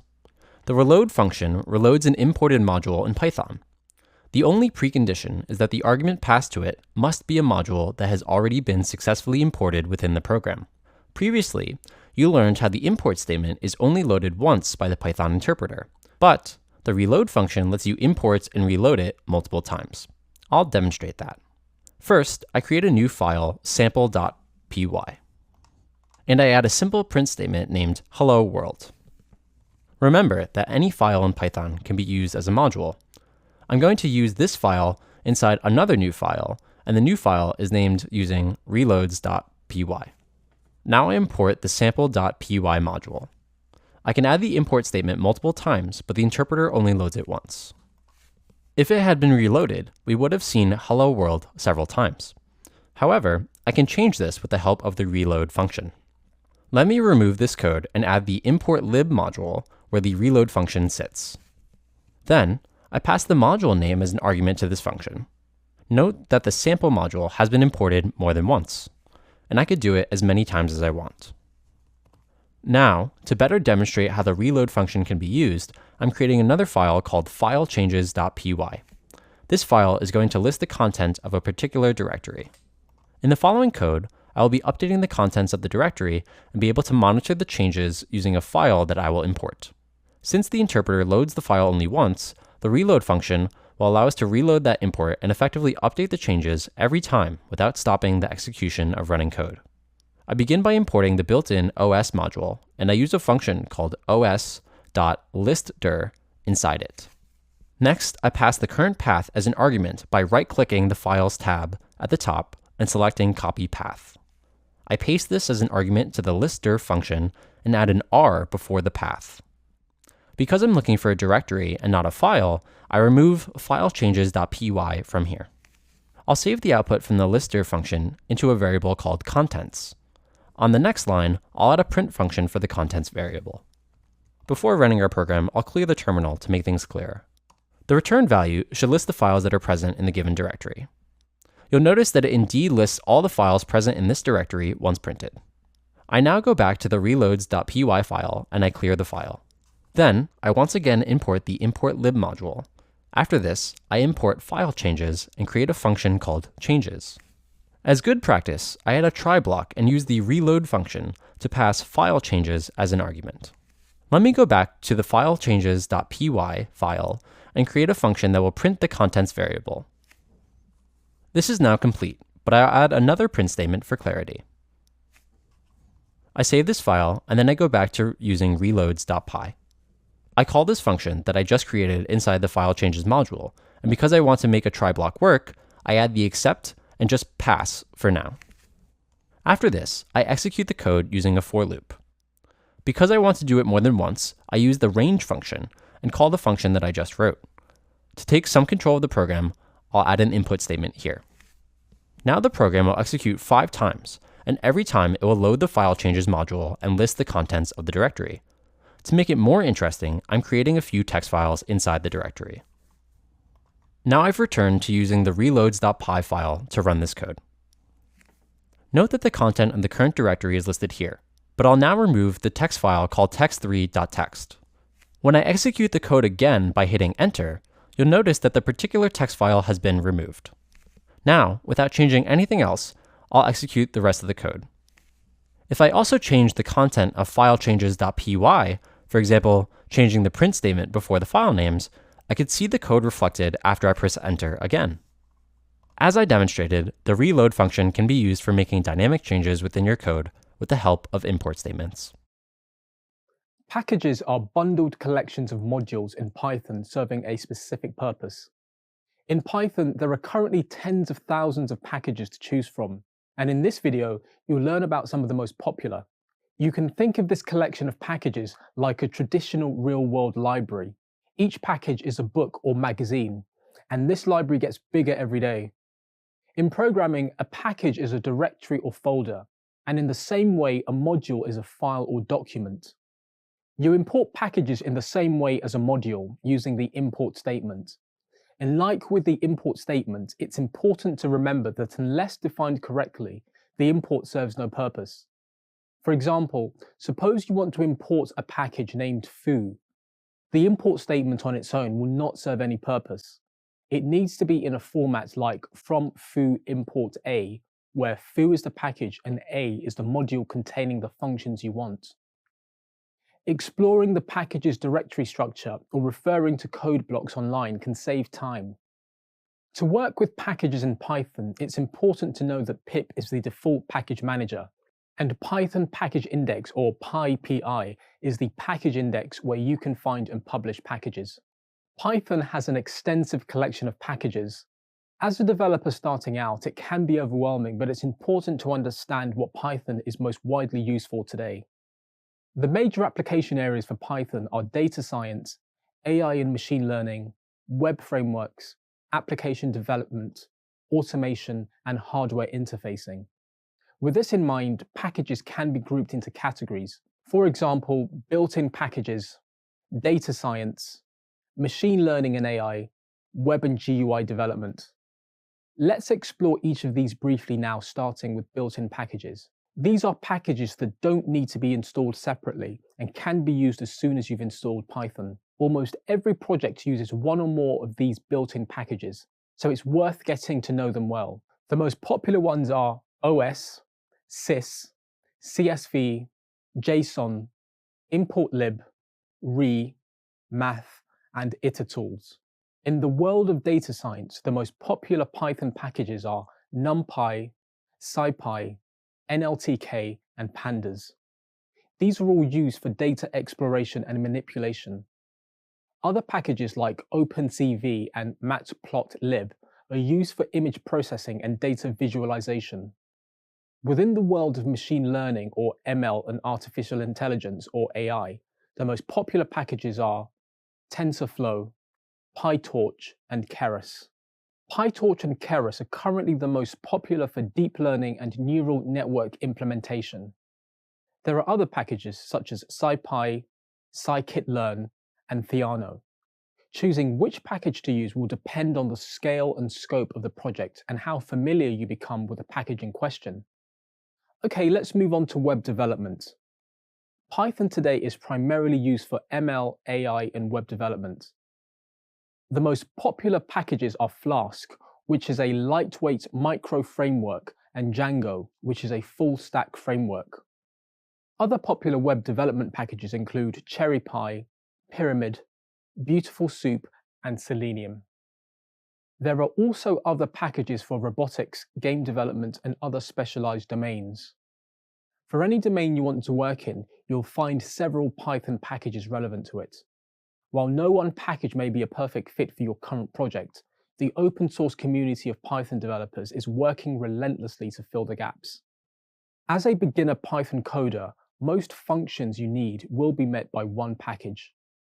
To continue expanding your knowledge of Python packages, you should think of a project you'd like to create and experiment with the packages I've mentioned in this video. In this video, you learned about packages in Python. You covered built-in packages and some of the most popular packages in use today. Python is one of the best languages to use for various data science projects and applications. In this video, you'll learn about some of the commonly used Python libraries in data analysis and data science. The last decade has seen exponential growth in all data science areas. The demand for data analysis and scientists is continually increasing, as it's a requirement for developers to incorporate scientific and data analysis into their code. Python has emerged as one of the most popular languages with data scientists. One of the main reasons for its popularity is the large number of different open source packages. These have been developed by thousands of contributors collaborating to provide free, usable resources. Many packages are top-rated because they are efficient and provide outstanding functionality. In no particular order of preference, these packages include NumPy, SciPy, Matplotlib, and scikit-learn. As an example, scikit-learn is used for predictive learning and is built on top of other popular packages. It consists of various supervised and unsupervised machine learning algorithms for classification, regression, and SVMs.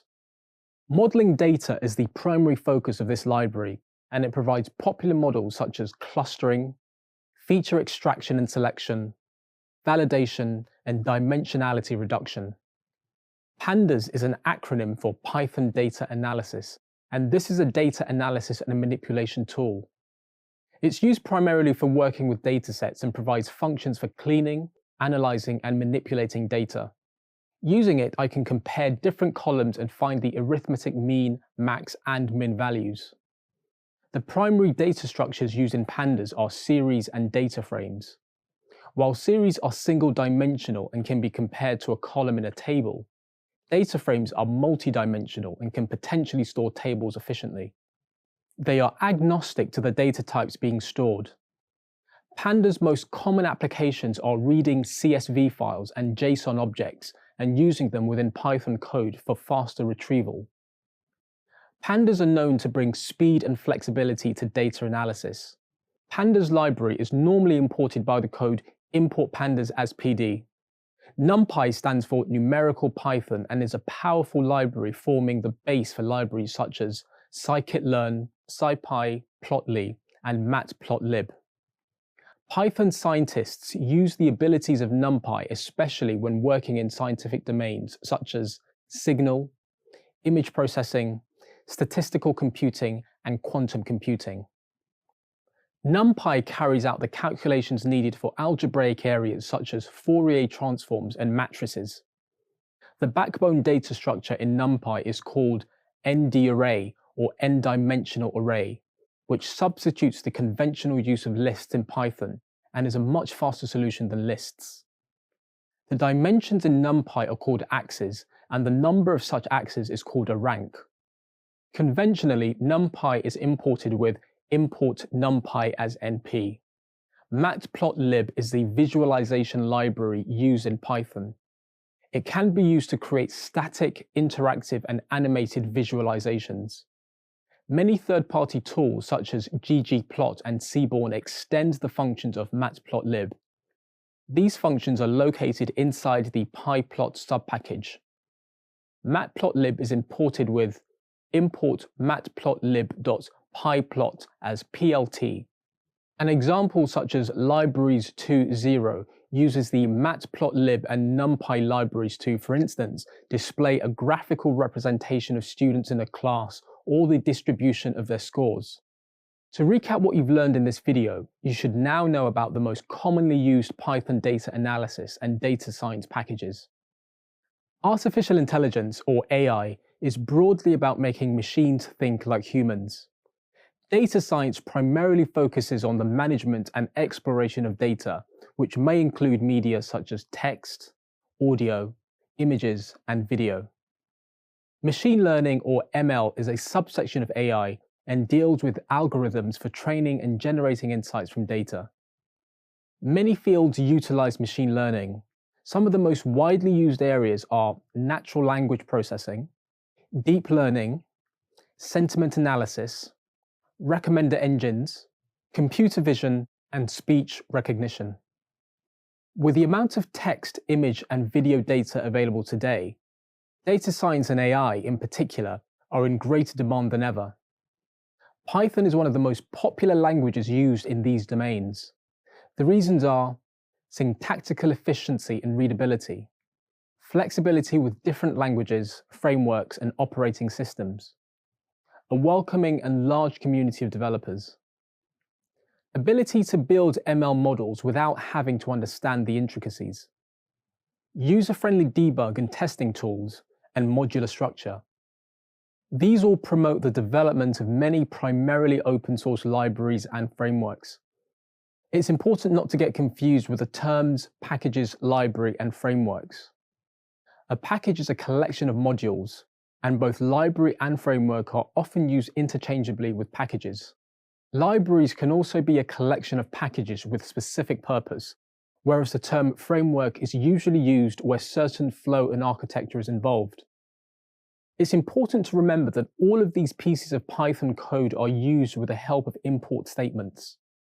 Some of the most popular ML libraries in use today are in the areas of deep learning and neural networks, computer vision and image recognition, natural language processing, data visualization, and web scraping. It's important to understand that these are broad categorizations.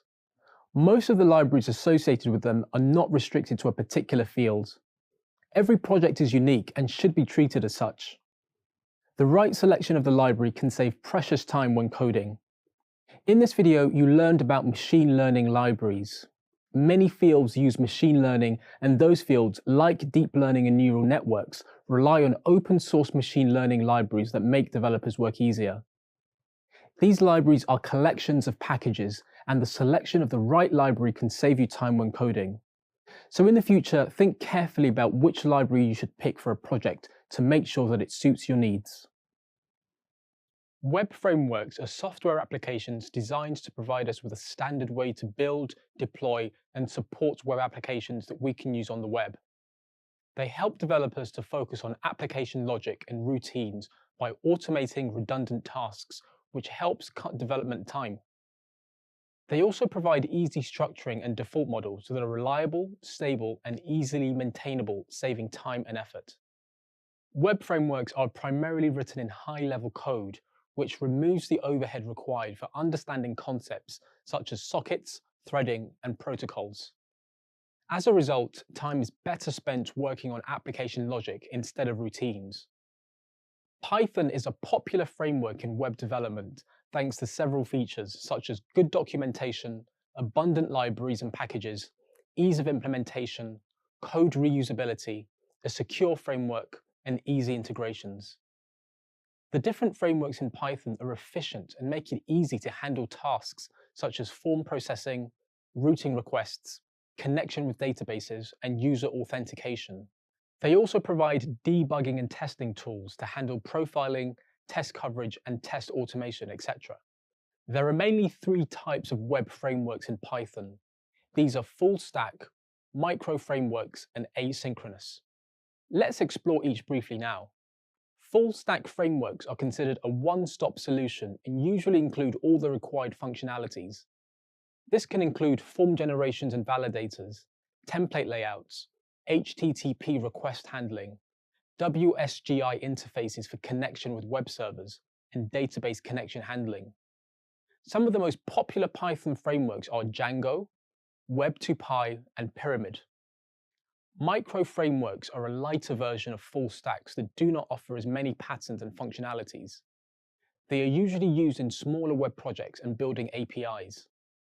Flask, Otl, Dash, and CherryPy are some of the popular micro frameworks.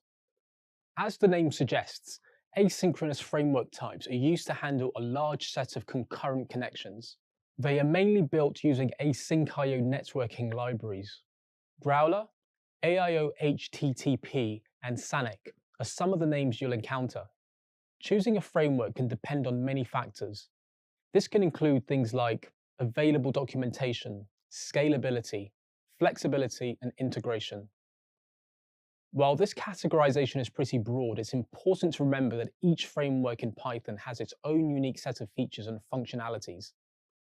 This can make certain frameworks more suitable than others for a specific project. Two of the most widely used are Flask and Django. Let's explore each briefly now. Django is a high-level framework that encourages clean design and rapid development. It's a full-stack framework that's rich in features and libraries. It's secure and has templating systems and third-party support. It primarily gained popularity due to its rapid deployment speed. You can quickly build scalable apps without extensive knowledge of low-level programming. Flask is a micro framework and better used for smaller projects. It's easy to learn, simple to use, and has a large library of add-ons. In this lesson, you learned about web frameworks and the different types. You also learned about the different web frameworks in Python, such as Flask and Django. Testing is an essential component in quality assurance that ensures our software, applications, and websites work as expected. For example, suppose you've built your own website and it has a few hundred visitors every day. One day, an article you've published goes viral. Suddenly, 1 million people are visiting your site and the website crashes. Another scenario is online forms. We've all faced situations where we fill out a form and a prompt appears telling us that we have made a mistake. For example, accidentally entering letters in space provided for credit card numbers or missing special characters and passwords. This type of data validation is even more critical, especially in the domains of banking and finance. In this video, you'll learn about testing and its importance in the software development lifecycle. But what exactly is testing? Well, software testing is a process of evaluating and verifying the various software applications and products in terms of performance, correctness, and completeness. It helps identify bugs, gaps in the product, defects, and missing requirements with set expectations. In the early days of computers, software developers relied heavily on debugging, a process for removing and detecting potential errors. After the 1980s, as software grew in size, several different testing types and products also grew in parallel, depending on the requirements. Testing was primarily done in the later stages of the software lifecycle. Now it's evolved to be integrated at the early stages as well. The efficiency of any testing type is dependent on how well written it is. The ideal testing scenario is to have the least tests written to find the largest number of defects. While software testing is important in any scenario, the real test of the product comes when it's launched to market. There, it's judged by stakeholders and users. We live in the internet age. Products with bugs, especially in the early stages, make consumers lose interest very quickly as many alternatives are available. This is where testing plays an important role, and here are a few reasons why it can help. Testing helps detect poor designs, change inefficient flow or functionality, address scalability concerns, and find security vulnerabilities. Testing helps provide A/B testing to find the best suitable options, address compatibility with platforms and devices, provide assurance to stakeholders, and a better experience for end users. There are a few good practices that must be followed in testing to achieve optimal results. Test code allowing reusability of tests. Tests must be traceable to the requirements set. Tests written must be purpose-driven, efficient, and allow for repeatability. These testing techniques can then follow a procedural approach according to the type of testing used.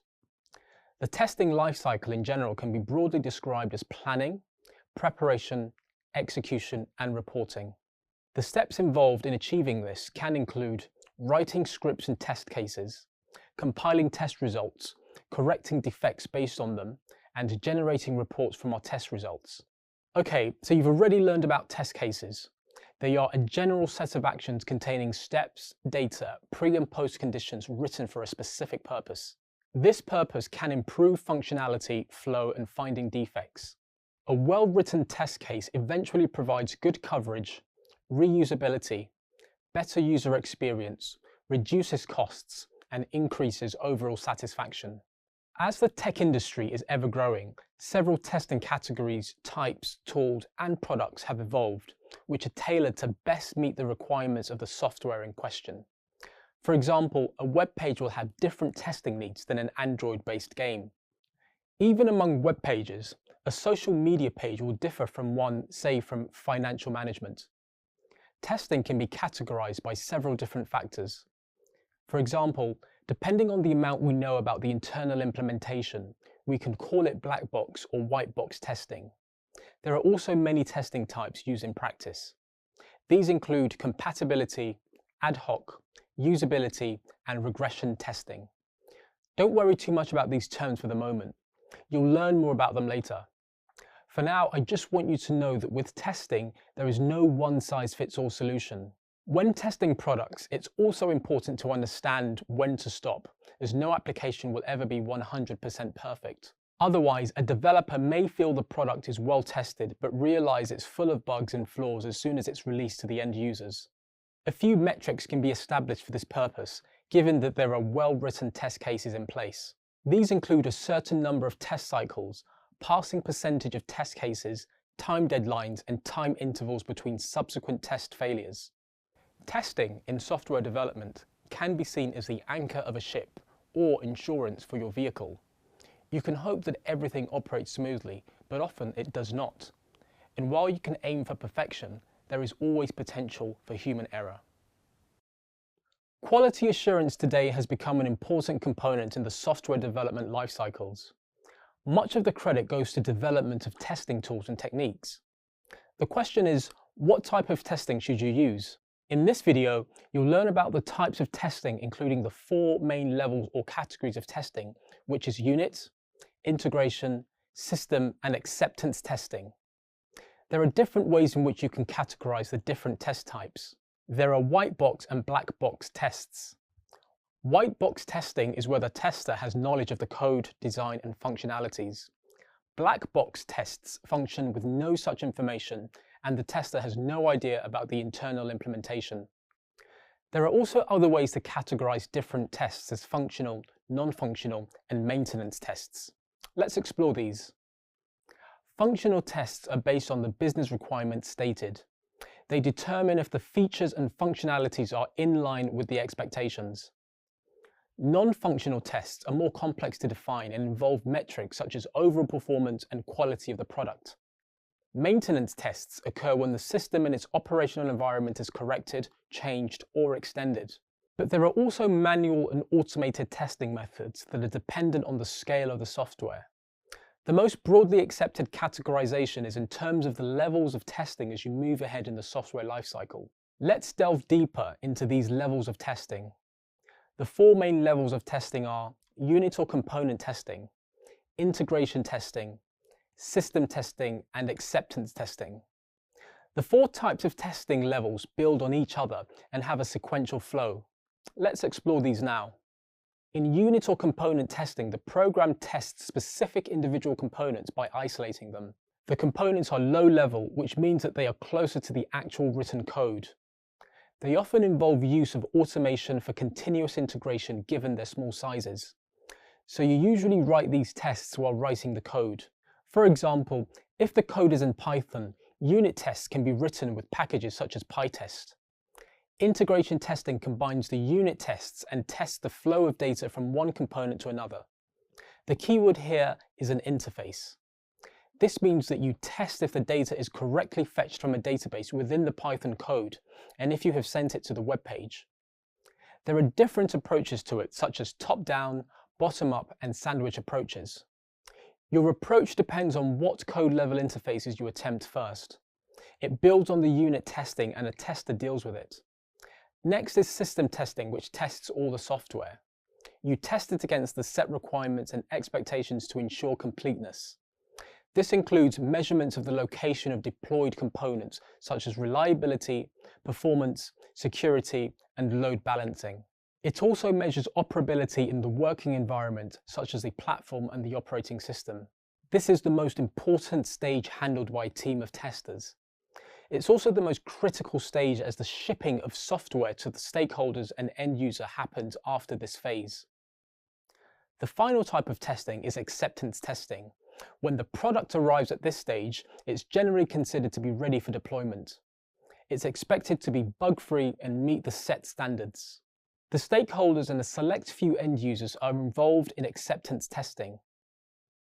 It normally involves alpha, beta, and regression testing.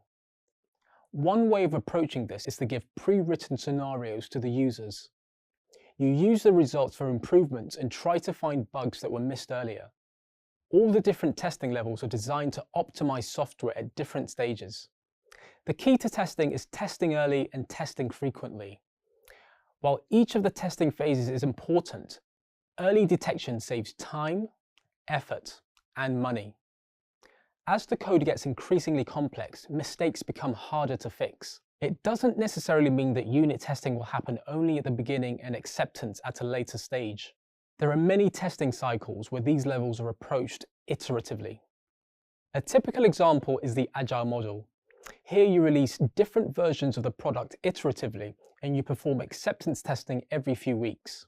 In this video, you learned about some of the types of testing, such as unit testing, integration testing, system testing, and acceptance testing. It's important to remember that the purpose of these testing methods is to build a systematic approach for testing and identify faults and improvements as early as possible. This results in improved overall performance and experience. Well done. With advancements in technology, an increasing drive is towards code automation. In this video, you'll learn about test automation packages and the importance of automated testing. In the past, machines have substituted human effort in making goods, which helps us save both time and effort. In programming, the tests chosen for automation are the ones that have high repeatability and volume, predictable environment and data, and determinant outcomes. There are a number of testing types that can be automated. These include unit, regression, and integration. An ideal test code must form a bridge between the programming calls and the test cases. Python does a fine job in achieving this in addition to its clean, concise way of coding. There are some well-written frameworks in Python, and some are more well accepted than others. The ideal steps involved in test automation are usually preparing the test environment, running the test scripts, and analyzing the results. Okay, let's now examine some important Python testing frameworks that have grown in popularity over the years. First, let's explore the built-in testing package, PyUnit or Unitest. The Unitest framework supports test automation, independent testing modules, and aggregation of tests into collections. The first is PyTest, a native Python library that is simple, easy to use, and reasonably scalable. PyTest will be demonstrated later in this course. It can handle several functional test types such as unit, integration, and end-to-end. There is support for parameterized testing, which enables us to execute unit tests multiple times with different parameters passed. It can run parallel tests and generate HTML, XML, or plain text reports. You can also integrate it with other frameworks like PyUnit and Nose2 and web frameworks like Flask and Django. While primarily used with testing APIs, it's also well used with UI, database connections, and other web applications. Easy creation and quick bug fixes are why PyTest is the most popular testing framework for automation. Next is Robot, which is popular primarily for its keyword-driven development capabilities. These keywords are used in test cases and can be predefined or user-defined. Robot is very versatile and used for acceptance testing, robotic process automation or RPA, and test-driven development. It can be used for many domains including Android, APIs, and mainframes. Selenium is another open source testing framework that has gained popularity over time and is primarily driven towards web applications. It has support for the majority of web browsers and OS. There are browser-specific web drivers that enable testing functionalities like login, button clicks, and filling of forms. It allows the tester to select the speed and execution of tests and has an option to run specific tests or test suites. Apart from the popular frameworks PyTest, Robot, and Selenium, there are many more. It's important to know that a number of these testing frameworks are often used with other tools such as plugins, widgets, extensions, test runners, and drivers. These tools help integrate the software pieces being tested and add functionality. Sometimes more than one framework is employed over the code being tested. In this video, you learned about test automation packages. Let's recap quickly. Automation testing is an important reason why the software industry is able to move ahead swiftly and more smoothly. Manual testing provides focused attention and the ability to handle nuances and complex problems with more sophistication. This kind of testing can't be replaced by automated tests yet. It's still some time before test scenarios can be fully automated, but the developments of all these frameworks are in line with that endeavor. In this video, I will demonstrate how to use PyTest to create simple tests for unit testing. PyTest is one of the most popular modules for unit testing in Python. This is because it allows you to do simple tests with minimal effort. And it also has simple, clean code with good documentation. First, I create a file called addition.py. Next, I add a function and pass two variables, a and b, inside it. I'm just going to do a simple calculation that will return the sum of these two variables. Similarly, I create another function called sub, which will perform the subtraction between the two variables. Second, I create another file called testaddition.py, in which I'm going to write my test cases. Now, I import the file that consists of the functions that need to be tested. Next, I'll also import the PyTest module. After that, I define a couple of test cases with the addition and subtraction functions. Each test case should be named test underscore, then the name of the function to be tested. In our case, we'll have test underscore add and test underscore sub. I'll use the assert keyword inside these functions because tests primarily rely on this keyword. It checks for conditions in your code and expects a Boolean value of true or false.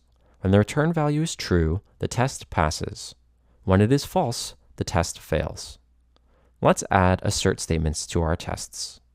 In our first test, we'll assert that the addition of 4 and 5 is 9. And in the second test, we'll assert that the subtraction of 4 and 5 is -1. Next, I make a split screen so that I could see both files. Now, I run PyTest, and I specify the file over which I'm going to do the testing. To do this, open a new terminal and enter python -m pytest and the name of the test file, testaddition.py.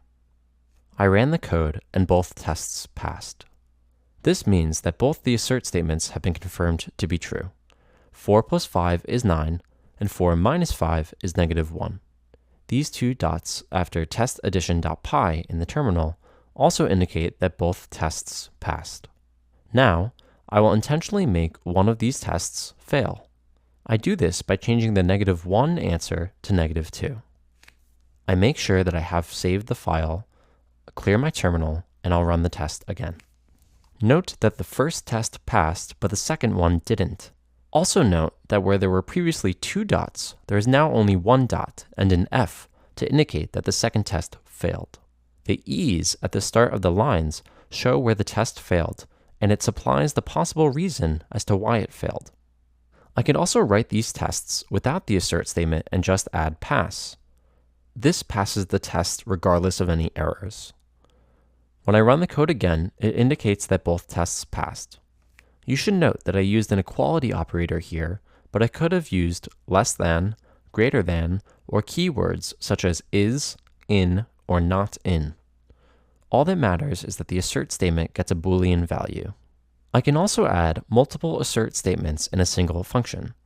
So, if I write assert true, that should return the result. And when I run the code again, it passes both tests. But if I make it false, it will show that one test has failed. This indicates that all the assert statements within a given function should return a true value for the test to pass. Note that using the test underscore prefix for both the file name as well as the function name is good practice. Now I'll restore my code and save the file. If I want to run my test over a specific function, I just add a double colon at the end of the file name, and then I write the function name. I'll clear my terminal first, then run my code. Note that only the function I specified has run. Congratulations! You now know about simple functions. In this video, you learned that you could use PyTest to implement unit testing and how to create and use simple tests for unit testing. Testing has been a relatively recent entry in the software development lifecycle, but its importance has been growing as time passes. Software development is time sensitive, and in the process, developers often find testing gets squeezed into the time remaining after the code is written. This doesn't leave enough time to test and can lead to the software containing bugs that need to be dealt with over time. Test-driven development, or TDD, is an alternative programming practice in which the tests are written first and the code is written so that the tests will pass. This differs from the convention of first writing the code and testing the application progressively. TDD follows an iterative approach beginning with writing the test cases. The initial work requires feature and test planning by the team. With slight variations, let's explore the standard steps. Step 1. You write a test for a feature that fails. In Step 2, you write code in accordance with the tests. Step 3 requires that you run the test expecting them to fail. In Step 4, you evaluate the error and refactor the code as needed. And finally, in Step 5, you rerun the process. This process is also called the red-green refactor cycle. Red implies the failed tests, and green shows the passing tests after refactoring. The whole point of following this cycle is to fail the tests and rewrite until you don't have to. A feature is complete when everything is green, and you no longer need to rerun. You can use a package library such as PyTest when automation becomes a priority. PyTest only requires writing functions, while Unitest requires classes. This means that PyTest has the advantage of being easier because it requires less effort. Okay, now let's explore some of the advantages you gain from TDD. Writing tests first and refactoring code based on it ensures the tests cover the code. You can now write tests with a specific feature and outcome in mind. The need for such forecasting provides clarity from the beginning. The forecasting also plays a role in integrating different components where you add new features and interfaces in accordance with the components that are already there. Working in cycles over the code gives the developer confidence to easily refactor in terms of additional changes. Overall, smaller code with early bug fixes, code extensibility, and eventual ease of debugging are the primary reasons TDD is growing in acceptance. Finally, let's briefly explore some of the differences between TDD and traditional testing. The main difference is that with TDD, the requirements and standards are highlighted from the beginning, making it purposeful. Modern-day development often employs a combination of both these forms of testing, depending on the different parts and stages of the software development cycle. There are several subtypes and variations of test-driven development. These include behavior-driven, acceptance test-driven, scaling, and developer test-driven development. These are all options that can be used in the software development process. Congratulations! In this video, you learned about the process of test-driven development. In this video, you'll learn about how to apply the test-driven development methodology. In conventional testing, you follow the process of writing code and then writing test cases to ensure the integrity of that code. In test-driven development, or TDD, the approach is the other way around, and test cases are where you must begin your thinking. The steps involved are as follows. Write test cases with some functionality in mind. Write code in accordance with the test cases, ensuring that they pass. And refactor code in case the tests fail. Let me demonstrate an example to design a test case that checks student enrollment with data stored in a database. The test needs to check the integrity of the names entered. First, I'll demonstrate how to design the test case and then write some code. Let's say I'm checking student enrollment for a class exam against a list of names that I already have.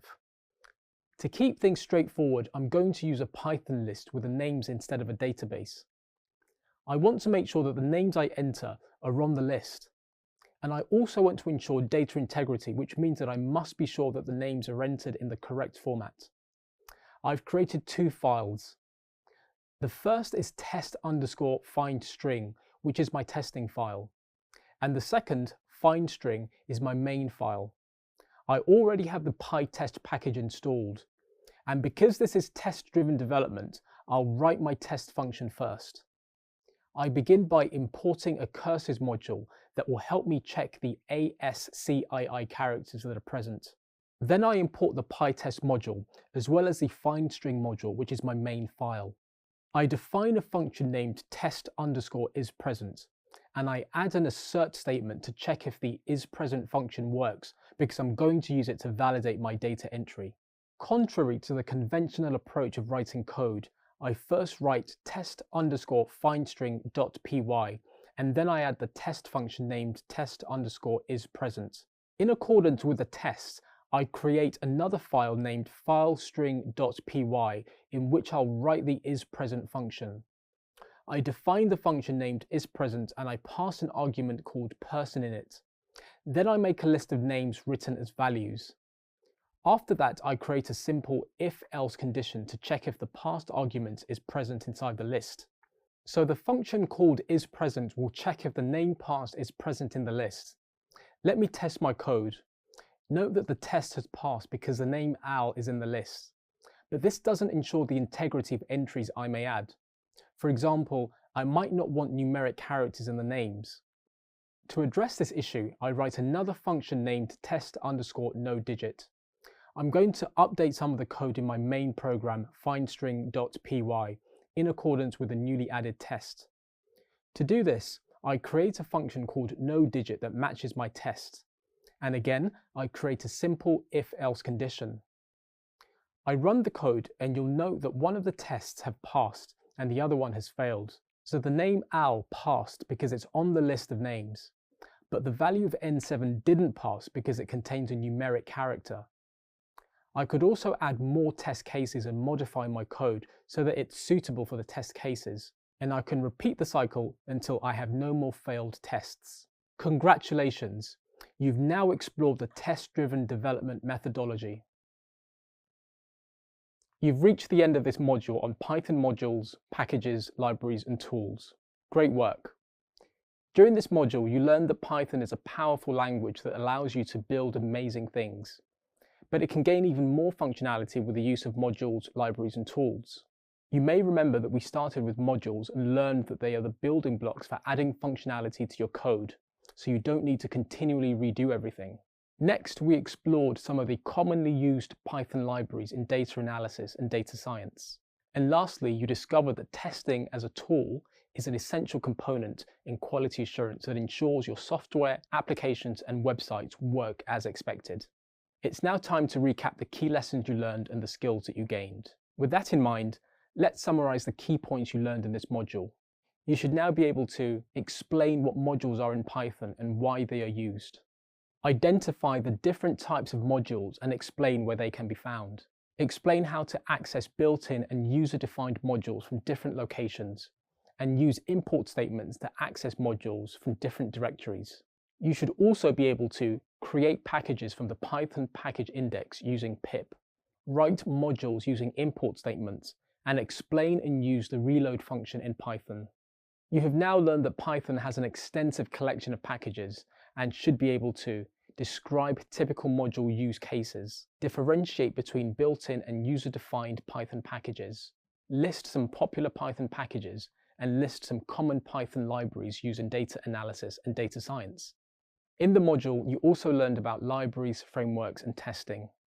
You should therefore also be able to recognize popular Python libraries used in machine learning and artificial intelligence, explain big data and analysis with Python, define Python web frameworks, and list different types of web frameworks, describe testing and explain the different types of testing, list 4 main levels or categories of testing, describe testing packages in Python such as PyTest, Selenium, Robot, and explore the importance of automated testing.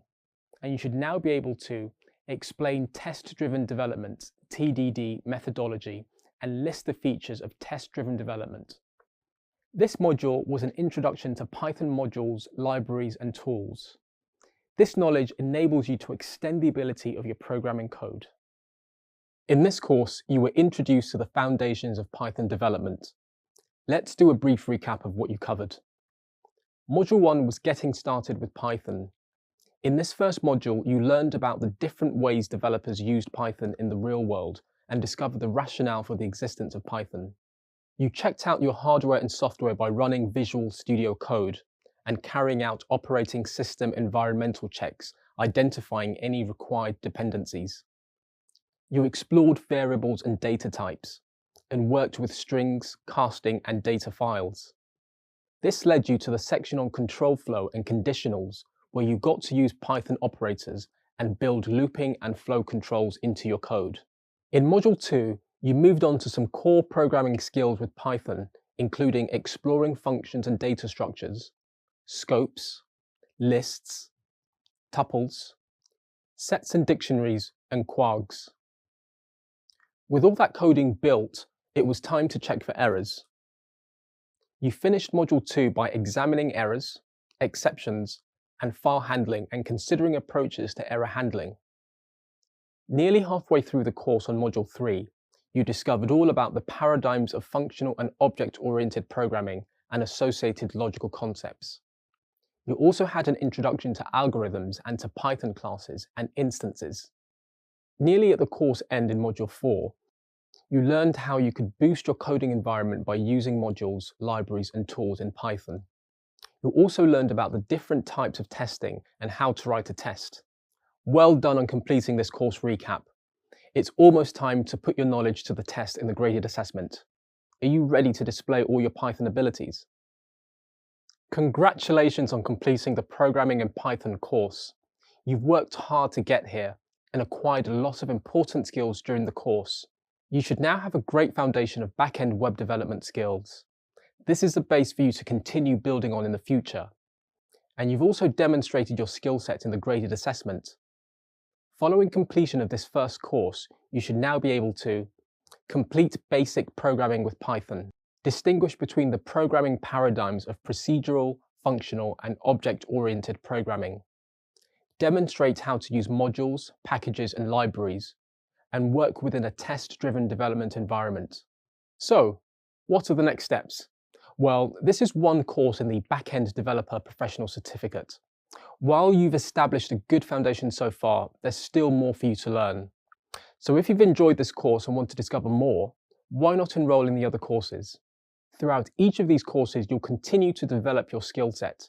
Whether you're just starting out as a technical professional or student, this project will equip you with the knowledge of back-end development practices as used in many business areas, such as web development, artificial intelligence, machine learning, data analytics, and many other applications. You'll have written a portfolio of Python code that will demonstrate your skills to potential employers. This shows employees that you are self-driven and innovative. It also speaks volumes about you as an individual and your drive to continue your growth. Once you've completed all the courses in this certificate, you'll receive a Coursera certification for backend developer. These certifications provide globally recognized and industry-endorsed evidence of mastering technical skills. Congratulations once again on reaching the end of this course. It's been a pleasure to embark on this voyage of discovery with you. Best of luck, and do continue to follow your learning journey.